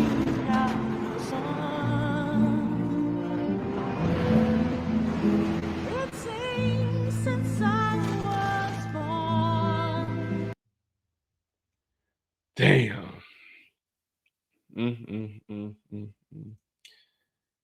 Drew and Diana, man. Drew and Diana. They did all they could, man. They did all they could. It just wasn't enough. I've wakened every blessed morning down on my luck.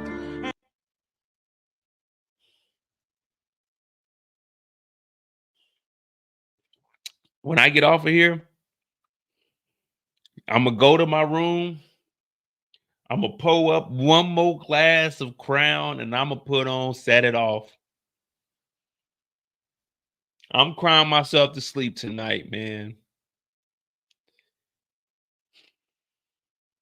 I get on these lives with you guys. We're off the clock right now. I get on these lives with you guys and I spill my heart out. I try my damnedest each and every Friday night to entertain you guys. You guys don't know how much this means to me to be able to talk about TV shows and just express my feelings and make up my own storylines and mimic people's voices. It just does something to my spirit. I'm at work all day. I got that. I be sitting there, my knee just be I be getting that goddamn junkie itching. I just want to get on here and talk to y'all about TV shows. Y'all don't know how passionate I am about this stuff, man. And for us to see Monet go out, guns blazing, and her kids didn't even fucking help. I just pray one day if I ever have kids that them niggas try to help me out if I'm going out guns blazing. Please, just don't tell me it's Mo first. Don't say it's Mo before everything. If you niggas ain't gonna come and help me.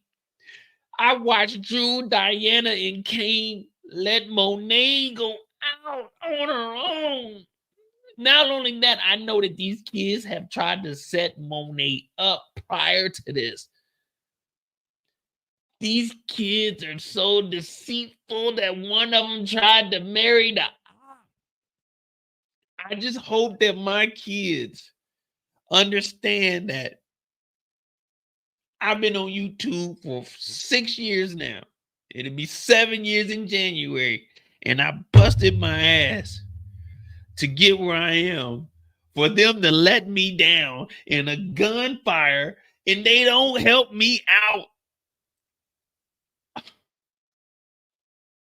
I just can't trust them. I just can't trust them. They're not even here. I just can't. Oh.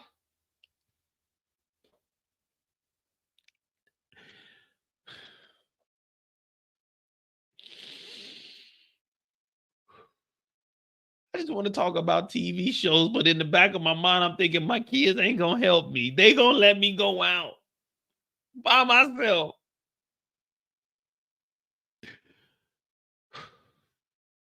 Breathe, Mo. I am breathing, damn it. I am breathing.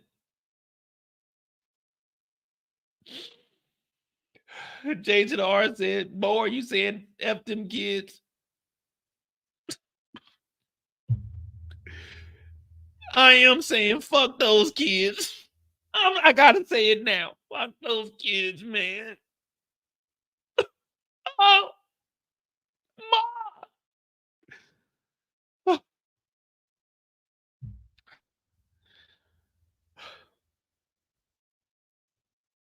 And up against the wind.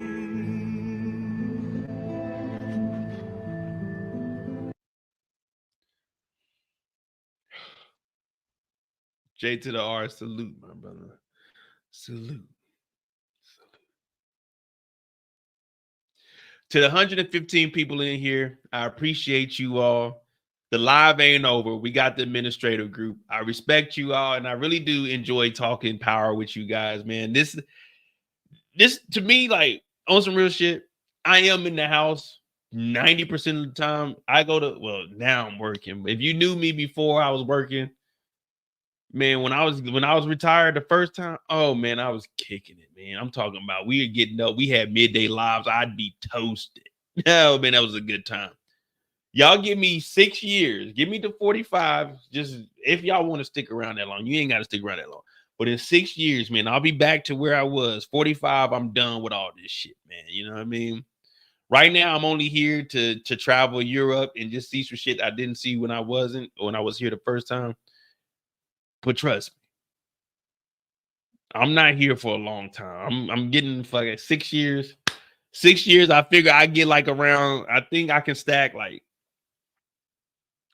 3. My goal is to get to like 450 liquid.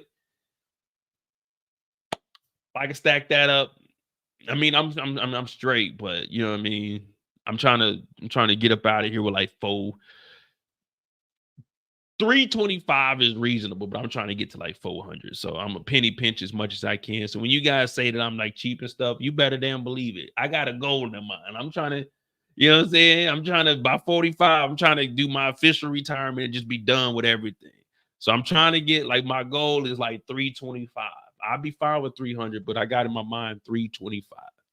So that's why you, like, when it comes to numbers, I'm meticulous with that shit. So that's why you always hear me like joking around about money and stuff. But I gotta go. Like, I'm trying to get to where I gotta get, and then I'm done. You know what I mean?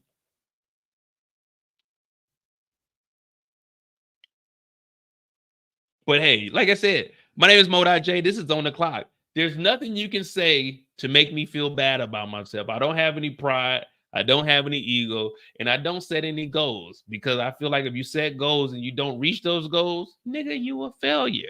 So I got some milestones, but milestones are just shit. Just a milestone. Maybe you take that path and hit that milestone, or maybe you take a different path and go to another milestone, but I don't set no goals. I ain't got no goals. All right, we got the administrative group. Let's go ahead and knock this on out. We got Monet, Kane, Tariq, Drew, Diana. So that's 1, 2, 3, 4. We got 5. The administrative group, admin. Do we got all bodies accounted for? Drew, Diana, 2 Russians. We got the 1 guard from Davis. 12 bodies from Monet plus Monet's body. So we got the 16 bodies, I think. 2 Russians, 12 from Monet, and then the security. Okay, so we do got the 16 bodies. All right. 16 bodies are present and accounted for. Bet.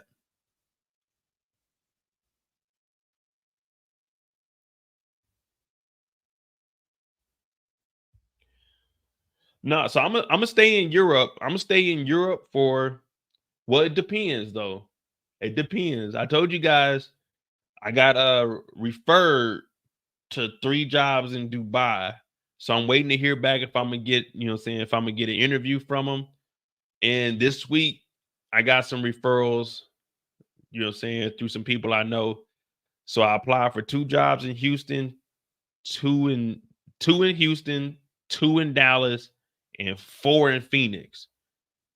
But the money got to be right for me to come back to the States. It got to be at least 110 for me to come back to the States. Because after taxes, that's only going to be like 80 something. So if I'm coming back to the States, they got to pay a nigga. You feel me? Over here, I can take less because it's cheaper, man. I got a 5-bedroom house, a whole freaking studio, and I pay $1,500 a month. Well, 1,500 euros. It's like 1,700 a month. And I got a whole freaking studio over here. So you see how I'm living with what I'm making. Like, I have thought about downsizing though, and trying to give me like a 3-bedroom for like around 900. Cause I was like, man, that'd be like 700 extra I could save a month. But I was like, man, I love having my own little studio. But anyway, we got the administrative group. Hit that like button, hit that subscribe button. I'm Monet. This is On the Clock. And don't nobody break a show down like Mo break a show down, because Mo break a show down how a show's supposed to be broken down. I don't make any of this stuff up. Everything I talk about is on the screen. All I know is they say, Mo, here's the episode. Tell us what you saw. And I'm going to tell y'all what I seen. And that's where we get today. And On the Clock is brought to you in part by Mo.J. Also, the Mo You Know is pinned in the chat. We're trying to get 500 subscribers over there. If you like breakdowns of real life shit, we just did a 3-hour live on Mayor Adams. We talk about Diddy over there, and anything that's basically a current event, more real life stuff outside of TV is the Mo You Know pinned in the chat. If you want to support the channel, Cash App is pinned in the chat also, MOEDOTJ. Plus, if you want to join the Discord, it's pinned in the chat. We're trying to get 200 members over there. If you want to talk about different TV shows, or if there's movies that you've seen coming out and you want to recommend something to me, the easiest way to get in touch with me is either on Instagram, MOEDOTJ, or you can hit me up in the Discord. You know, we got us a cool little community over there. I don't care what you talk about over there. As long as you ain't disrespectful, shit, I don't give a fuck, man. Talk what you talking about. But let's go ahead and jump into this administrative group. We have 4 hours now. We right on schedule. Oh, yeah. Shout out to my dog, Eric. He gave us the On the Clock title because, as you can see, I can get carried away and start rambling about nonsense. So we got to kind of stay on track. But we're going to talk about Don Carter. Noma doesn't really get too much of a story because we covered that with Kane's story, with Tariq's story, with her getting into it with Monet. So, yeah, Noma doesn't really get too much of a story. We'll see if her brother gets a storyline in the finale. But other than that, man, shit. He said, stay in your... Well, the thing is, politics don't get to me. Like, no matter who's the president, it's never going to, like, trickle down and get to me. They talk about a government shutdown.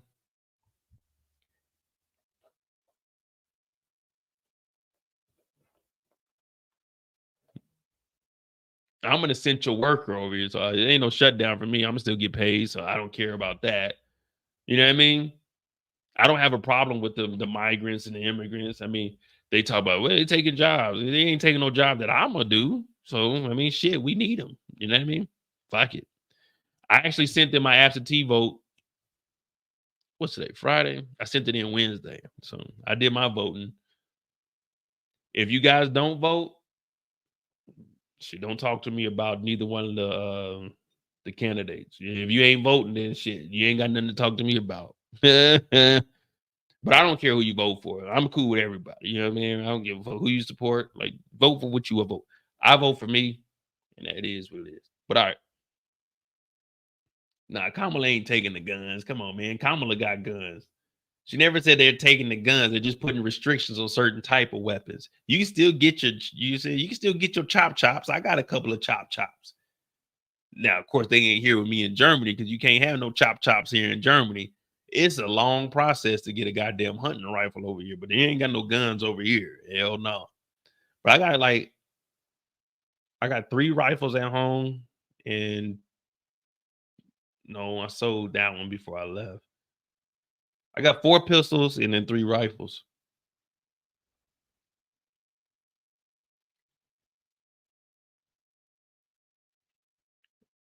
Oh, administrative group. All right, come on, man. Let me get focused, man. Y'all got me on some.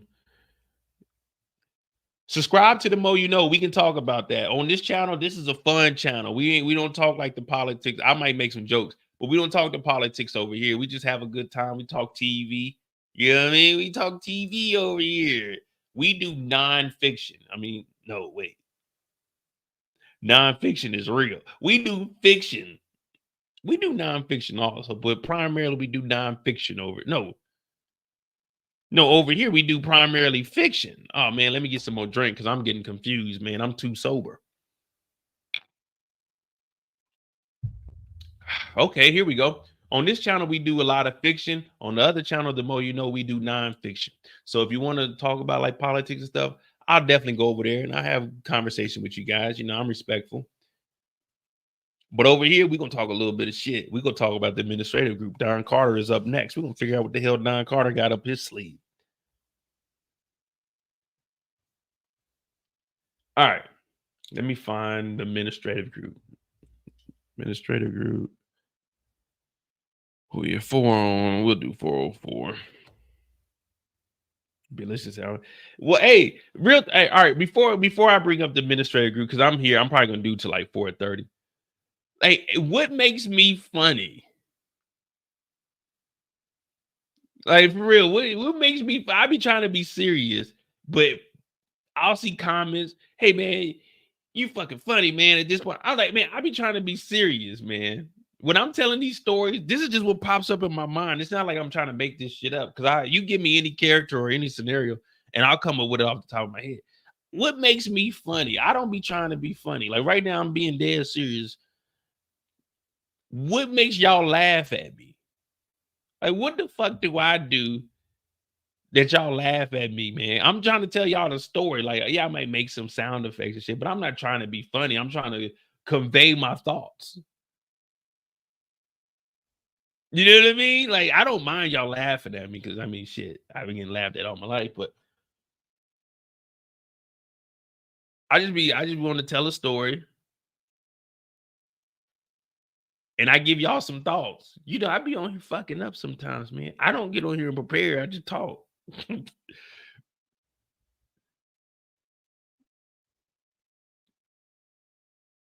my personality. Oh, well, I appreciate y'all. You know what I'm saying? My family, they don't laugh at me. My family, they slap me. They punch me in my chest. Hold on, give me a second. Do we got some free time, or y'all want me to talk about the administrative group? We cool? We good on time? Or y'all want me to go ahead and finish this shit and get off the live? Because if we got some free time, I'm gonna ask her, you know what I'm saying?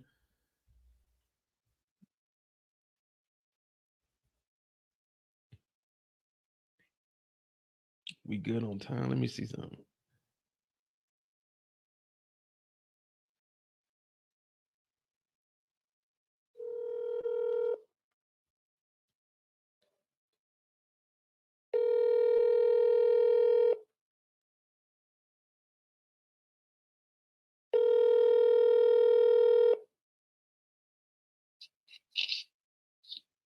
Hello?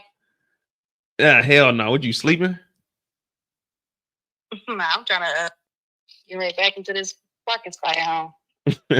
Hey, I'm on live. Oh, you got the kids with you? Yeah, they got the quiet title. Hey. You picking them up from school? Oh man, they all right? They messing up? They alive. No, it's 5 o'clock here. 6 o'clock. Oh, shoot. Oh, I forgot. Yeah, like I said, I'm on a live. And no, because I was on a I didn't look at the clock, but I'm on a live and I was asking them, they be like, man, Mo, you funny. And I'm like, what the hell makes me funny? Because my family don't really be laughing. Like when I talk to my family members, they don't be laughing like that. So it's either they lying to me or my family don't really mess with me. We do laugh. I be laughing all the time. Your humor is different, but I always laugh. See, that's what they saying. They talk about like my delivery and like my personality. But I'm like, man, I'm just trying to be truthful with y'all, man. But y'all be thinking I'm playing around. Right, but your humor is like, hey, is he being serious or is it just jokes? And it's like, okay, with jokes. No, I'd be serious. When I was trying to tell us about when Tellus was upstairs killing them bees, and I'm like, hey man, don't kill the bees, man. Like I was for real. Don't kill the bees, man. You can kill the other bugs, but don't kill bees. Right. I thought you killed it. Mom said you killed that spider. Well, yeah, spider. Now, spider is different. A spider will bite you. Like a bee ain't trying to do nothing but pollinate and make the world go round. You need that raw honey. Yeah, and that thing be tearing your stomach up. You get that raw honey. What? Hey, y'all going to the wedding? Huh? Yeah, we're going. We all trying to rearrange our life. Jackson's supposed to have a game tomorrow that we ain't gonna be able to make now. Hey, don't let Jalen hear this, but y'all might have to skip that wedding. Football might be a little more important than the wedding. You see the phone on my ear, right? But there's nothing to cry about. You got a dad. Who is that, Tegan? Golly. Of course it's Tegan. It's always Tegan. I ain't want nothing. They just be wanting to hear like family conversations. Yeah, well, he got a couple more. He got some more games coming up. But hey, y'all, I got a. Well, I was gonna say my youngest nephew, because Ezekiel is what, my great nephew. So he in the class of his own. Yeah, he So, is actually. yeah, he our great nephew. Hey, I got a nephew that playing football now, y'all. Shit, I might, hey, he might be something. He might be like, you know what I mean? Hopefully he got a good hip though. You know, I got that bad hip. I can't, if it's like over 15 stairs, I can't take it. Where's the escalator? Where's the elevator at? This hip give out on you. You gonna have to carry me. Hey, well, you ain't gonna make it in your own house then. Nah, On the ground like mama was. I take breaks. I get to the first floor and I just lay down for an hour and then I go upstairs. An hour. You ain't getting nothing done. I be late for. I got to be at work at 7 o'clock. I'll be leaving till 7:15. Right. Your lives. Hey, I be getting on the lives. I be having the live set for like 9 p.m. I don't be turning the live on to like 9, 10. I'll be looking at all the comments. They be like, man, this nigga always late. Right. My hip gave out, y'all. Just bear with me just a minute. Hey, I literally be in the house just chilling at the table, like just looking at myself. I'm looking at the phone like, man, am I trying to get on this live or not, man? Like, nigga, I'm going to sleep. And then I get on here. Hey, you seen it? Huh? You seen that dude that did the crate, that old dude that did the crate dap challenge and he fell and he said, when I came down, ooh.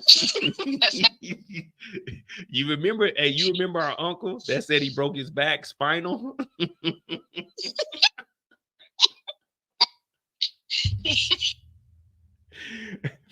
My back is broken. Spinal.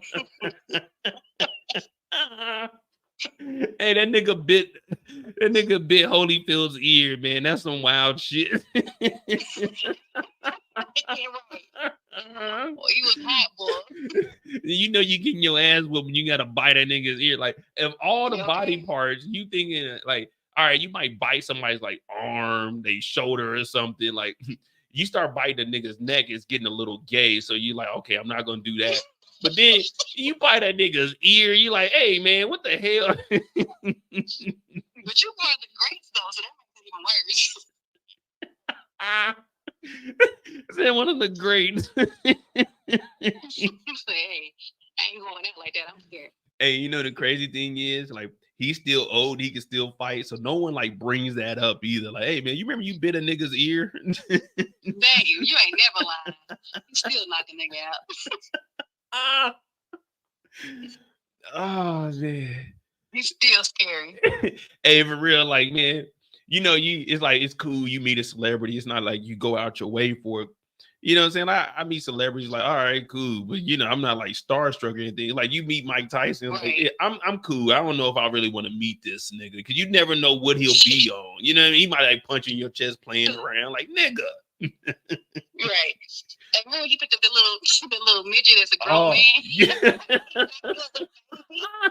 Wasn't named Hans Buller, like 22 years old, but he thought he was a baby. I didn't.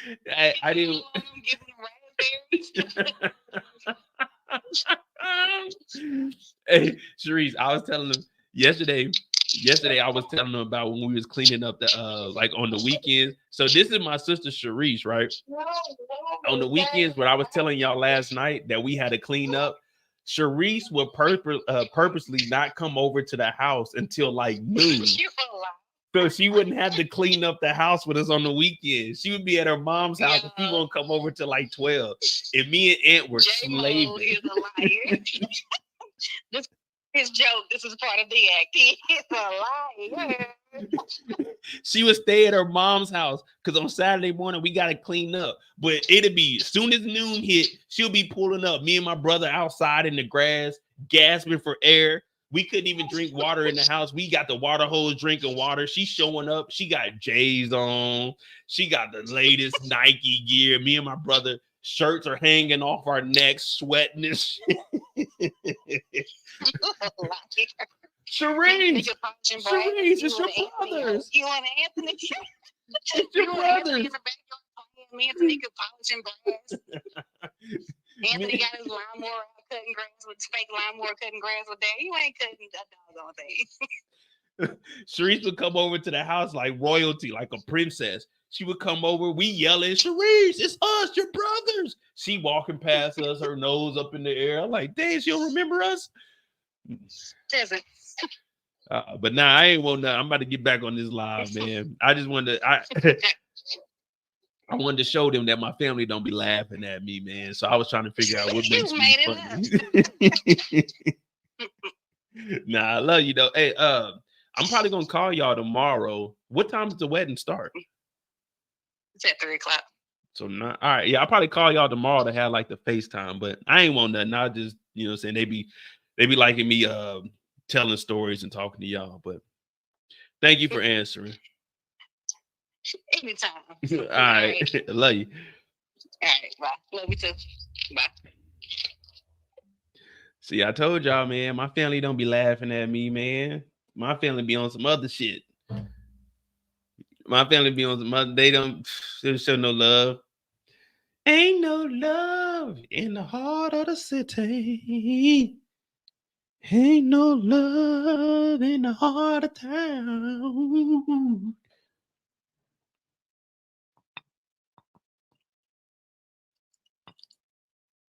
All right, y'all. Last drink, man. Last drink. Let's get focused. All right.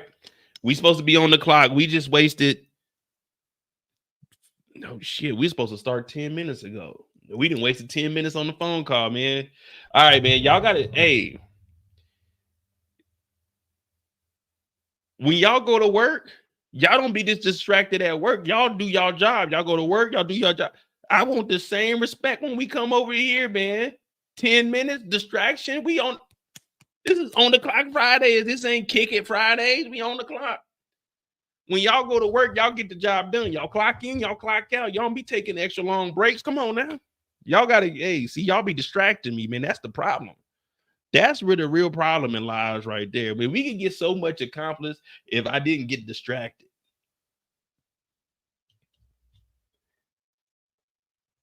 If you guys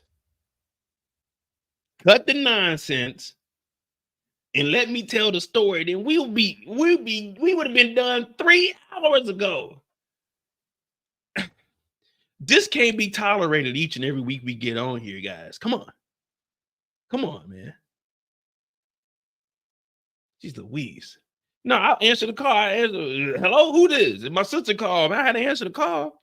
I couldn't send her the voicemail. It's my sister. You know what I mean?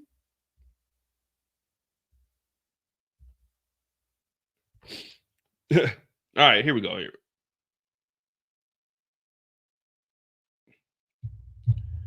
What up, Kendall? All right, here we go. We got the administrator group, and then we're going to be out of here, man.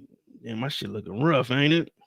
All right, I got one more week, you know what I'm saying? Then we'll figure it out next Saturday.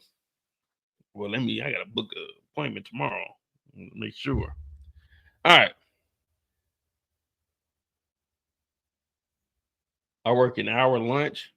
7. What you mean? You work 7 hours and get an hour lunch?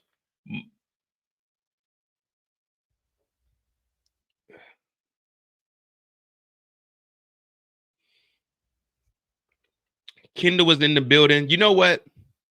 We're good on time. So what we're going to do, Monet, Kane, Tariq, Drew, and then the admin group. We're on the Don Carter's story isn't that long. So we got like 20 minutes. And then I'll just open the line up and you guys can just talk your shit or say what you appreciate about the show. Because we only got 1 week left. And Thursdays, I'm going to start opening the lines back up because I want to hear you guys' theories and predictions. But don't nobody be, I mean, I know you guys are at work because of the time difference. So I think I'm going to have to do it. I don't know when I'm going to do it, to be honest with you. I'll be saying I'm going to do all kinds of shit. But then when it really gets serious, I'm like, man, I'm about to take a nap. I don't know if y'all know or not, but every day I have to take at least a 2-hour nap or I can't function. Like my body shuts down completely for 2 hours every single day. It doesn't matter where I'm at, what I'm doing. My body got to take a 2-hour nap, man. I just don't know what it is. But we got the administrative group. We're going to talk about Don Carter. We haven't heard much about Nico. Noma story we didn't cover with Monet, Kane, and a little bit for Tariq. So it's just Don Carter. And then we'll go from there and then we'll have some free time. What you mean? What happened to Janet? She at the house, about to hear the news once they get there. Well, Janet showed up. Janet showed up with her son Bron. So little Dirk is Janet's son. And they showed up from Atlanta.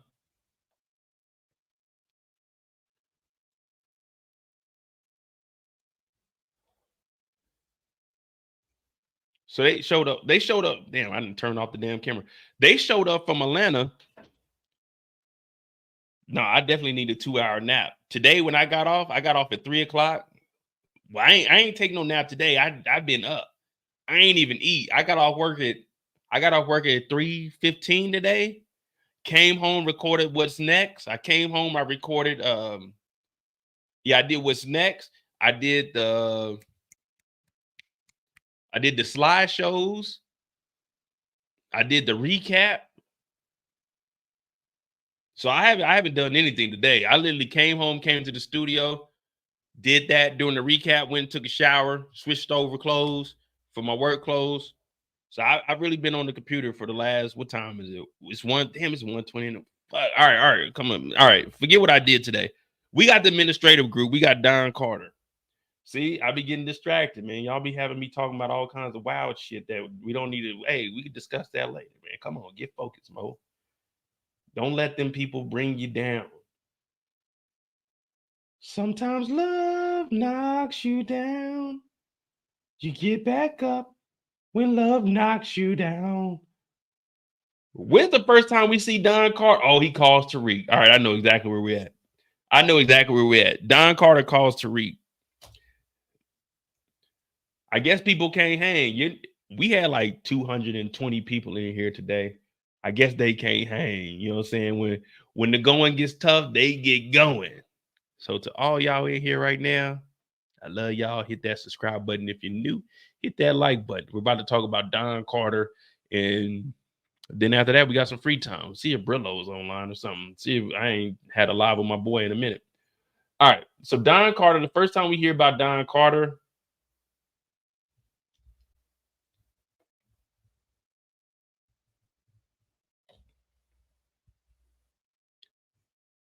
oh no, that was it.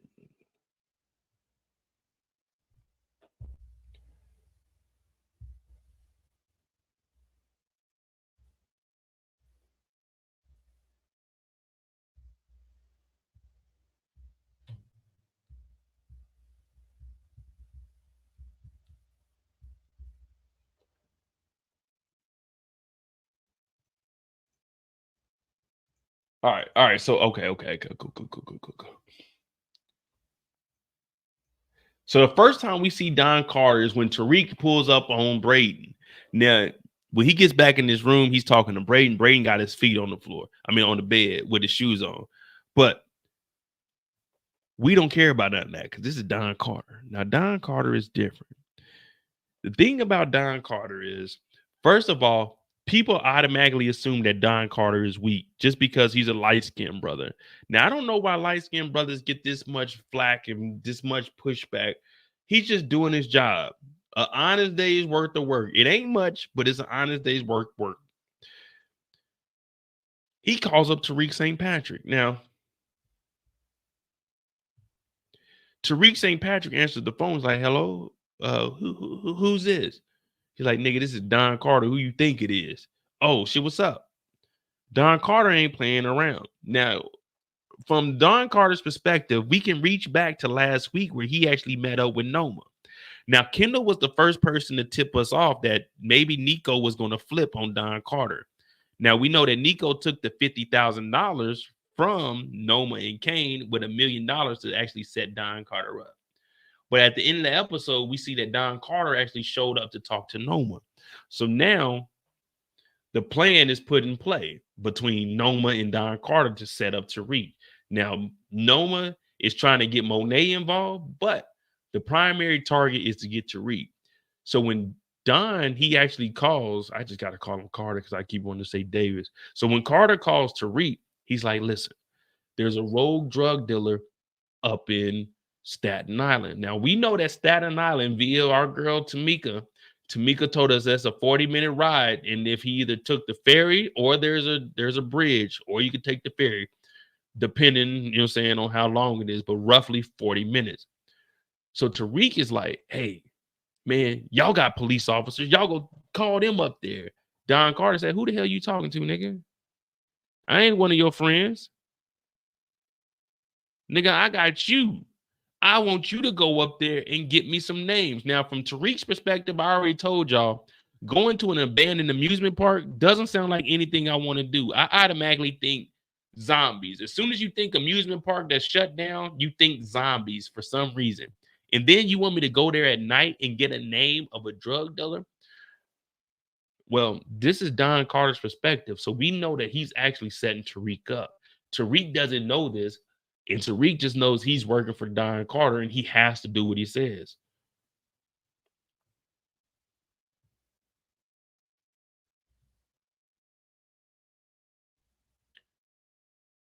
So Don Carter's like, nigga, get your ass up. Tonight, I want answers. I want a name. I want a number. I want to know your name and I want to know if you, yeah. Tariq got to go up there and Don Carter's about to get the damn thing answered. Now, we don't see Don Carter for a while because the administrative group, they're just sitting back and they're watching. But the next time we see Don is right after the whole incident happens, because him and Noma had a plan to send Tariq and Monet up there to get set up by the Russians. Now, when we say Russians, you thinking it's about to be a whole clan of Russians. Unfortunately, it's just 2 Russians. Boss Man and his homeboy. Now, that doesn't sound like an efficient crew right there. We've seen the weak-ass 4 horsemen come over here, get knocked off in Chicago. We've seen the Flynn family get knocked off in Chicago. We've seen other Russians get knocked off in New York. We've seen the Gordo family get knocked off in New York. It's going to take more than 2 people to bring down a St. Patrick and a Tejada. One thing we know about the St. Patricks and Tejadas, either you catch them off guard or you need an army to bring them down. Now, Lorenzo Tejada went out, but he was caught off guard. Zeke, we don't even remember what Zeke's real last name is, but he's I don't even remember what Zeke is. Cross. Who the fuck was Ezekiel's parent to name him Ezekiel Cross? But anyway, that's neither here or there. Don Carter said, get your ass up there. So Tariq is like, all right, man. Fuck, I got to go up there. But Don Carter don't give a damn. Now, Noma shows up. Noma shows up to talk directly to Don Carter. Now, if you watch closely, go back, watch Nico. Nico is gripping the Thule. Nico's gripping the Thule, letting it be known. If you try anything slick, Noma, pop, pow, I'm on your ass. 1 down. I shot you down. She's like, where the body's at? Carter's like, who are you talking to? She said, I'm talking to you, because if you worked for me, then you 2 would have the forensics figured fucking out by now. Don Carter said, hey, we ain't in charge of forensics. You need to watch your mouth. She said, oh, you lucky you don't work for me. He said, no, you lucky you don't work for me. We're working together on this, but it might take a couple of days until forensics is done with their job. Noma said, we ain't got a couple of days. Monet's been fucking with our business. Monet ends up calling Kane. Now, Don Carter and Nico, they sitting here. Now, I'm not sure where Nico and Don Carter actually sit with each other, because we know that Nico felt a certain type of way about Don Carter when it came to the Rashad Tate incident. He also didn't tell Don Carter that he accepted $50,000 cash with a potential $1 million setting up Don Carter. Now, I don't think that $1 million is going to come through, because that $1 million was negotiated between Noma and Kane via Nico. We know that Kane is now on the other side with the family, because Tejada blood is thicker than water. Now, most of the time they say blood ain't thicker than water, but in this instant it is. So Don Carter is trying to look at Noma as, hey, listen, shut the fuck up. We don't know what the fuck it is. We can only go off of what we have right now, and there's no fingerprints, there's no fucking teeth. So all we can do is just go off of what forensics is saying, but we don't control that. Nico is still hiding the fact that he took that $50,000 and even told Don Carter to his face, oh, they tried to bribe me. They tried to bribe me. They tried to bribe me. They tried to bribe me. But I ain't take no money. Anytime a nigga is in your face telling them, yeah, man, yeah, your girl, man, she tried to throw that thing on me, man. You know me, man. I wouldn't even do none of that. She tried to throw that thing on me. That means he took that. You know what I mean? That means he took that. Man, nah, man, you know, I wouldn't even do nothing like that. Anytime someone got it, if it's somebody you really hang with and you know them, they ain't got it. Hey, come on, nigga, I wouldn't do no shit like that. All right, cool, that's it. But when they start saying it multiple times, man, you know, they tried to bribe me, but you know me, man, I wouldn't even, nigga, I know you, Nico, you would take that money. That's why I think that Don Carter already is looking at Nico as, hey, man, you're a potential liability also, just like Felicia was. But in this instance, all we can do is go off of what Don Carter's seen and what we assume he knows. And I'm assuming that whatever Noma is saying and whatever Nico is saying, he don't trust either one of them. He's using both of them.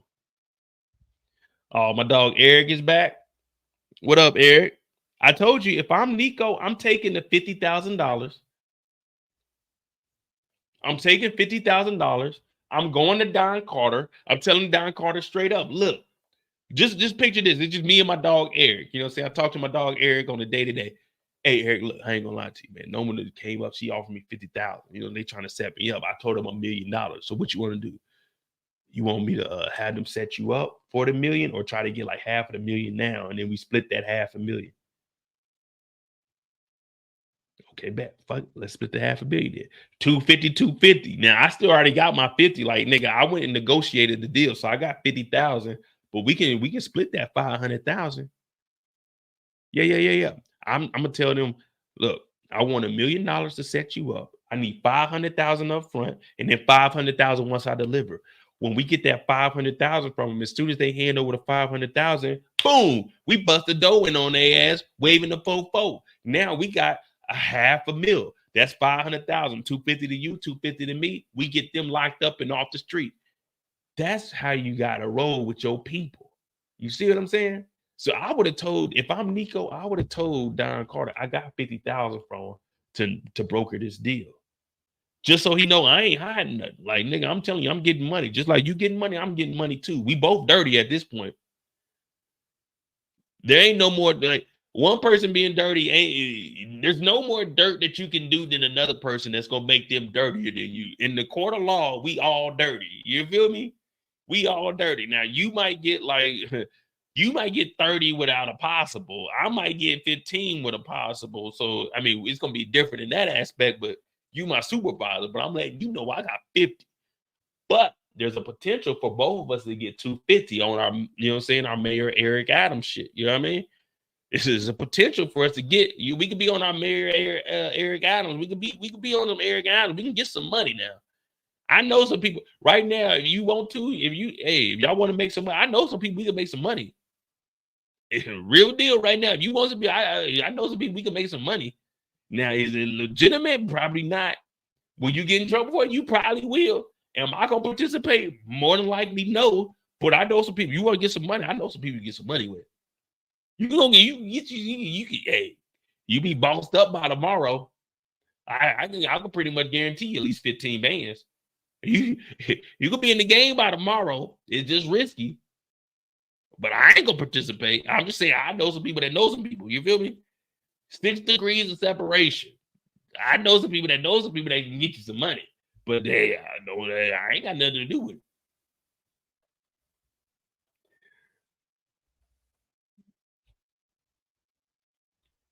it. So Don Carter is sitting here and him and Nico. I think Nico is just doing Nico's on some player shit. He ain't gonna. I mean, Kendall says that he's gonna flip. I haven't seen it unless they do it in the last episode where he like helps out Tariq. Because at this point, it's kind of like Noma's on one side, Davis is on one side.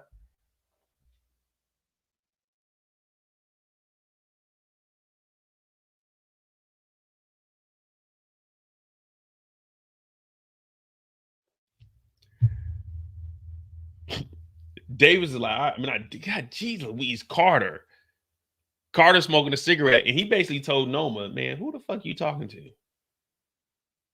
Sometimes you gotta pop out and show niggas. For real. Sometimes you gotta tell a motherfucker, hey, who you talking to? Who you talking to like that? And then Noma walked off. She had to call Kane because hey, don't try that around here. Don't try that around here. The next time we see Don Carter is actually at the church. Now,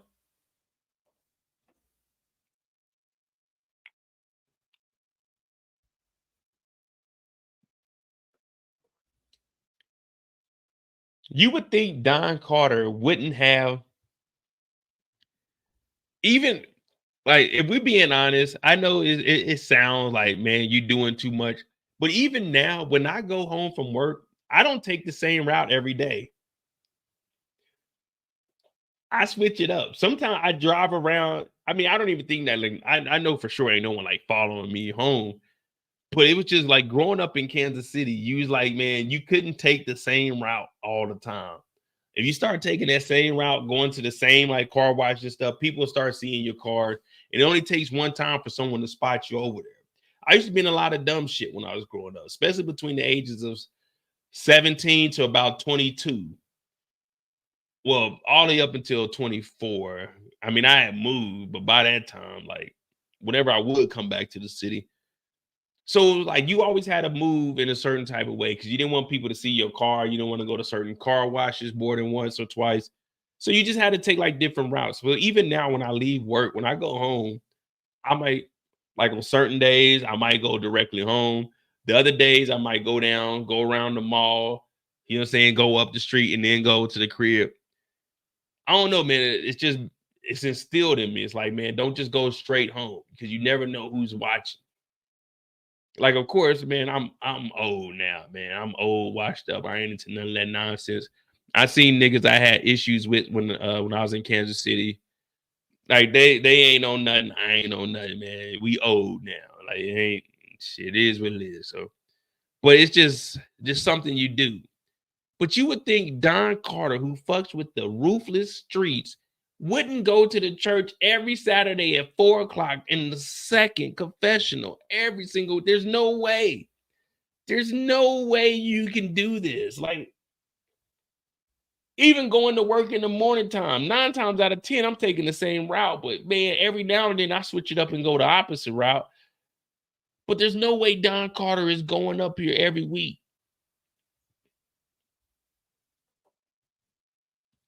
But anyway, Don goes in here and he's giving 7 Hail Marys. Dear Lord, for I have sinned.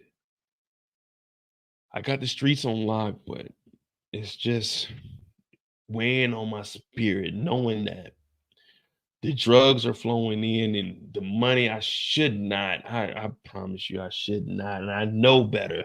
I should not honor thy cash as like I do, but Lord, when you walking around with 15,000 cash, tax free, it just does something to a spirit. I got this vest on, can't nobody touch me. I make moves. I got the most beautiful women, but Lord, I'm doing all of this by your good graces. I need you to look over me, for I have sinned. But sinning just comes with our free roam. Like, everything I'm doing is Lord, I really want you to forgive me of how I'm moving so reckless out here. I know everything that I'm doing has already been pre-written for me. You already know, but we all have free will. And sometimes my free will is getting this money. And I know I shouldn't be putting this money over my integrity and my morals, but Lord, let me tell you, oh, $45,000, $50,000 a month. That's it just does something to you with the price of living, the cost of living going up every single day. I got to get in these streets and hustle, Lord. I just want you to forgive me, for I have sinned. I want you to look over my wife and make sure that I can find a way out of this. I just ask for your forgiveness because I know it's frowned upon amongst these mortals down here, but I can't leave the game alone. The game needs me, Lord. I just want you to look over me and my task force and make sure that we all make it home at the end of the evening. And I want you to give me the strength to find all the drug dealers and get them off the streets, even if it means I got to tax them 35%, because 35% to my pocket is better than no percent to my pocket. And out of that 35%, I'm going to give my 10% to the church, Lord. You know me. Come on now.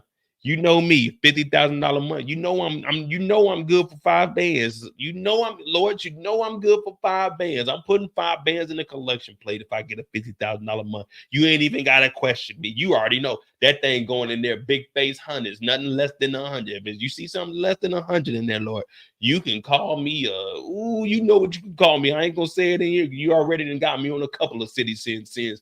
But I ain't swearing in the Lord's house. You know I'm not doing that, Lord. No. But Lord, I just hope you give me the strength that I can lock these niggas up.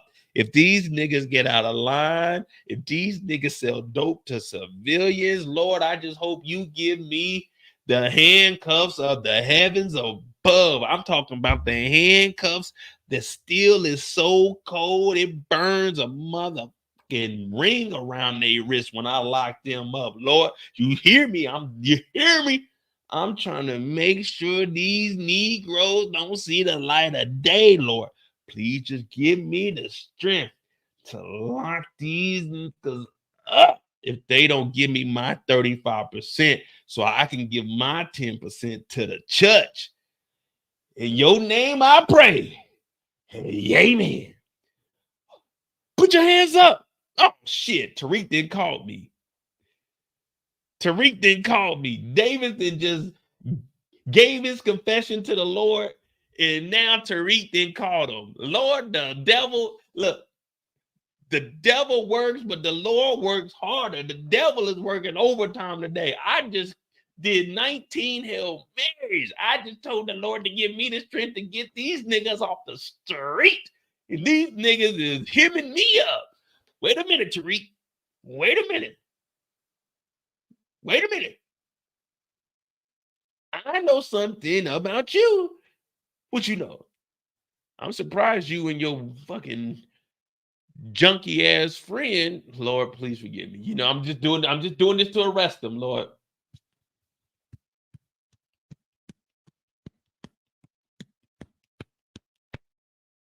Lord, I'm just doing this to arrest you. Mm-hmm. I know about you and your junkie friend. Yeah. Did the name Zion ring a bell? Zion. Yeah, Zion. What do you know about Zion? No, what do you know about Zion, Tariq? I heard you guys rearranged his face. Plastic surgery, huh? You pushed his muffin cap back, Blue.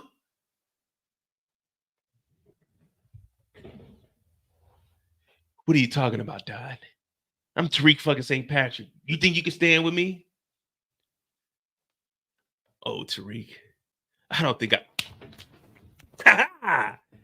You think you can stand with me is the question. Turn around, nigga. Put your hands behind your back. So Don Carter then flipped the script. Tariq had to drop. But guess what? When Don Carter went in there in the confessional and did his 19 Hail Marys, he asked the Lord for forgiveness. Tariq went in there with a gun. Tariq didn't ask for no forgiveness. Tariq went in there like he was the devil. The Lord blessed Don Carter. He was looking over Don Carter and gave him the strength to pull the Uno reverse card on Tariq St. Patrick and take the gun out of Tariq's hand. And now the scum of New York City is in the back of a police car with the coldest handcuffs, the handcuffs that were sent from heaven. This is why prayer is so important. Don Carter went in there, he asked for forgiveness. And one thing we can't do is deny what the Lord has set out for you. Don Carter went in there, did his Hail Marys, and he had protection. Tariq went in there and sat down with a damn silencer and didn't say anything. And now look at him. Now look at him. Don't worry about it. Hit that like button, hit that subscribe button. I'll make it make sense for you. You thought I was in there doing Hail Marys for nothing? You thought I was giving my confession to the priest for nothing? No, I was asking for prayer. And Don Carter is covered. He's covered by the Lord. Yeah, he takes Tariq out of here and he calls Noma. Well, it looks like we got us a problem. Monet and Tariq, they are alive.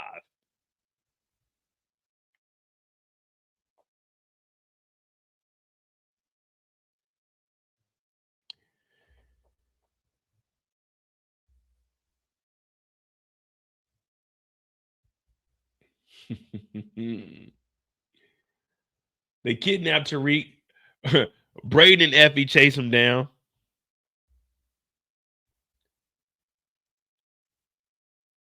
They end up running them off the street, though, and Don Carter gets towed up. Boom!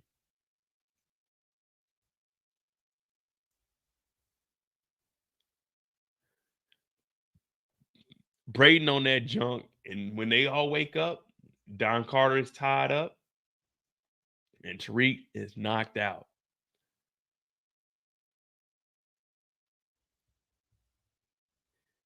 At first, though, when I was looking, I was thinking they left the car out there. At first, I was thinking they put Tariq in the back. I thought, because they went over and they added, I don't even know how this car would still function, but, well, I guess it just went through the windshield.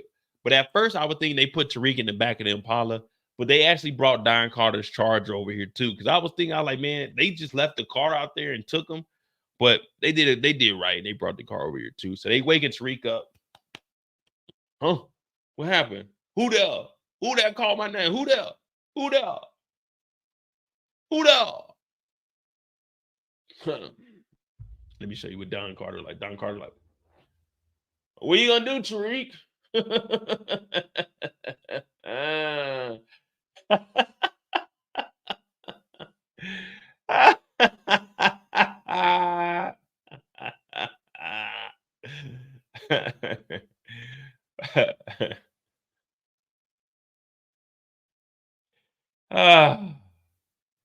Tariq, what you gonna do, nigga? What you gonna do? You gonna kill me? Huh? What you gonna do, Tariq? What you gonna do? You gonna unalive me? Well, just like I know about that motherfucking Tate, you bitch ass nigga, you.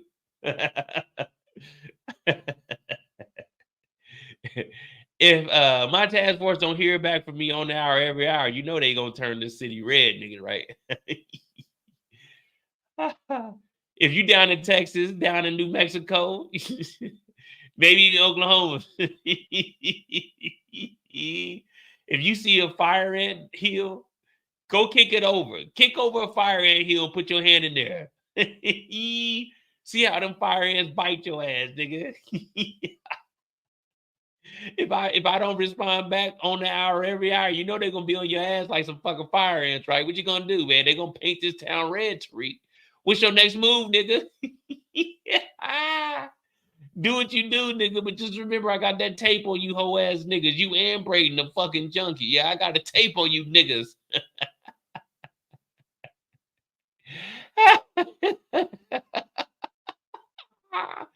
Oh, niggas got me tied up like they doing something over here. Oh, goddamn. Y'all niggas got Tylenol. My goddamn head fucked up. Someone move my hat back, man. I can't see you niggas, man. These dumbass niggas think they gonna do something with me. Tariq, what you gonna do, nigga? What you gonna do, nigga? You gonna pull the trigger? You gonna pull the trigger, you bitch ass nigga? You gonna pull that trigger or what? Yeah, Effie, I know about you going to Stanford. Yeah. I got footage on your ass too on the roof, nigga. You remember Officer Kamal Tate? Yeah. He sent all his files over to me. Yeah. His death, accidental death, right?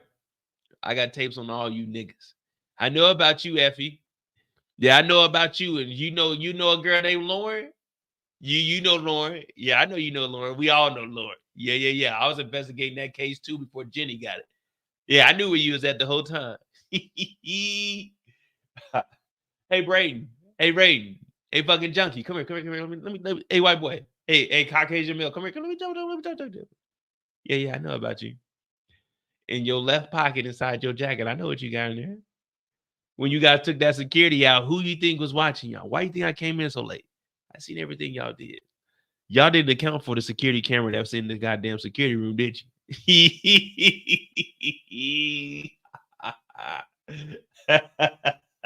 See, that's the problem with you dumbass kids. Y'all motherfuckers think y'all smarter than everybody. Y'all not. Hey, Effie, check that stand for the email you got today. Yeah. That came from the ID department. It don't say stanford.edu, does it? What does it say on there? It say stanford.pdx. Stanford.the police department, you dumb motherfucker. I got footage on all you niggas.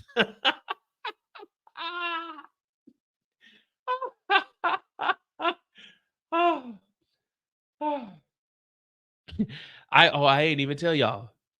I knew you niggas was working for Noma, right? You know that 35% I'm taxing y'all niggas? Tariq, when y'all got rid of the Russians, we already knew it was y'all. Guess what? Me and Noma sent you niggas up there. We knew you figured it out. But we sent the Russians up there to get them motherfuckers out the way because we knew you'd be able to handle them because the Russians were thin because guess what? The Tate body. We told your boy Rashad Tate that the Russians did it. Here's my secret. The gun that I used was Tate's gun. It made it look like it was a motherfucking murder revenge plot. What you gonna do, Tariq? Wake your bitch ass up, Tariq.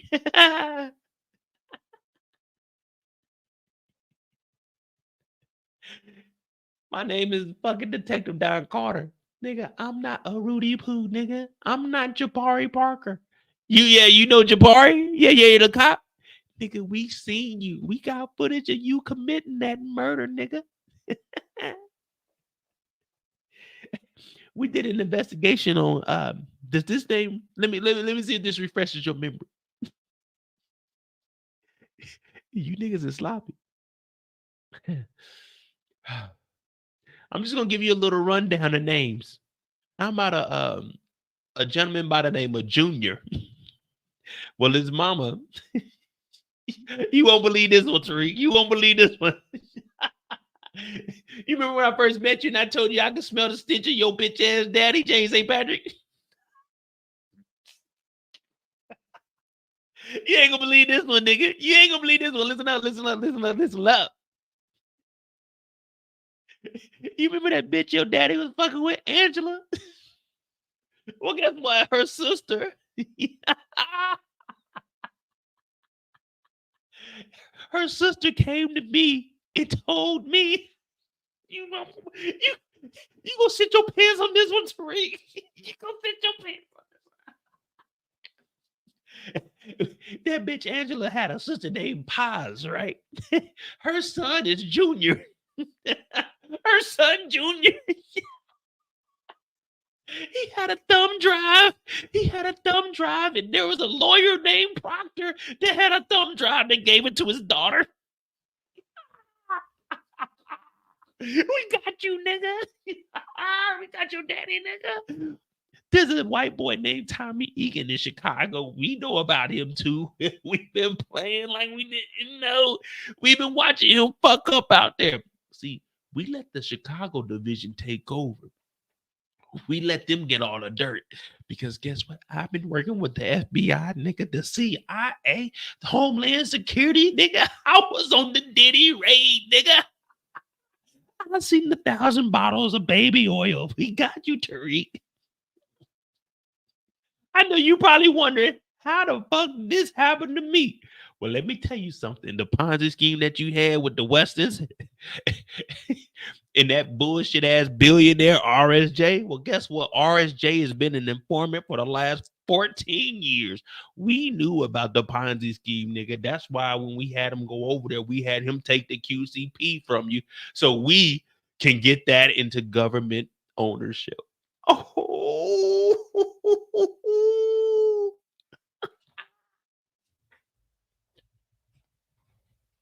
what you gonna do, Tariq?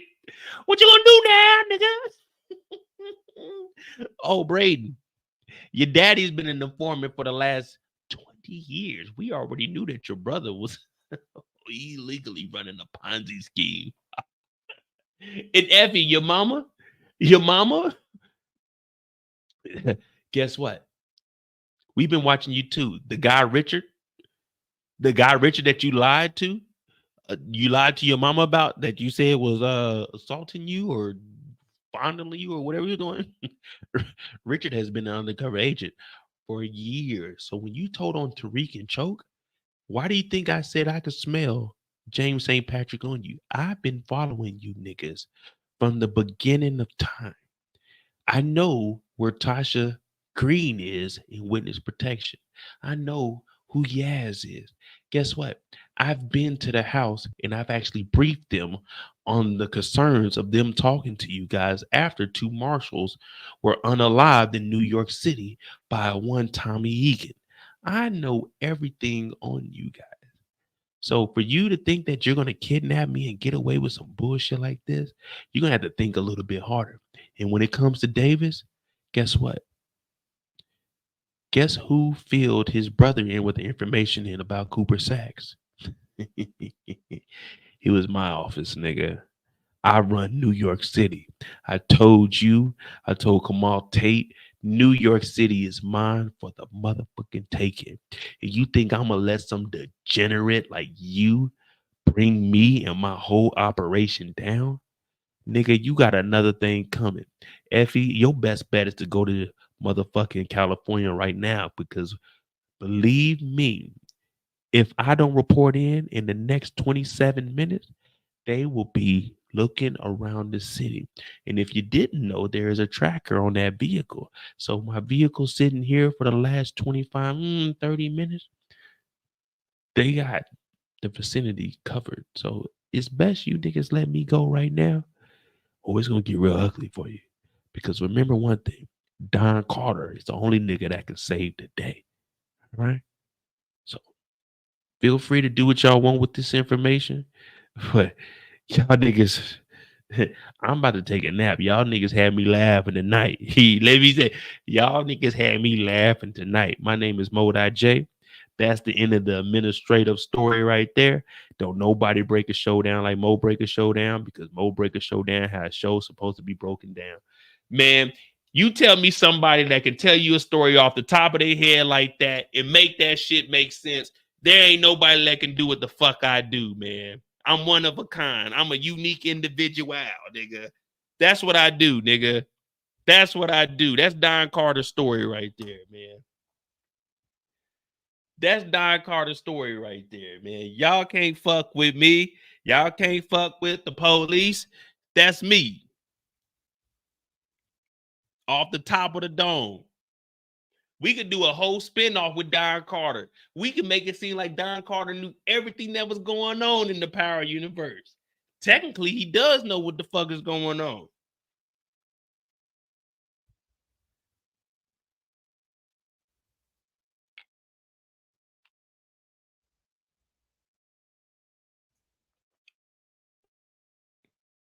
Derry B said he's handcuffed. Yeah, I did that whole thing handcuffed. Handcuffed. Come on, man. You gotta hit that like button. Hit that. You gotta give me a subscribe, man. I just gave y'all like a 20-minute off the dome storyline off of all the information we already know in the Power universe, man. Come on, man. I do this shit, man. This is all I do, man. I just sit around. I just think of storylines. Like, what could happen? How could Don Carter get out of this? I'm just thinking of scenarios, man.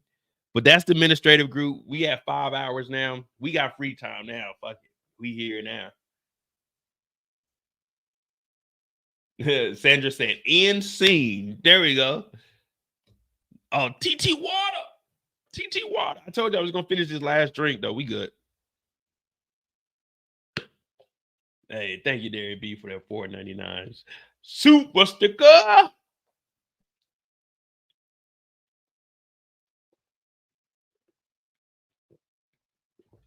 Give me a second.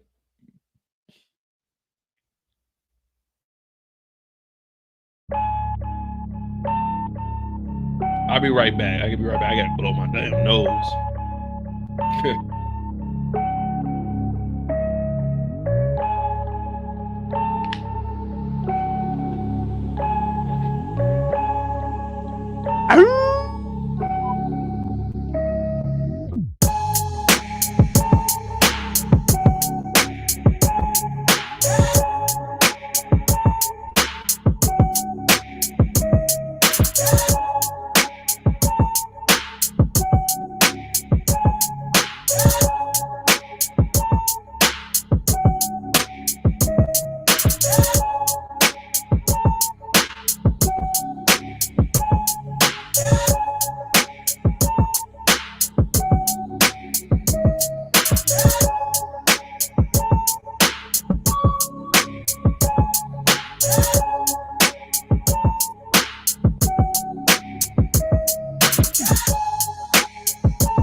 We straight killers, yo. You're fucking delusional. All right. Melissa said your birthday is tomorrow. Wait, when you say tomorrow, you mean Saturday tomorrow? Saturday tomorrow? Well, yeah, it's you're in the States, so Saturday tomorrow. All right, cool. I was gonna do a live tomorrow. I'm gonna be actually we on free time now. I mean, I don't have nothing to do until like 6 o'clock tomorrow. So we on free time now. Belicious birthday is tomorrow. My nephew gets married tomorrow. I was gonna try to do a live, but my nephew gets married at 3, so that's 9 my time. Well, no, he gets at 3, that'd be 10 my time.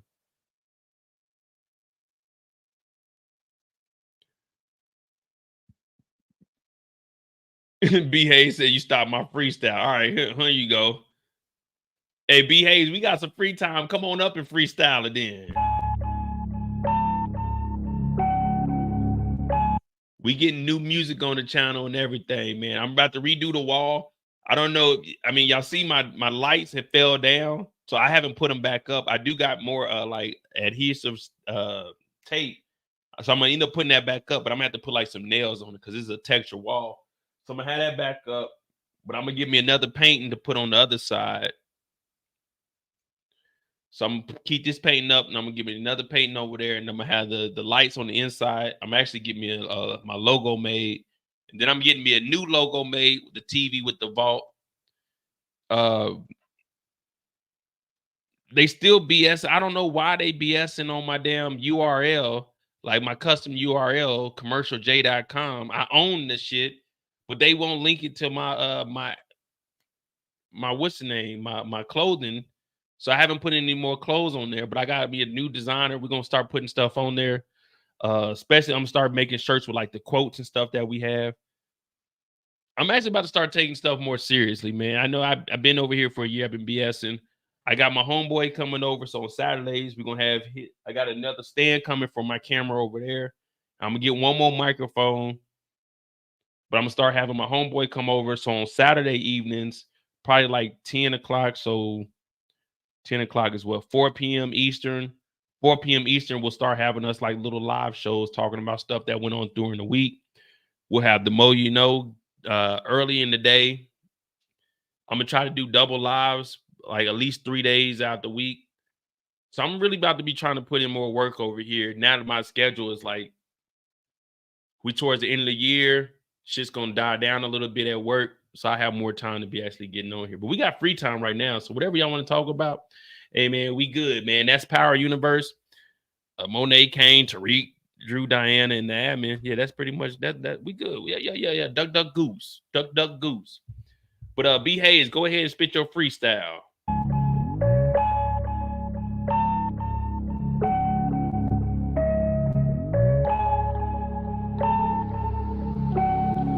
Welcome to the Power Universe.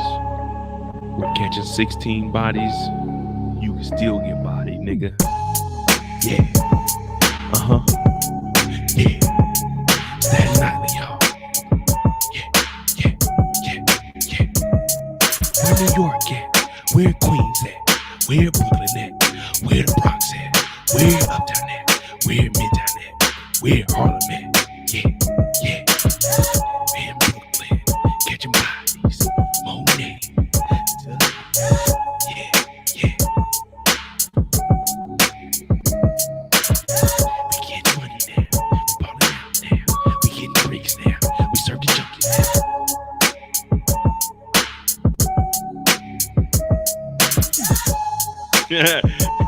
Be a blessing talking about stop. Man, I'm about to kill it.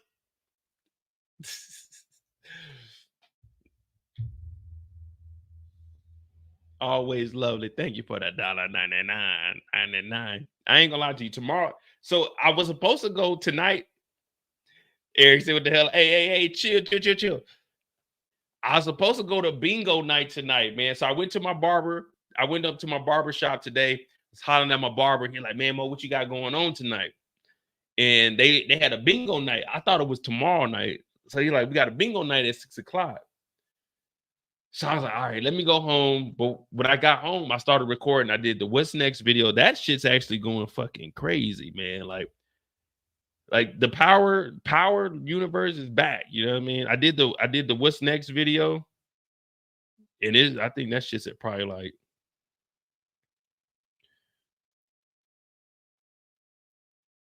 let me see.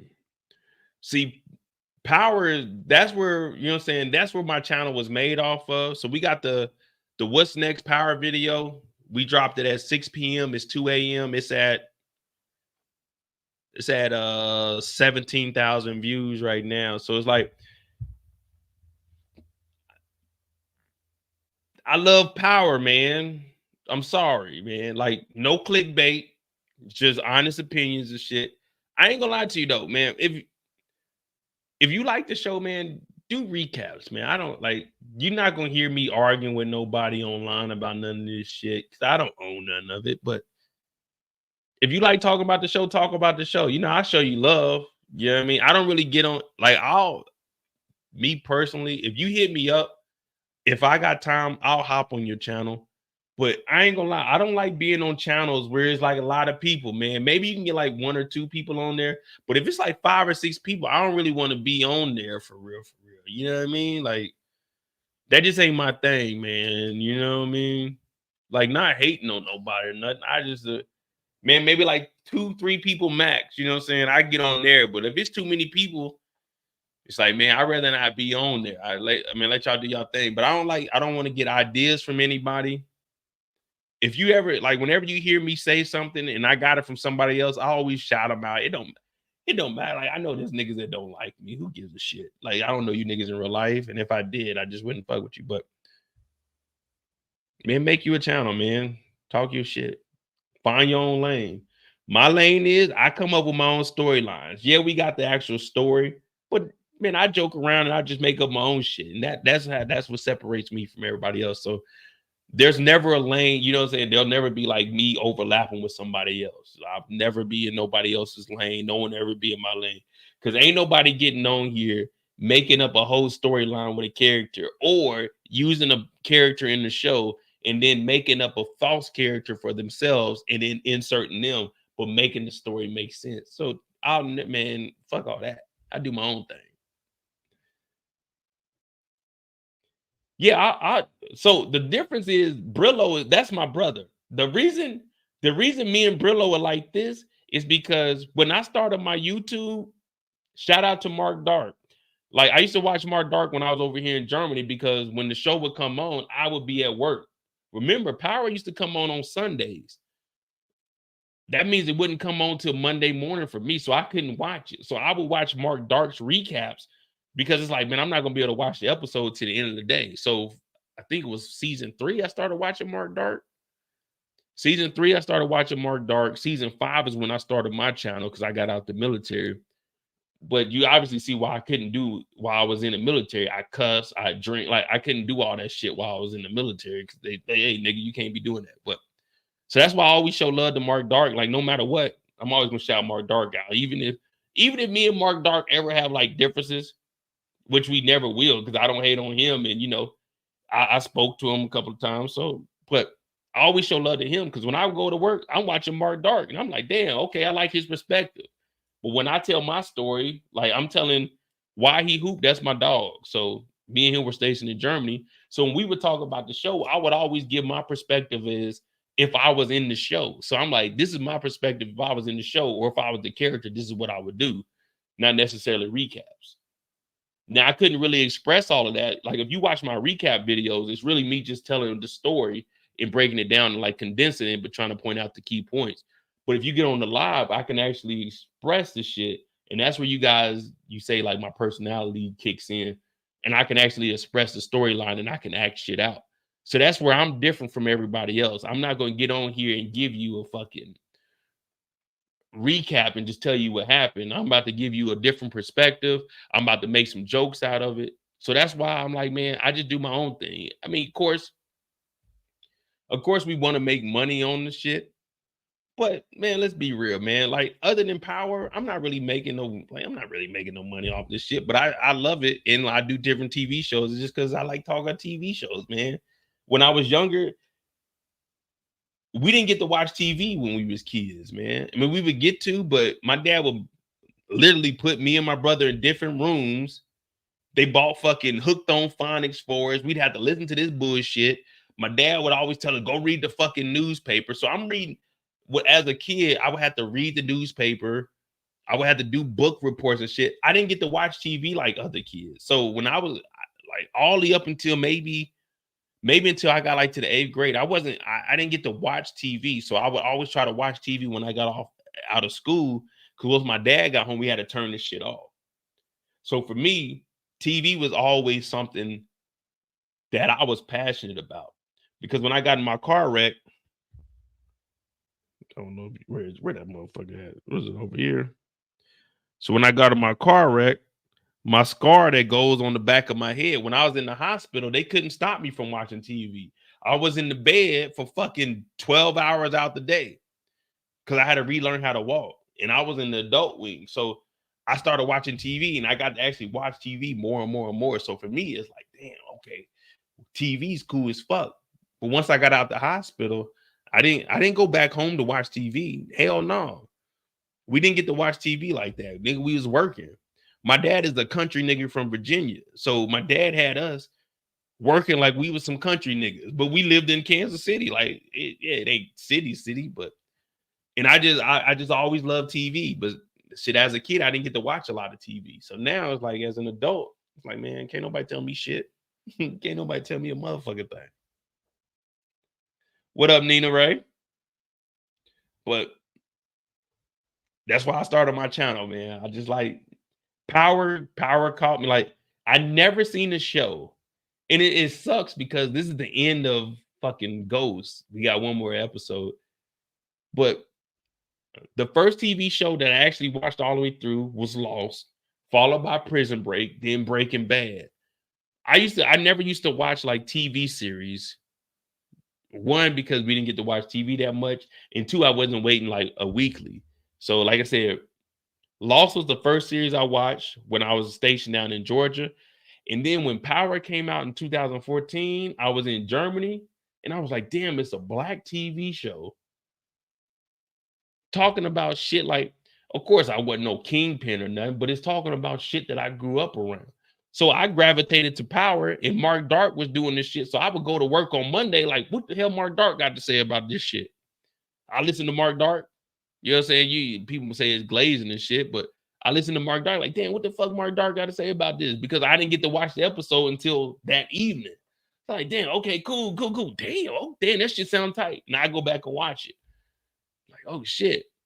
And it was like, damn, I want to talk about the show because we would talk about it at lunch and shit. And then I got out of the military and shit. Season 5, man, I got to it. Here we are 6 years later, man. Fuck. Time flies, man. I'm an old nigga, man. Let me tell you something.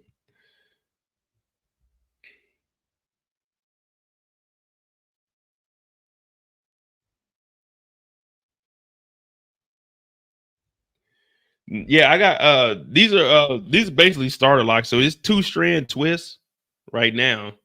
This is the first time I ever did 2-strand. I had locks. Well, no, actually I had 2 strands in California. So I had locks in 2005, cut those off, and then in 2008 I had locks. And then I had 2-strand locks when I was in California. I did those for like 6 months. My hair is way longer than this. And then I started these. These are 2-strand also.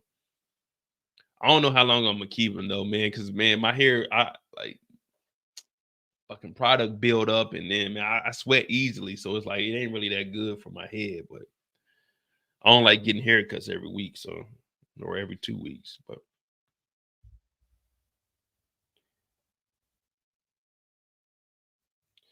hey, I'm telling you, listen, Lost was the first TV show that I actually ever watched. Like where I was watching every single episode. I would come home from work when I was down in Georgia and I would watch 3, 4 episodes, 5 episodes. Like I would go to the DFAC, go give me some food to go. Hey Mo, you gonna eat with us? I'm like, hell no, I'm about to go to the room and watch this show. Man, I used to binge watch that shit. Lost, and then I went from Lost after season 5. It got kind of repetitive. Then I went over to Prison Break. Prison Break, they kept getting locked back up. So I was like, all right, after season 4, I was kind of done. Old boy got his hand chopped off. He running around now. And then from there, I went to Breaking Bad. And then that put me in like 2014, and I was over in Germany. Why He Hoop? Whenever y'all see Why He Hoop in here, he was like, hey, Mo, you know about this show called Power? And I'm like, hell no, because I wasn't paying for Starz. He was like, no, I got the link for you. So he was like, nah, you need to watch it. So I would watch it. I watched it that first episode I seen the Power. Like we seen James St. Patrick in there. He went down in the basement, took his shirt off. Goddamn, they got to work. Then he went back up and he was fucking with Angela. Tasha was in the whip. I'm like, damn, this shit is cold. It's like, it's a, you know what I'm saying? It's showing, yeah, it was some street shit, but it was still showing like, to me, a successful black man and a black woman. So I'm like, man, damn, this shit cold as a motherfucker. So that's how I started watching Power. And then I was like, man, damn, who's talking about this shit? Because I couldn't watch it until I got home on Monday. But by that time, niggas in the group chat talking about, damn, you see this shit? I'm like, damn, no, I didn't get to see it yet because I'm in Germany. And then I went on YouTube one day and I just typed in Power and Mark Dark popped up. And I was like, damn, this nigga's breaking this shit down. I'm like, damn, this nigga's telling me what happened. So like, all right, cool. Let me go watch the episode. Damn, the nigga was right on that shit. I was like, damn, okay, cool. And then I was like, man, shit, this nigga's nice. I was like, damn, I could do the same thing. You know what I'm saying? Because I got a different perspective. And that's where it started, man. That's where it started. Here we are 6 years later, man. Like, it's a lot of work, man. Man, I remember starting the channel and I would literally have fucking 3, 4 views. That shit was demoralizing. But you just got to keep putting in that work. And I just always stuck with it. I was like, man, fuck it. I'm going to keep putting this shit out. And then, God rest my sister's soul, she told me, Mo, why don't you do live shows? I said, you know what? I never thought of that. Sure enough, I came back and did live shows. And then ever since then, here we are, man.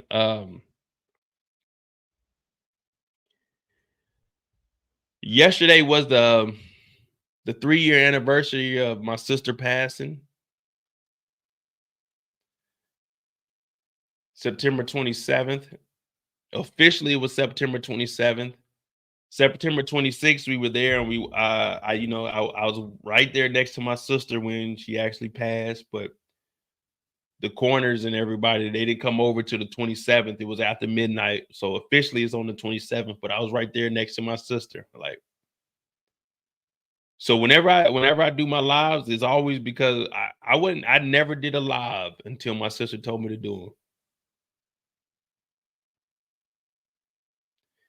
So she passed yesterday, 3 years ago, and tomorrow her youngest son is getting married.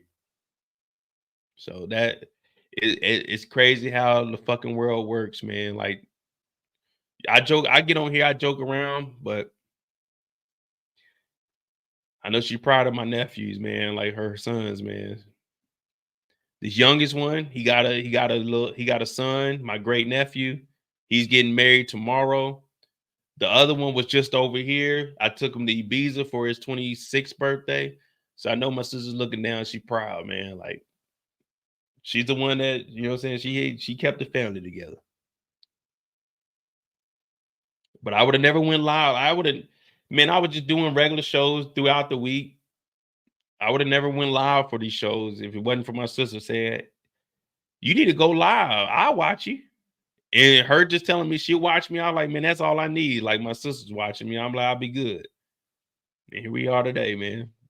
Fucking 3 years later.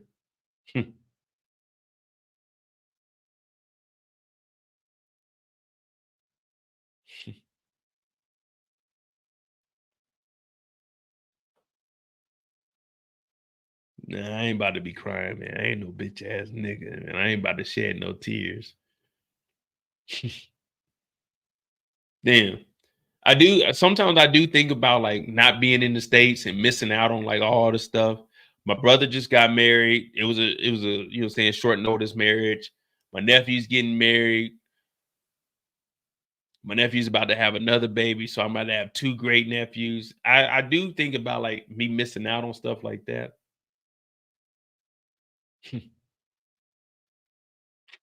Shit, man, it's just the cards we were dealt, man.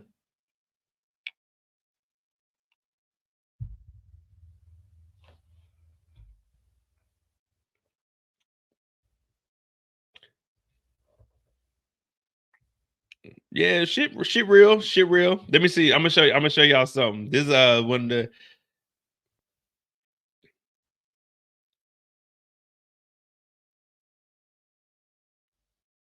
if you fucking with me, then you know, hey, what I'm about to show y'all, man. Shout out to my sister Nina. So whenever you see me collecting shot glasses, I call it the Nina collection because that was my sister's nickname, Nina.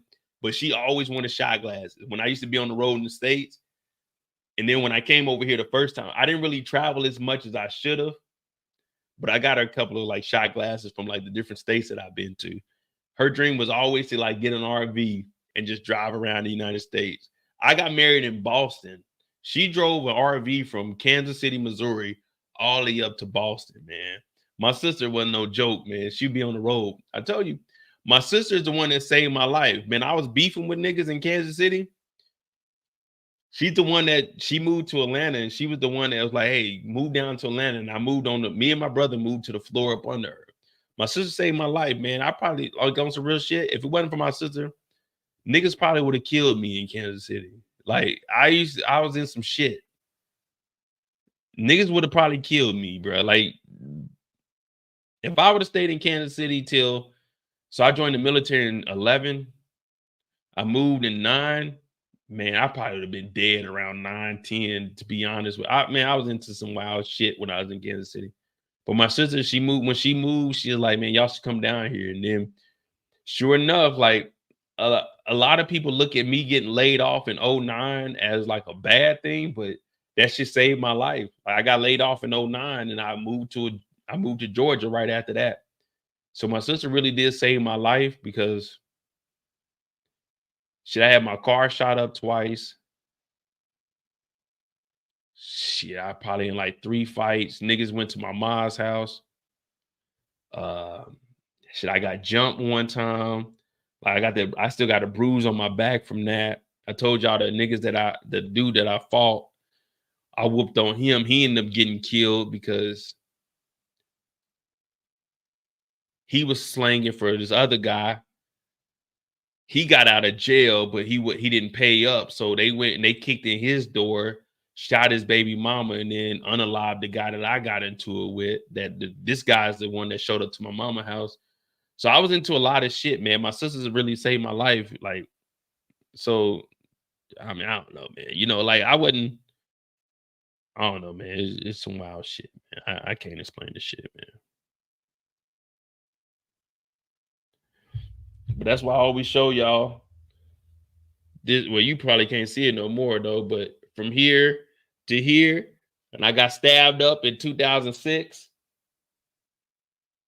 The blade inserted like right here above my elbow. I don't know if you can see that shit, but that shit went all the way up to my wrist. So that's what that is right there. I was into some wild shit, man. I was a young, wild nigga, man. My sister saved my life, man. And hey, go live, man. That's all she said. My sister, when I first got monetized, my sister passed in 2021. I got monetized in 2020. So 2 years after I started my YouTube, I got monetized. And my sister said, I got your videos on in my house, in the living room, on the laptop, and in the basement, and in her bedroom. She should just turn my videos on to let them run so I can get AdSense. I was getting like $7 a month. My sister was just letting that shit run. My sister, hey, she was holding it down for me. She was making sure your boy is getting paid.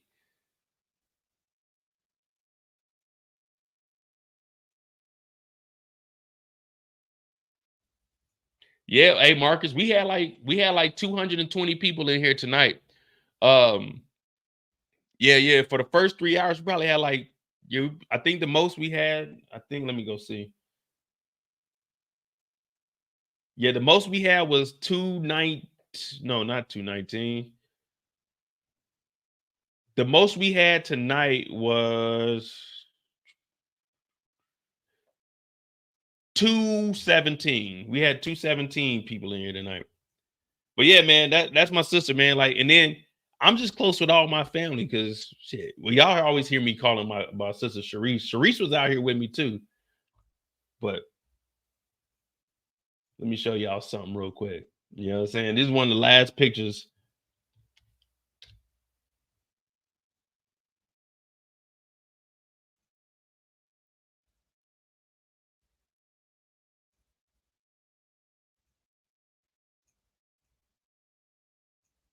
Day after day.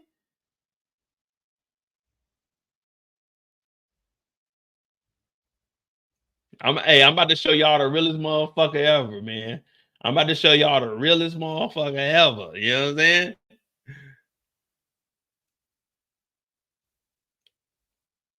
The realest. This right here is the realest person ever, man. I don't care what nobody say. This is the realest person ever. Shout out to Nina. You know what I mean? Shout out to Nina holding it down. Kept it real. Kept it real. You couldn't tell her nothing. That's Young Mo right there, man. That's Young Mo right there. That's back. Y'all wasn't fucking with me in 2021 when I had the shortcut. You feel me? My line was intact. You feel me?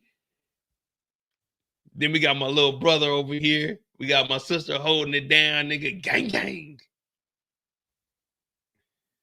Right here. This is Nina. This is the one that told me, why don't you do lives? I like, man, I don't know about no live shows. I don't think people gonna watch no live shows. Why don't you do a live show? I like, all right, fuck it. I'm gonna do a live show when I get back.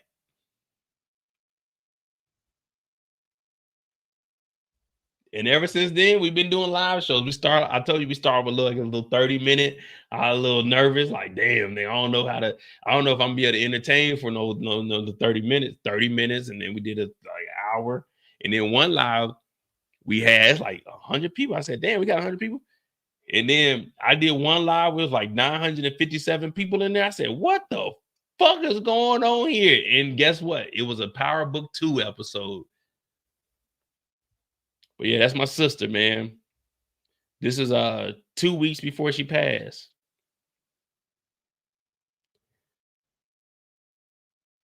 Shit, I was taking her everywhere, man. We had her in that wheelchair. Shit, I was pushing my sister wherever she wanted to go, man. Let's fuck it. Let's get it. Let's get it, man. Wherever my sister wanted to go, she said, she wasn't really talking that good at the time. She said, Joyous. I'm like, what's up? I said, shit, say less. What we would do is, they had a Sonic down the street. So it's a Sonic down the street. And you know, when you go to Sonic, they got the little bitty square ice. I was like, hey, let me get a bag of that ice. And we would go back and we would like crush the ice up for her. We would give her the ice and shit. What you doing? I'm like, nothing. I'm just sitting here because she had her bed. Like Hopsis came and they gave her a bed, and I was sleeping in like the little twin bed next to her. Because during the daytime, you know, you just be in there with her, like we all take turns. So what you doing? I'm like, shit, nothing. What's up? You got some ice. I'm like, don't worry about it. I get up, it'd be like 2 in the morning. I go down to the little Sonic, go get me a whole bag of ice, bring it back, knock it up, put it in a little cup for her. Hey, we gotta sit her up, sit the little seat up. We feed her a little ice and shit. Me and her just be up kicking it, man. And she saved my life, man.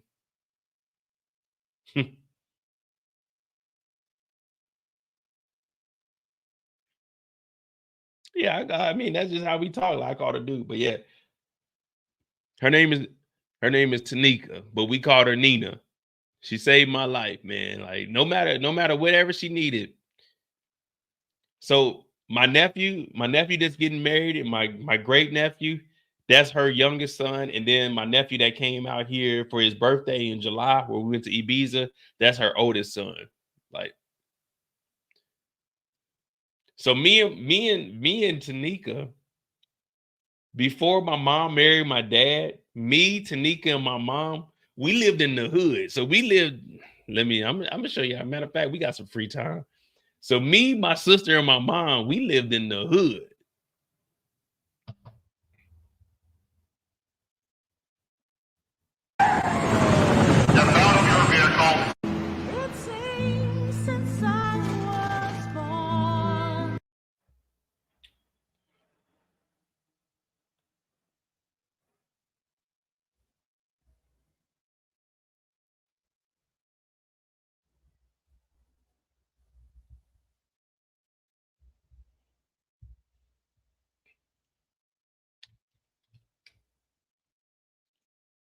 So it was before my mom and dad got married, it was my sister.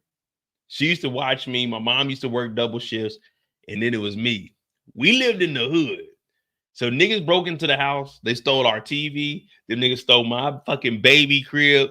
Man, like, man, them niggas is wild, man. Kansas City is the fucking...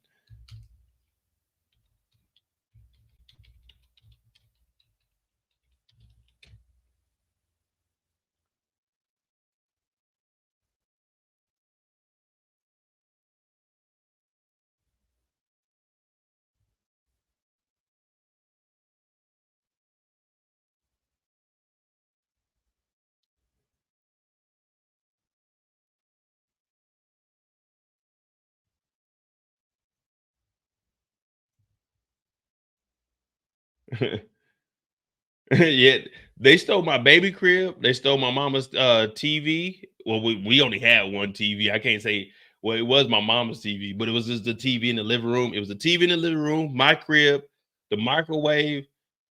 So we were thinking it's probably like 4 or 5 niggas. So it was the TV in the living room, the microwave, my crib, and then it was I think my mom's jewelry. It was another appliance that my mom had, like either I think it was a coffee maker. But yeah, I remember they stole all that. But this is the area, like all of this shit over here is new, but This is like the area I lived in where I grew up before my mom and dad got married. Now we lived in an apartments though, but the apartments are torn down. He said, I heard of Kansas City. Oh, let me try to find you the apartments we lived in. But I think they tore them down.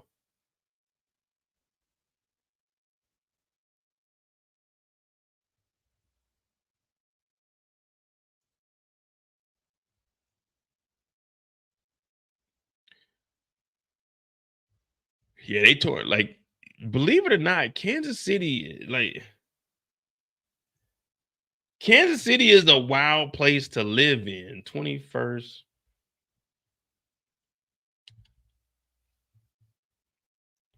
A lot of people sleep on Kansas City, but yeah.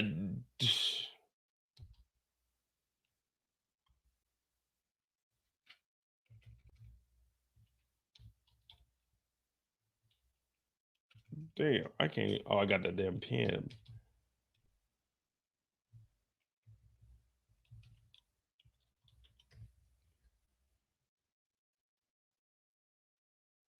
Here we go. So here goes the apartments.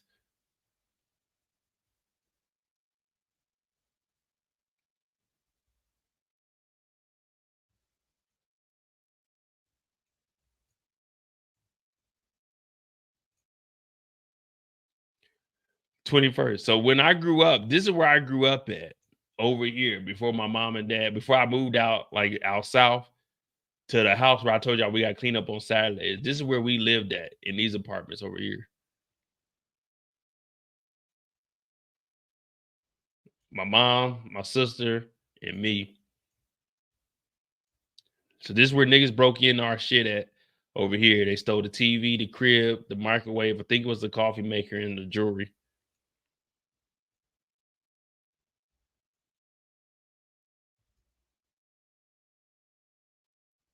Now, I think we actually lived down on, like on this area over here. I can't remember. I got to get the address from my mom.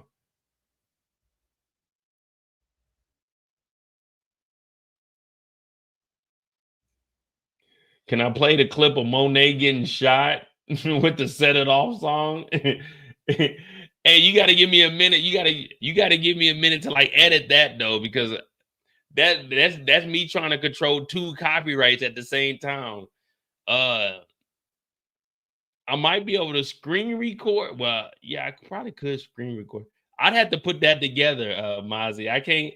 I mean, not Mozzie, Havana. I can't just do that right now, man. I'm not that they gonna shut the live down if I do a video of stars and then I do a motherfucking Century 21 goddamn Set It Off with the music. Hell no.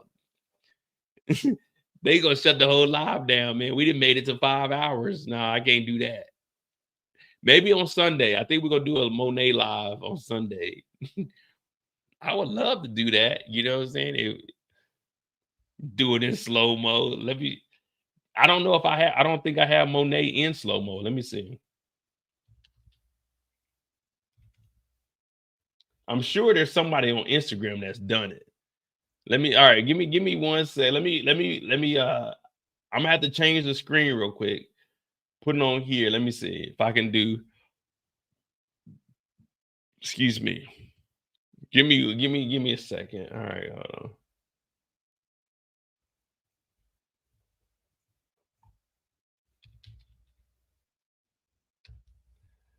I might be able to make something happen.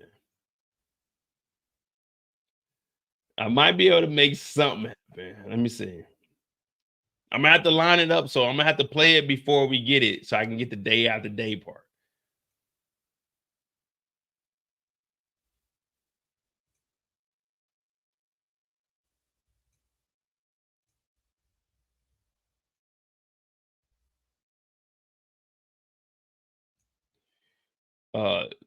Eda Man Williams. I can hear the hurting in your voice, my friend. Stay strong. You keep reminding the world of her name. You was amazing, brother. Hey, thank you for that $4.99. Yeah, you know it. I'm gonna hold it down. Always lovely. I see your $4.99 too. Kane and Noma look good at their first dance. They did look good. It was just a dangerous ass first dance, especially with Brother Chin throwing that money and like, hey, yo, hey. Kane and Noma looked good at their first dance. I liked how they came in on that last. At last. Is that really a song you would want to play at your wedding though? Like when I hear at last, I'm like, man, no, man. This is a joyous moment. You know what I walked out to? Hey, what I want everyone to do tonight, go to your music service and type in Route 94, My Love. When I walked out for like the reception, that's the song that I walked out to. Route 94, My Love. Look up that song. That was one of my favorite songs being over here in Germany, man. That thing makes me cry every time I hear it. But Route 94, My Love. That's the song I walked out to the reception when I got married. But let me see. Kane and Noma looked good at their first dance. I liked how they came out to At Last. Then went into the Nigerian music. To them throwing money. Dope as fuck. That was dope. I ain't gonna lie to you. That was dope. When they came out.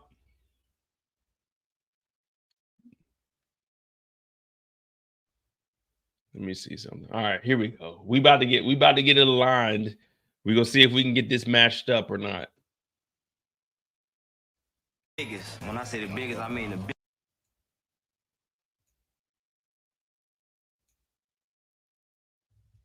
biggest drug.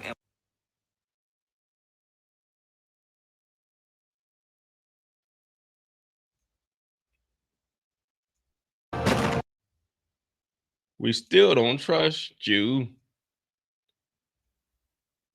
Hey, Eric know it. Hell yeah, play it. My love and my touch up above, made with the warmth of my love and my touch up above, made with the warmth of my doom.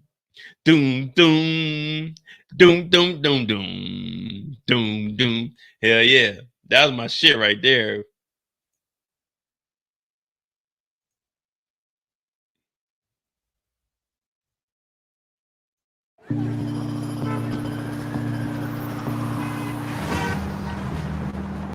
Leo.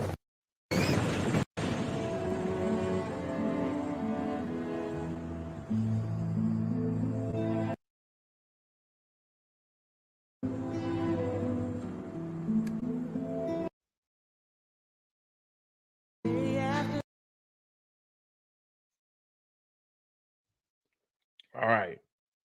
Here we go. Now this is going to be very temporarily, so enjoy. All right? Here we go. See, you gotta let me edit this, man, because if not, man, I'm gonna let one run too long and it's gonna just shut everything down, man. You gotta let me edit this. I tried my best. Let me see. How was that? Was that all right? Was it on?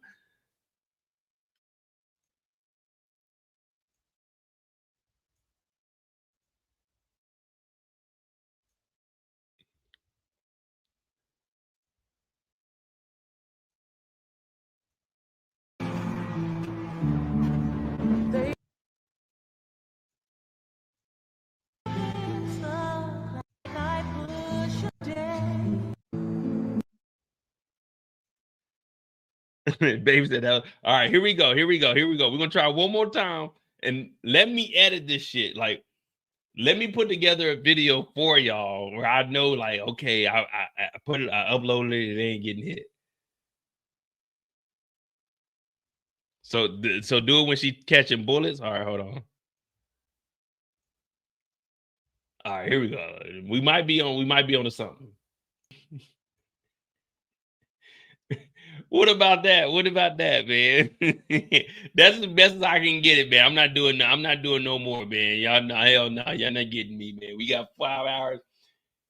Hell no, we good. That's it right there, man. If we ain't get it, we ain't get it, man.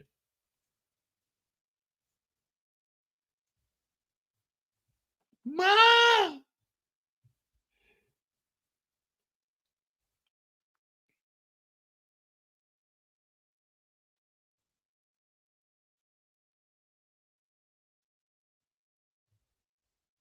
Day after day. You know, hey, if you give me a all right, hey, come Sunday, or matter of fact, by time we get Monday mistakes, because I don't know what time Penguin is gonna drop. Do you if Penguin drops at midnight, I want to do a live on Penguin on Sunday. I don't want to wait till Tuesday, even though it is the last Monday mistakes. No, it's not the last Monday. We got 2 Mondays. God.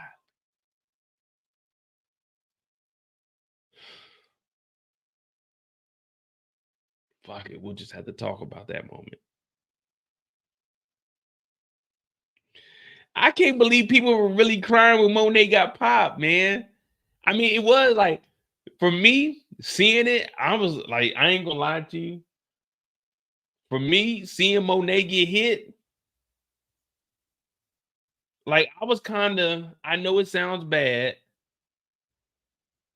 I know it sounds bad, but when Monet got popped, I was kind of,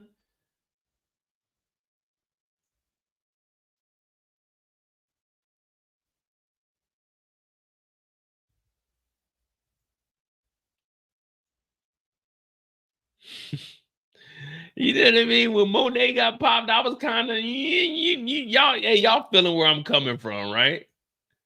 Like I push up, day after day. Seems like I push up. You know what I mean? Like when Monet got hit, I was like, damn, Monet got hit like I got hit, but she ain't fucking breathing. Many men wish death on me. No, I don't cry no more. I don't look to the sky no more. Have mercy on me. Have mercy on my soul. Or let my life unfold. Have mercy on. Dun, dun, dun, dun, dun, dun. Damn, man, they got Monet up out of here, man. Monet did not need to go out like that.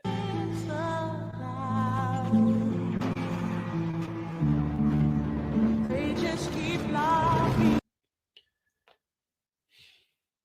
Shit, man. The crazy thing is we seen, like, there's never been a movie where we seen someone go out like Cleo did and set it. I'm literally about to watch Set It Off when I get off of here, man. Because I always thought, even as a kid, I never wanted to ever be shot. I've been shot at, but I've never been hit, and I never want to. But I always thought, man, the life that I was living, if I did go out, it had to be like Cleo. I had to go out like Cleo. But now I'm looking at it like, hell no. Fuck that. I ain't trying to go out like Cleo. Give me life in prison. I'm not trying to go out like that. Day after day.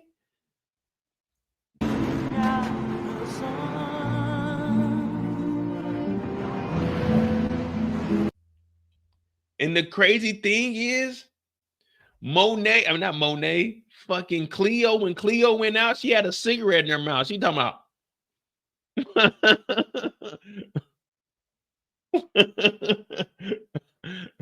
Cleo had a fucking cigarette in her mouth, man. Cleo was a bad motherfucker. Day after day. Like, damn, how you going out with a cigarette in your mouth? Oh, I was on some Crown tonight. You know what I mean? We got a little Crown Royale, you know what I mean? Me and my mama was splitting, you know what I'm saying? We going shot for shot, bar for bar, you feel me? My mama tapped out. I said, I gotta keep going, mama. I can't give up. If I give up, then the people on the live won't trust me. Then the people on the live won't trust me. It seems since I was born. The crazy thing is, The crazy thing is, Set It Off has some hits. Set It Off has some hits.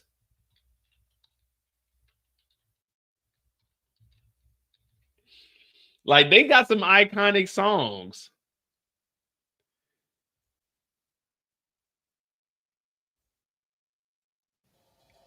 Set It Off was like, y'all know that song.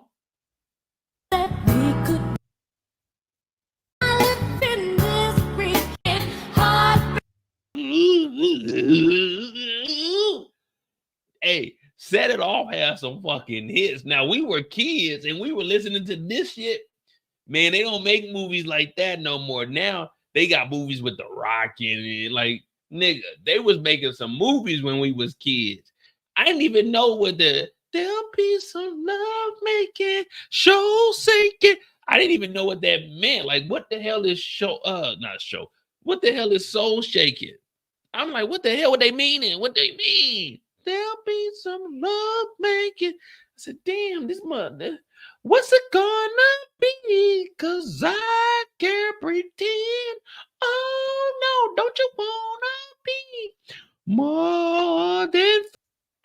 I was like, what? Be more than friends? I'm thinking, at that age, I wasn't thinking no love making, soul shaking. I'm thinking, let's just be friends. You know, I just want to be friends with the girls. Like, what's going on? We friends? We friends to the end? I didn't know that, like, being more than friends, man. Like, you know what I mean?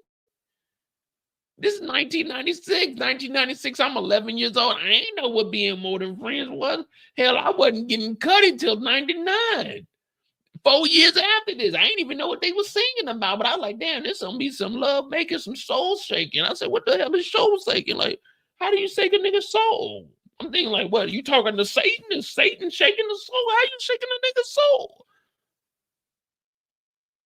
What do they mean? Now, of course, when I'm in a bind, Nate. she put that dress on, I said, damn, this thing, okay, so you gotta buy a woman a dress. And then the woman go out on dinner with you. And then when you get home, oh, that's love making and soul shaking. Oh, so buying dinner and a dress is love making, soul shaking. Oh, I comprehend now. Okay. And when a woman tell you she in a bind, she likes you. That's what I was assuming. Matter of fact, I need to go back and we need to break down fucking Set It Off, because I'm in a bind, Nate. Being in a bind as a kid, I thought being in the bind was like a girl liked you. Like being in the bind, I'm thinking like a binder, you know, you got to fold them up. That's what I was thinking, like on some real shit. As I'm in a bind, Nate, it didn't register that I'm in a bind meant that I'm broke as a motherfucker and I'm willing to throw that monkey for a couple of dollars. I didn't comprehend that as a kid. As a kid, I'm in a bind meant like I'm feeling you, do what you do.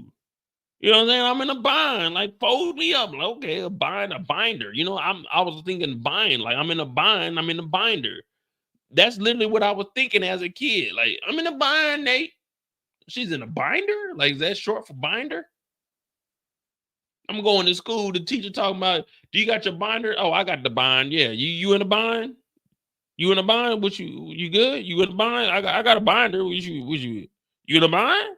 I'm talking to the teachers like that because I didn't fucking know. I didn't know what I'm in a bind meant. I didn't know I'm in a bind meant that I'm a broke motherfucker and I'm willing to throw that monkey for a couple of dollars. I'm a kid. I'm 11 years old. What the fuck is I'm in a bind mean? I don't know. So I'm thinking a bind is a binder. I'm thinking you fold that motherfucker up. Oh, I got to go back and analyze this movie now because I literally thought I'm in a bind, man. I'm in a binder. Like, hey, fold a bitch up. Pause. You know what I mean? Y'all knew what in a bind meant at 10 years old? I'm in a bind, Nate. I'm thinking I'm in a binder. Like, okay, I'm willing to do something. I don't know. Okay, that if I'm in a, I'm taking notes. Let me watch this when my mama ain't watching. I'm in a bind. Mean girls like you. I didn't know what the fuck I'm in a bind, man. At 11 years old. The fuck, I'm in a bind, Nate. Okay, she feeling a nigga. That means fold me up, Nate. Not whoa, wait, Paul. That sounds crazy coming from me. She talking about fold her up, Nate. I didn't know. Like, I literally thought bind was short for binder. I'm in a bind, Nate. Nah, not a trapper keeper, a binder. A trapper keeper is for school. I'm thinking a binder. You got.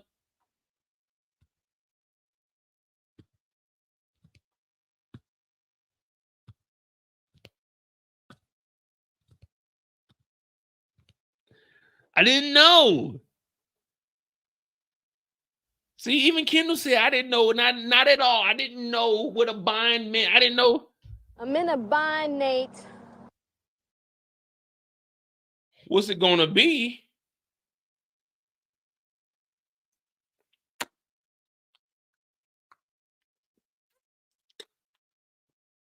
What do you mean? What's it gonna be?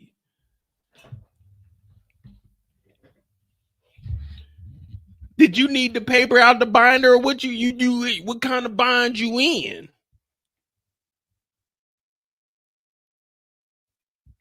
When you say you in a bind, do you need that binder binded today?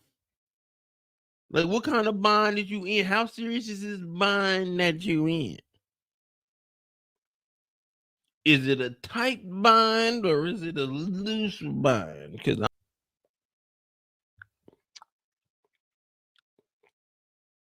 okay, you in a bind, Brian? Okay.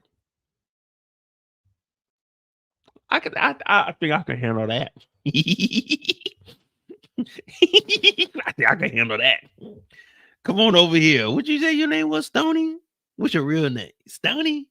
What is your last name? Ooh, Stony, I like that name, Stony. Stony. Come on over here, girl. Come on. What's your name, Stony? You in the bind? How long you been in the bind, Stony? A bind. How long you been in a bind? 3 weeks. 3 weeks. What you been doing for 3 weeks? Girl, you crazy. You been in a bind for 3. You been in a bind for 3 weeks? I'm in a bind, Nate. You been in the binder for 3 weeks. Girl, I don't even know what to do with you. I ain't gonna lie to you. I ain't never been in no bind. I don't know what a bind is, to be honest with you. I'm 11 years old. You feel me? I don't know. I don't know.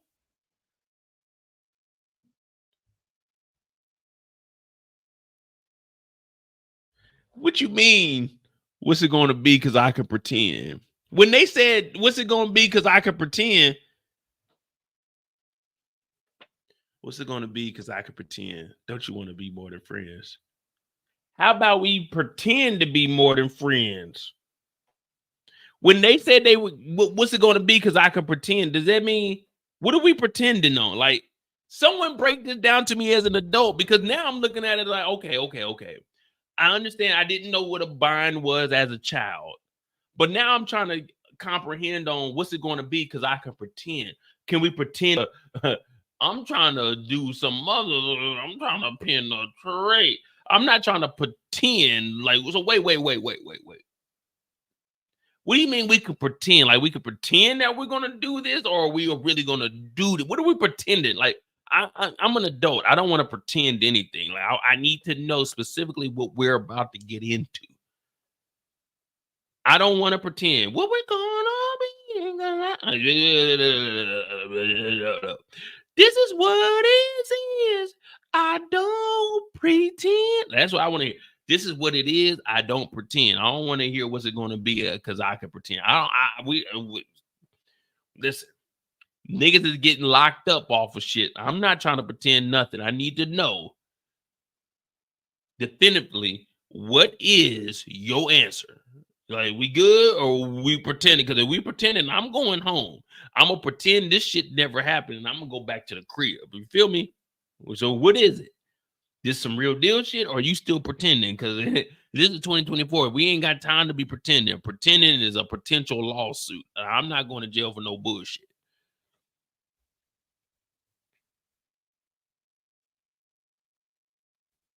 Oh, this is a mistress song. Why didn't no one tell me? No one said Don't let go. Well, wait, if this is a mistress song, then why are they saying don't let go? If I'm fucking with a mistress, I'm letting go of that. All right, see, I can't talk how I want to talk freely because then people will be talking about, Mo, you're offensive. But if this is a mistress, I'm letting that, no disrespect to any mistresses in here, but if this is a mistress, I'm letting that bitch go. I'm not holding her tight. Like, you know what I'm saying? I'm trying to be respectful here, but if this is about a mistress, I'm not holding no mistress tight. We're going to do what we do. You take your mistress ass back to your mysterious ass home. You're not standing out over here. See, I'm confused.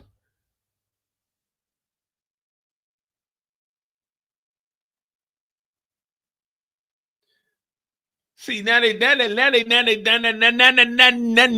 even say it. Now because I'm trying to read the damn comment, but now I can't even say it because I gotta get that. I don't understand what's going on here. As an adult, this doesn't even make sense to me. So wait a minute. I thought she was feeling a nigga, but now it's saying that she's a mistress. But how is she a mistress? When was Stoney ever a mistress? When she was fucking with the banker nigga, she wasn't a mistress. This nigga was trying to wipe up a whore. See, we got to talk. We set it off. We're going to have to watch Set It Off on Rumble, and we're going to have to break this show down because when they played that song, Stoney was with the banker. She wasn't a mistress. The banker was trying to wipe her up when we know that she was in a bind, Nate. With Nate. So she was throwing that monkey. She's actually a P-tude. A P-tude is a woman that accepts money or a man that accepts money for actual exchange. So we know that Stoney was a P-tude. So how could she be a mistress when the nigga from the bank was trying to wipe up the P-tude? Oh my God, I'm confused. Sorry, God, I didn't need to bring your name up. Oh my gosh, I'm confused.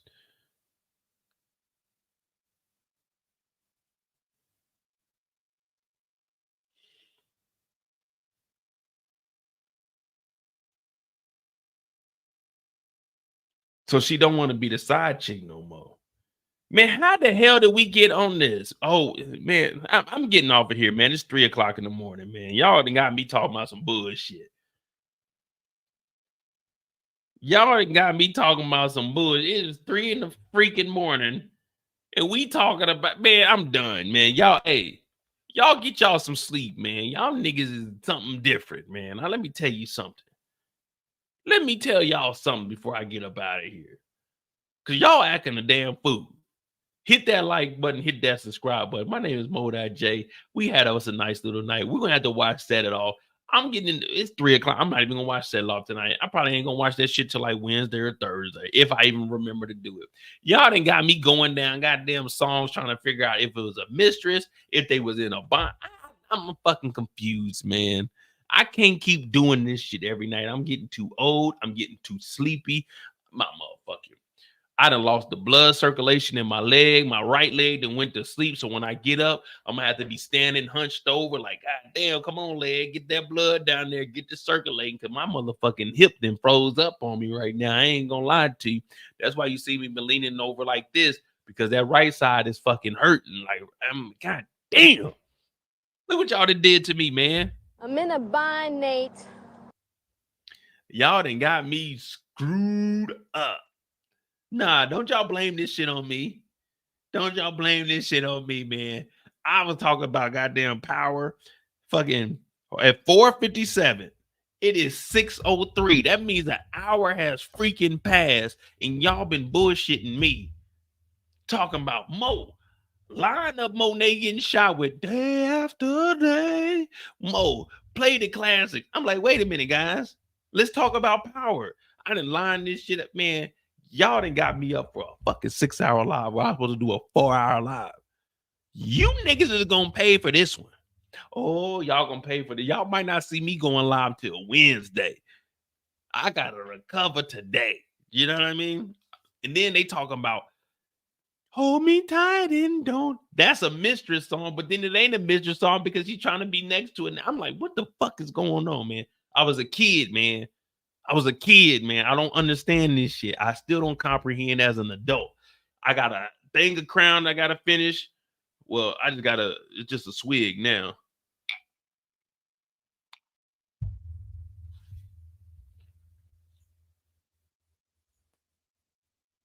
And then fucking Miss Moon, day after day. Because you know, if I see that shit, I'll stay on here and keep talking shit. Listen, I'm getting off of this live, man. I did not expect to do a 6-hour live.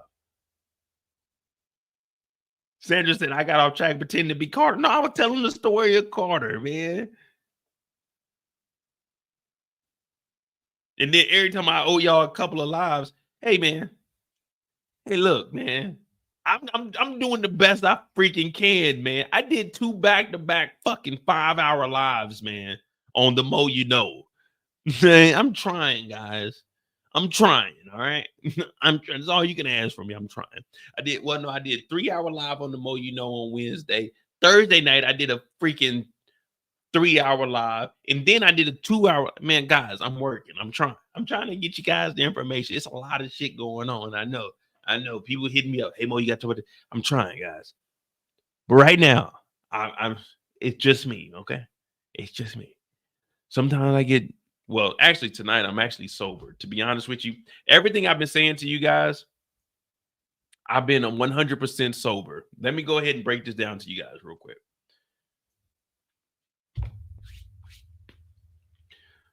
What's going on? What up? Welcome back to the channel. I'm Monet J. This is On the Clock Fridays. Shout out to my dog Eric for giving us the name to this. Shout out to my girl Kendall, the #1 mod. Listen, everything I've been saying is very, very sober. I actually haven't been drinking Crown Royal. I'm gonna go ahead and give you guys a secret. I have this bottle here is actually water with brown food coloring in it. So everything that I was telling you guys was actually from a sober state. So I don't want you guys to ever look at me and think that, hey man, Mo is out here tripping. Mo's been sipping. Mo is trying to figure out what is in the bind. I'm really trying to figure out why you guys are trying to lead me down the rabbit hole on some bullshit. That's what I'm trying to figure out. Okay. I'm trying to figure out why you motherfuckers wait till we get to 5-6 hours and then y'all just start throwing shit. Cause you know, if I see something, I'm gonna run with it. I'm trying to figure out, why do y'all do this with me? Me, of all people. You know, there's something wrong with the way my brain processes shit. If I see something, I might run with that motherfucker. So you guys want to throw me off. Somebody talk about, man, she don't want to be the side chick no more. So I'm like, all right, well, she don't want to be side chick no more. And then someone's talking about, no. They would bullshit, Mo. They were just joking around. And you know, my brain gonna take me all the way over here when I should be right here. But I can't get back right here because now I'm all the way down here and I'm trying to figure out what the fuck is going on. But when I turn around and look at y'all, y'all start yelling. Y'all say, hey, Mo, bring your dumb ass back. And I'm like, wait, I thought we was going this way. No, we just bullshitting. So then I be stuck down there. But when I try to come back over here, y'all start taking me over this way. So now I go down that way. I say, what the hell they got going on over there? It's a little bit of lights over there. Oh, that's a Ferris wheel. Oh, they got cotton candy. I like cotton candy. I go down there to go get the cotton candy. But when I get to the cotton candy, they like, nigga, what the hell's wrong with Mo? And I'm like, man, y'all told me to go get the cotton candy. I say, hey, Mo, come on down here. You can enjoy this shit. So I like, all right, I'm going to go get me some cotton candy. I go down there and get the cotton candy. When I go get the cotton candy, I look back. Y'all like, nah, nigga. Hey, man, get focused. We trying to talk about power. I'm like, man, I thought we talked about power for 4 hours. Then they say, well, you kind of got distracted when you was talking about Don Carter. I'm like, Don Carter? Who the fuck is Don Carter? And then I'm like, oh, you talking about Don Carter from Power? I thought you talking about Don Carter from Set It Off. I don't remember no Don Carter in Set It Off, but there was a police officer in Set It Off. It was actually a white guy. And that's when we seen Stoney get on the bus and Cleo, day after day. And when you put day after day in there, that's gonna make me bring up day after day the song, and I gotta go listen to that shit, and then it's gonna remind me of what happened to Cleo. And then we're really off track because we really supposed to be all the way back here. Because remember, y'all sent me over there for cotton candy, but when we went down there, y'all sent me on the goddamn dummy mission where we should have been right here. My name is Monet J. This is On the Clock Friday. Y'all hit that like button, hit that subscribe button. Cash App is pinned in the chat. Discord is pinned in the chat. The More You Know is pinned in the chat. I don't forget anything. I've only been drunk one time on these lives. And other than that, I remember everything. Thank y'all for tuning in. We on the road to 60,000. 60,000. You're fucking delusional. Nigga, it's just big me, nigga. Bum. What? I'm really like that. I told y'all, I am 100% sober right now. Thank y'all for tuning in tonight. This is On the Clock Friday. We did have some free time tonight, but I set that up purposely so we could just talk about whatever. I am going to Set It Off this week, and I'm going to point out some shit that we probably didn't see. I really do appreciate you all. We hit 50,000 subscribers last week. The next milestone, I guess 60, but I really want to aim for like 75 and then 100. We'll see if we can get there. If not, man, shit, we still enjoy what we got going on. I'm trying to see you guys Sunday. If anyone can confirm that the Penguin comes on at midnight going into Sunday, let me know, because I want to do at least a recap, but I do want to do lives on the Penguin, but I also want to get back into our 2B Tuesdays. So, of course, we got 2 Monday mistakes left. I want to get back into 2B Tuesdays, but I do want to talk about the Penguin on a live outside of the recaps. And then the Mo You Know, I'm going to try to do those from 5 will be what? 11. I'm trying to do the Mo You Know from 11 to at least 2 and then have a break before 3. So we're working. I'm trying to make everything work out for you guys to keep you entertained. Hit that like button, hit that subscribe button. I'm Mo.J. Drink responsibly, over 21 years old. Always have a plan. Don't drink and drive. My name is Mo.J. I love y'all. And remember one thing, you can run, but you can't hide. You can rap, but you can't